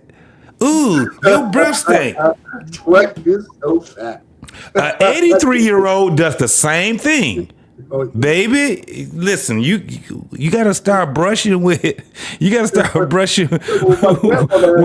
peroxide. I gave one time. I went to college, came back, and said, "What's your girlfriend?" She said, "You ain't." She said she gave me that like smile. She said, "You ain't like one of those kind of guys." Right. What are you talking about? You ain't. Yeah, I said, coming from my grandma, I couldn't believe she was asking me that question. Yes. I said, no, you have to worry about that one. Man, that was funny. It came out of nowhere. Right. That's crazy. But that's the thing.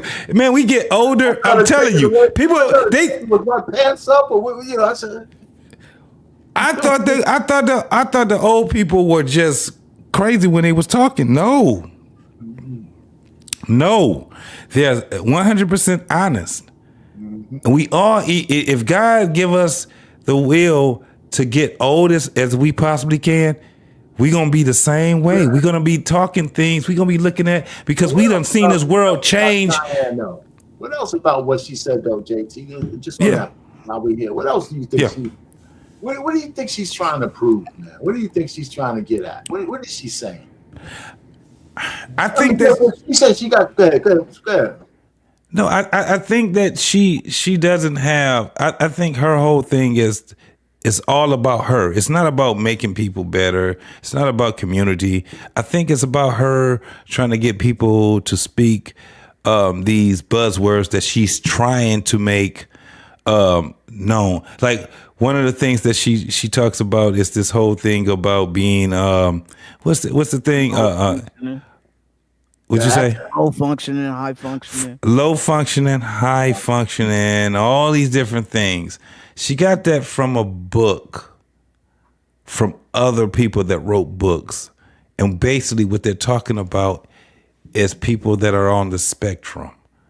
If you understand what she's saying, these are books that these are mental health books that are talking, especially with the low functioning. If you know anything about people that has Asperger's or they're on the spectrum, things like that, it talks a lot about where they're at, the level that they're at of understanding and the functionality of them. Either Rain Man or Idiot Savant, whatever, all that kind of stuff. Yeah, so she's trying to make this a hybrid of relationships. That's crazy to me. And so basically, I think that this is a personal thing. This is not I want to make the world better type of thing. No, she's trying to do this whole thing on, I need to get notoriety. I want to be the authority of the things that I talk about. And it's not working for her. She's getting more desperate though because the age is catching up with her. Yes. I think she's realizing that. She don't know how to go about it, And that was, what came out of her mouth. I'm 42. My libido is like, are you giving him access because you horny?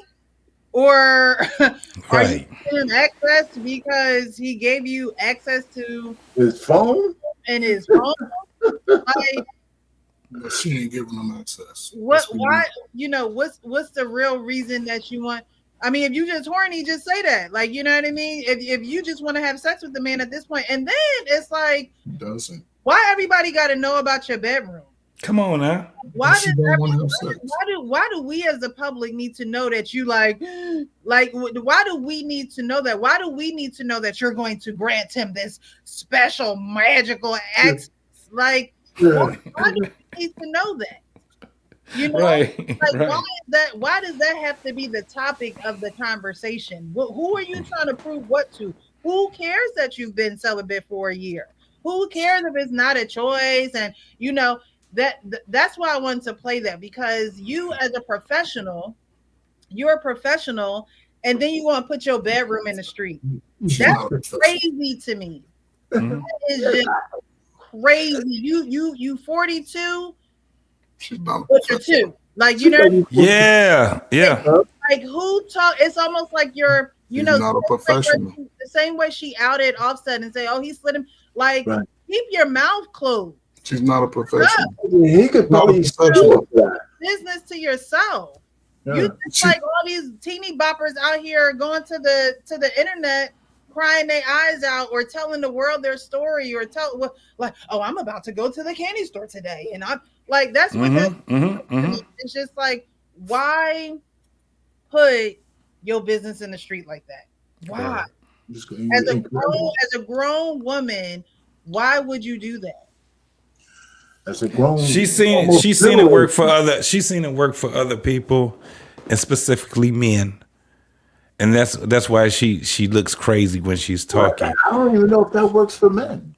No, what I'm saying is that you got your Derek Jacksons, and I never can remember the other dude's name.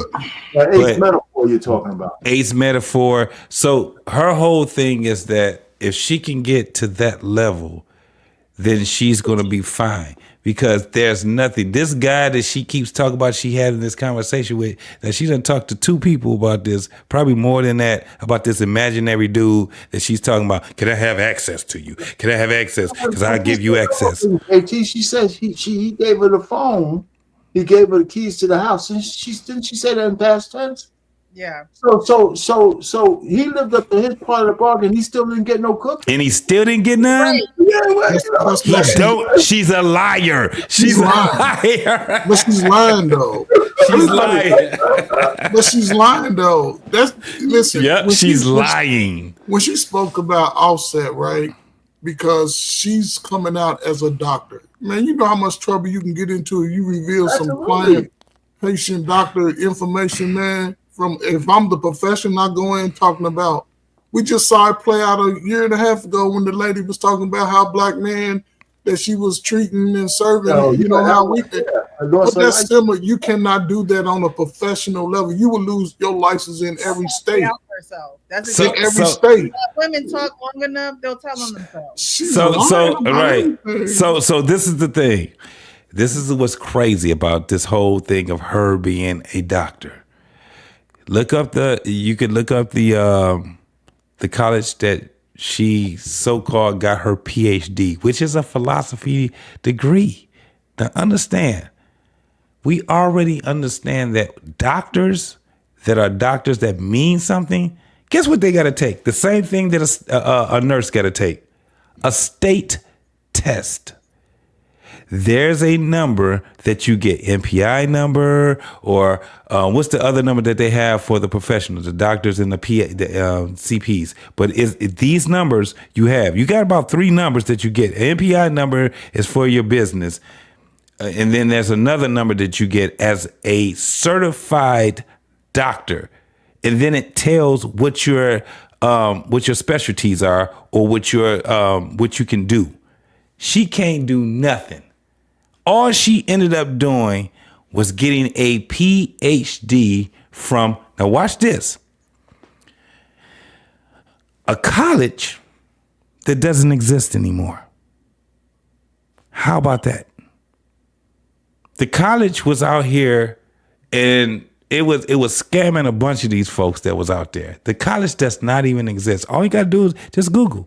What college did she graduate from? Then you Google that college, and then you're going to find out what I'm talking about. That woman is not, she can't do anything when it comes down to patient, what is it, physician patient confidentiality and all that, because she's not certified in none of that. All she have is a piece of paper that says that she has a philosophy degree in it. She ain't got no certifications. She don't got no doggone. She has nothing to follow that. Even a nurse has to have a certification. Yeah, she's just taking her pretty privilege and she's abusing her pretty privilege, and that's there you go. That's it right there. That's all it is. That's why it was easy for her to tell Offset's business. Yes, because she can't get right. She's not. There was nothing they go because she's not in the business like that. Yeah, that's the craziest part. Call her or take her medical license. Nah, not at all. First of all, the university that she went to closed down in 2019. And it was a for-profit university. So come on, man. I'm a doctor. I went to Mississippi State. I can be a doctor, can't I? Thank you, Coach Ferg. I'm glad you did your due diligence. That's why I didn't want to put the bullshit out on her, but that's what it is. That college doesn't even exist anymore, and they had a lot of problems. The more you dig and you go down that doggone, that rabbit hole, you're going to find out a whole lot of other things that comes down with that. The thing is this. I don't know that woman, and I'm not one of those dudes that's out here trying to whatever she got going on, get your money, boo, or whatever. But I'm going to tell you this. She is not what she presents herself to be. Please believe that. The reason why she got this little fire coming with her right now is because she is on a network that has a reality show. This is what it was all about. The reality show that they have, it hasn't even come out yet. And she's supposed to be, that's what she was supposed to be promoting, was the reality show. Okay. She messed around and promoted herself to the degree where you don't even know what reality show it is that she's supposed to be on. She was on a reality. She was on like Love and Hip Hop or one of those. Yeah, this but the one not Love and Hip Hop, maybe The House, maybe not. Yeah, Mona, that lady is it Mona D? But this is supposed to be something that was a spinoff from that hasn't come out yet. Sorry. Yeah, because I did see a clip of her fighting somebody and one. Oh, was that true? Did we have any comments that came back? With any comments come out? Did we catch any comments from the chat? Not the chat, but the comment section of that podcast that she was on. Be interesting. I mean, maybe. Yeah, it'd be very interesting. We got to start reading those things too. Absolutely. Well, yeah, there was a lot of. I mean, I believe it was kind of like 50-50. So you had women who were saying, yeah, girl, like, I couldn't have said it any better myself and all that stuff.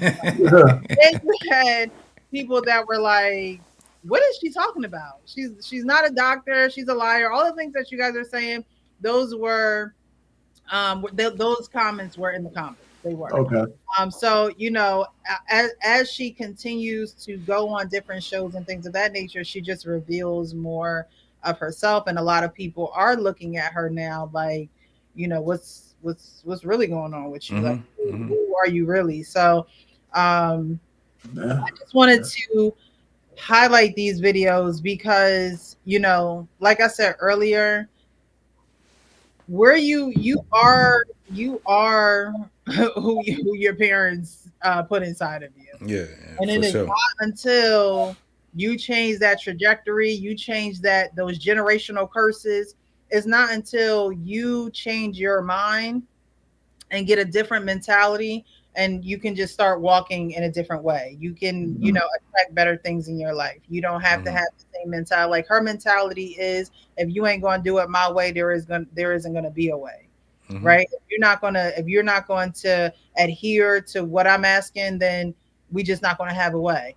And my thing is, it's okay to walk away from things that you don't see meshing well in your life, but to talk to them in the degree that she has talked about them, about needing, access codes and needing passwords and things of that nature, it should never go, that far. If the man, if if a man is not going to be transparent with you, he's not going to be transparent with you. But it don't take codes and passwords and keys for that to be the reality of him not being transparent with you. If you're really in tune with yourself and you're really in tune with the higher power, then you'll know when a man is not saying certain words and when he's saying other words in place of other words. You'll just know that by studying him and knowing him. And so then you can make your decision. But you shouldn't make your decision based off of if he's not going to give you access to his privacy, because you're not entitled to that. The only time you're entitled to it is when you become one with him. And then even then, there shouldn't be oh, I need your phone, give me your phone, I want to look through your phone. It should know, in a case of emergency, at least I know how to get in there to call your family members. Or if I want to surprise you, I know how to, email so-and-so and, get that information. So you don't necessarily have to know about it. And even surprises, some men don't even like surprises. Don't surprise me. Like, you know what I mean? So it takes a lot. It takes, she used that Bible verse, oh, well, you're supposed to have knowledge of your person. Yes, you are supposed to grow with your person in knowledge, but again, that doesn't mean I need all this information from you up front to know if you're the person that I need to be with. No, God is just going to reveal those things to you. He's not asking you to control the person that you're with. He's not asking you to even sit in the seat of control. He got it. And that's how you know that people don't really trust God the way that they say that they do. You know that the things that she's saying and the verses and stuff that she's, no, if you're going to trust God, trust him fully. What you need a password for? What I need your keys for? No. If you're really going to trust him. But a lot of people don't really trust him the way that they think that they do. And so they'll come on podcasts and they'll come on platforms and they'll even create a whole name for themselves and call themselves a doctor, so that you can trust them more than they trust what they're preaching and what they're preaching.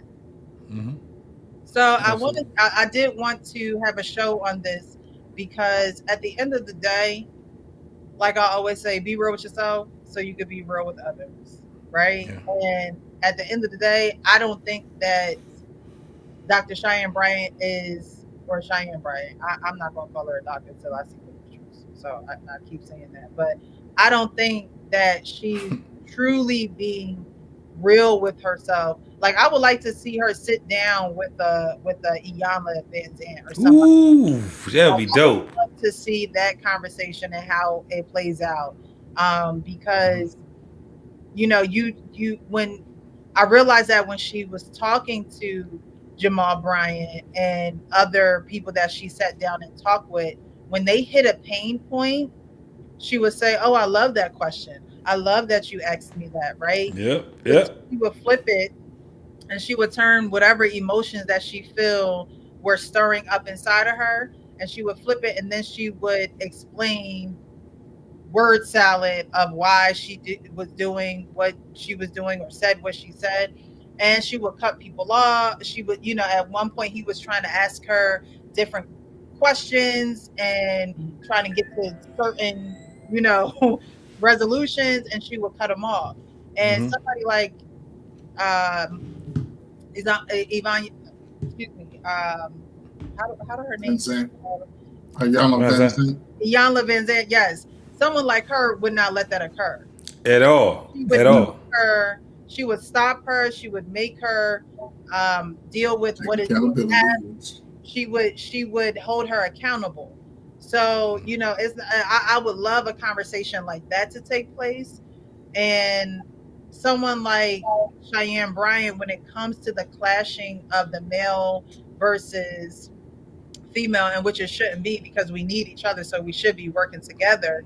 But Absolutely. she is someone that would keep women on one side and keep the man on the other side, because she's only thinking about herself. She's only being selfish, and that's no way. You can't join with a man being selfish. You just you just can't.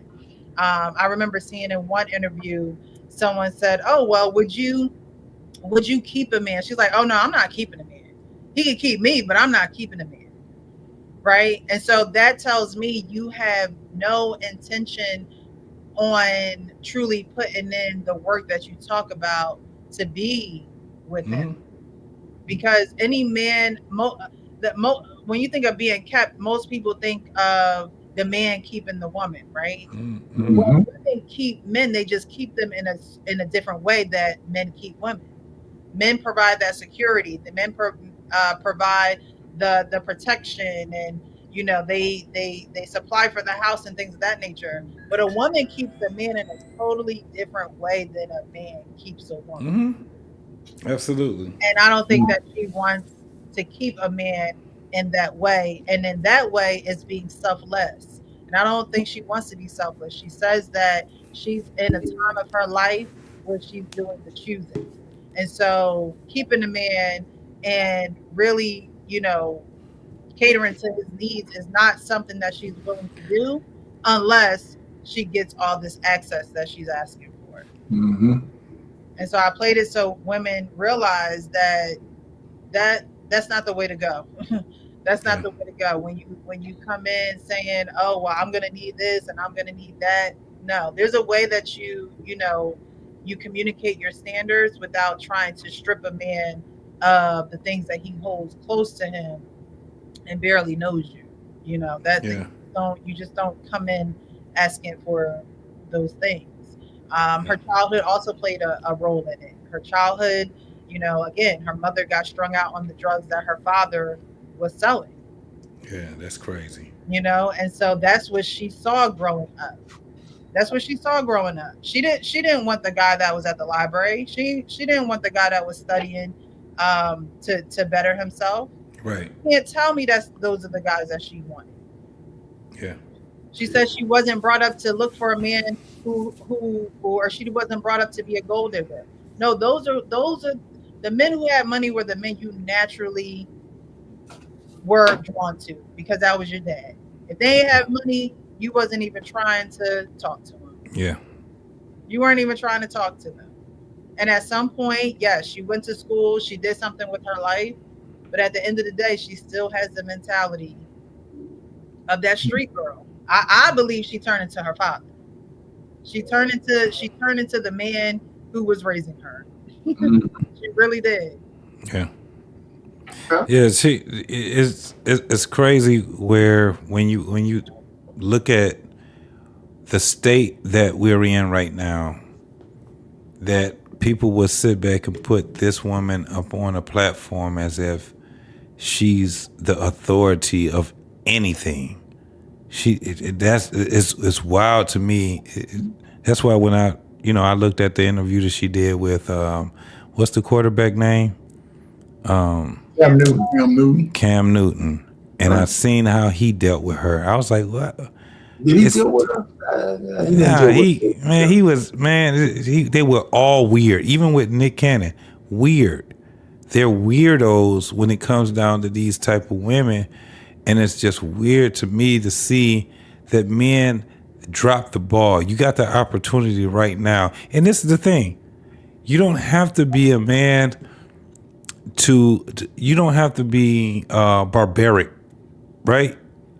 Because I think we are smart enough where we can have these conversations, man, where we can expose a lot of things through conversation. And I think that Cam Newton, what I thought that Cam Newton at the time was at least intelligent enough where he can have the conversation where it would expose the things by having a conversation. Because you could have been intelligent, but he's not a good what you call it, moderator. He's not a good moderator. Not a good interviewer like that. He's got to learn that craft. But let me tell you, when she's gonna not be popular when she stops giving views. I think people put her on the podcast because they get a certain amount of views for her being there. Yeah. And once those numbers go down enough where the juice ain't worth the squeeze, she's gonna stop getting invited. Yeah, I think that's what's gonna happen, and I don't know when that's gonna happen. Because they're relying on that the clicks and views, right? That's they're relying on it. It's not anything what these guys are doing where people are gonna refer to it 10, 15 years later. It's not. It's just gonna be they're gonna have to click that shit out. That's why I was saying. Yeah. Let me end with this. So what you were showing, Precious, that video that you showed with her being on the panel, Jeff Brown was on there, whatever. Let me tell you something. If you go on there and you start looking at those shows, man, them shows are some dope shows. Because the things that we're talking about right now, they were already talking about them 11 years ago, right?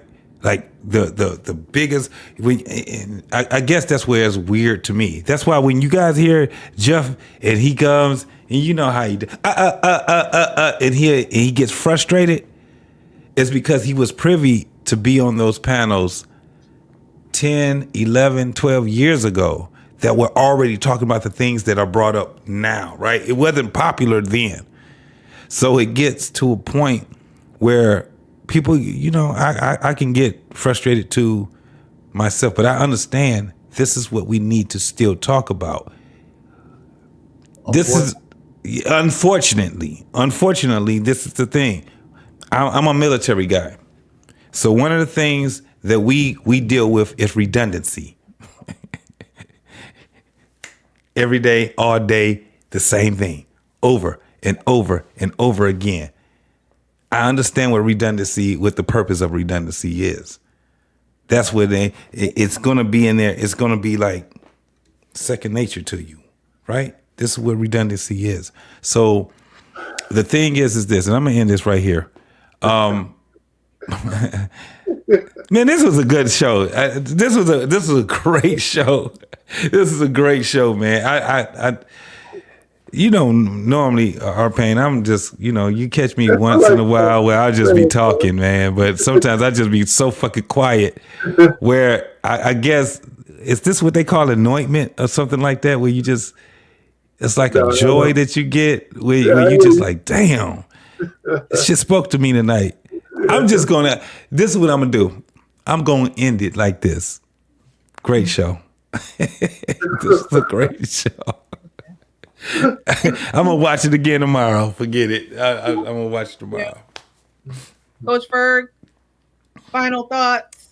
I mean, you know, always interesting topics, always good conversation, and I like to hear different perspectives. You know, I'm just an old ugly dude, just trying to give my perspective on what I've seen throughout my life and seen the changes. You know, and you know, I do make reference to my favorite generation often, but I can also, when I look at brothers like Arpain and JT and us older guys, we had a time when we were younger where we could at least have some form of unity within our neighborhoods. There was some form of collaboration with the young guys. You know, we talked each other off these ledges and we tried to give each other our best insight. Whether we knew it or not, we sort of spoke in a way, well, from what I remember, it may not have been everywhere, some people, but, you know, we didn't let our guys crash out over the girl who was driving them up a wall. You know, we tried to give them some sense about it. You know, today it's a lot different. Guys are, and I can say, you know, guys accepted things from a woman. Most guys will accept certain things from a woman. The one thing guys really couldn't stand is the fact that their woman is sleeping with another man. Mm-hmm. If a guy declared a woman his woman, the one thing that will get him to crash out is if she's sleeping with another man. You know, but today, you know, they're more accepting of it. They're going to sort of allow her to do her thing, put a strap on, and maybe give him a little bit. You know, which is scary though. I mean, you know, and it's unfortunate, like sisters like, you know, Cheyenne Bryant, she could be in a really good position to change the dynamic of young women and how to move forward. But she's in that age group where she's had to fail relationships and she's, you know, and you ain't going no year with a man talking about you holding out. You are using that man for everything that he's had. But I'm gonna shut up with this, man. I don't know shit. I just know I ain't going back out there on that dating pool. Y'all can have that old dusty, musty, I ain't taking a bath. Ain't nobody ain't shit life. Y'all can have it. Don't bring your ass over here because my German Shepherd bites. I don't want none of that shit. If my wife was to leave me today, I'll be okay. I'm gonna walk around with $40 a day in my pocket. If you want some, you know what you gotta do for that 40. 60 in the back. But 60 in the back. I don't know, man. It's just, it's just unfortunate that we're supposed to be the smartest, but we're moving like the dumbest. And our future will probably be at zero. Our wealth will probably be at zero in the next 25 years. So I don't know what to say. Well, thank you so much, Coach Ferg. I appreciate you. Arpain, final thought? Yeah, man. I don't know. Listen, one of the things just being up here is just a reflection of things. I mean, even the relationship with my wife, going back over the years, I'm thinking about some of the decisions I made or some of the way I am. Some of the things I wish I would have done, not out of regret. I wish I would have figured some shit out earlier, than I have now, right? I mean, and still, it never really changed. Even with my wife and how we solve problems now has evolved, right? Because when I used to tell her I need you to do this, that, and the other thing, I used to forget one part.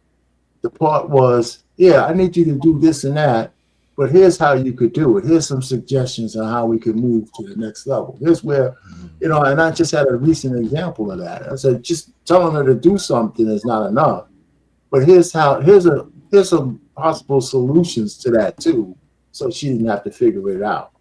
Yeah. And if my recommendation was good enough, then I got what I needed, right? And sometimes I forgot. I always knew that when I worked. When people used to work, don't just give me your problems. Tell me how you think you're gonna fix it.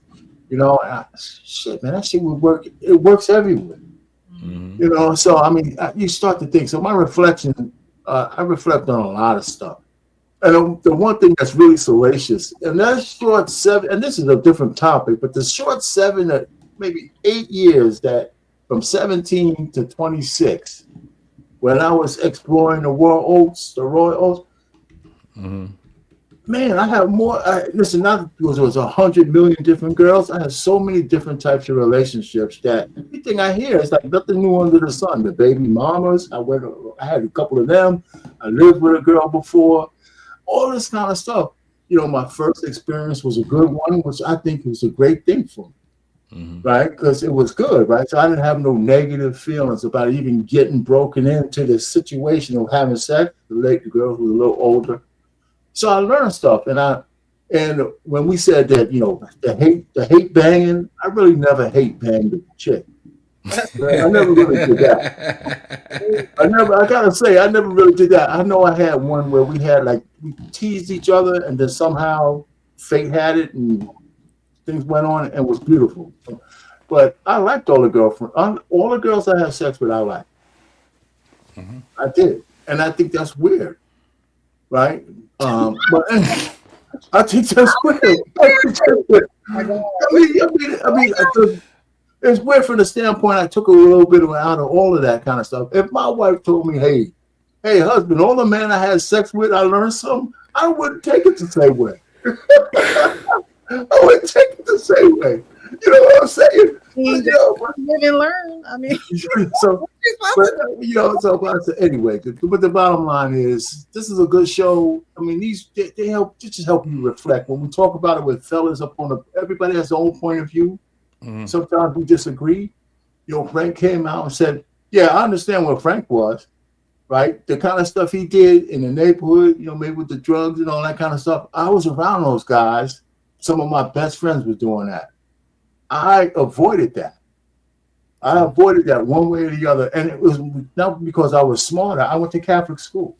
Yeah. Everybody else, all my boys went to public school. I went from the first grade to 12. They were changing stuff.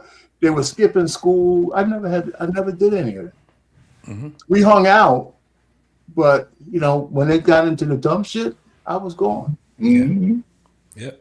And we were in the same neighborhood, but still, so I feel like I dodged a bullet that way. Yeah. Probably because I was chicken shit, maybe. That might have something to do with it too. You had good people in your family too. And you were smart. There's a healthy fear too. Like, you know what I mean? Like there's a healthy fear that turns into a respect level for your Danger.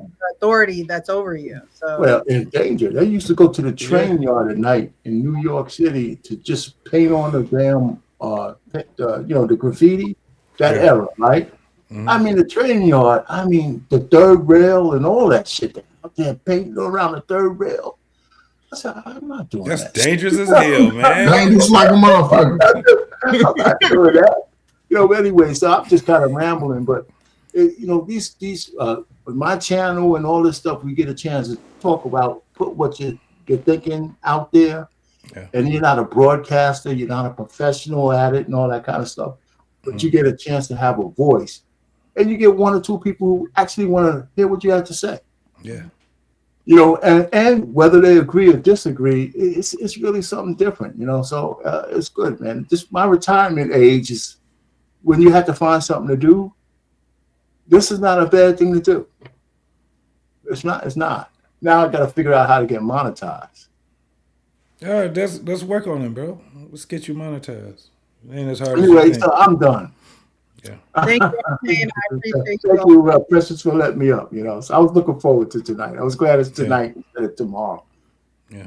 I needed my fix. I needed my Precious fix. Great show, man. Great show. Frank, final thoughts? I'm not gonna be long because I'm tired as hell. But great show as usual.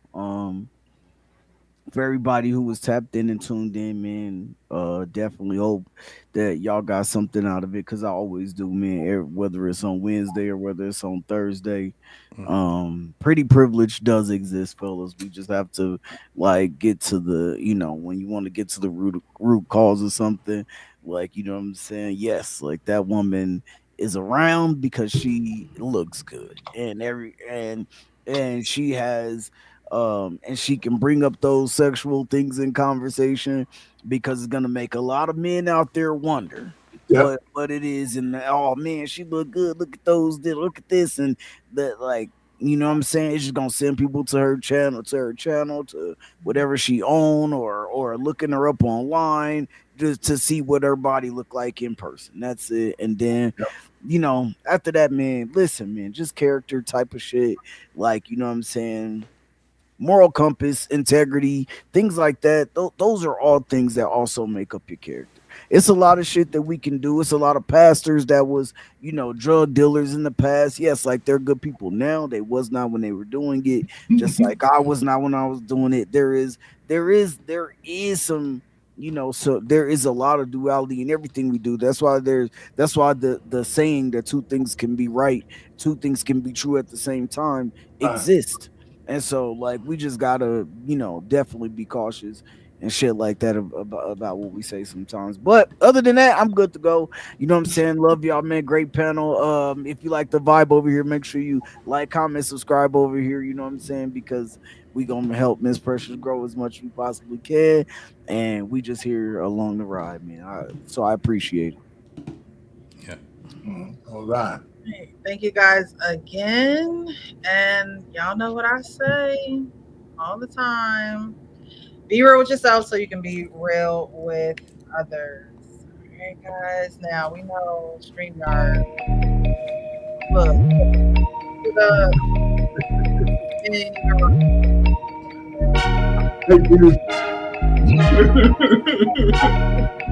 All right, y'all. Peace.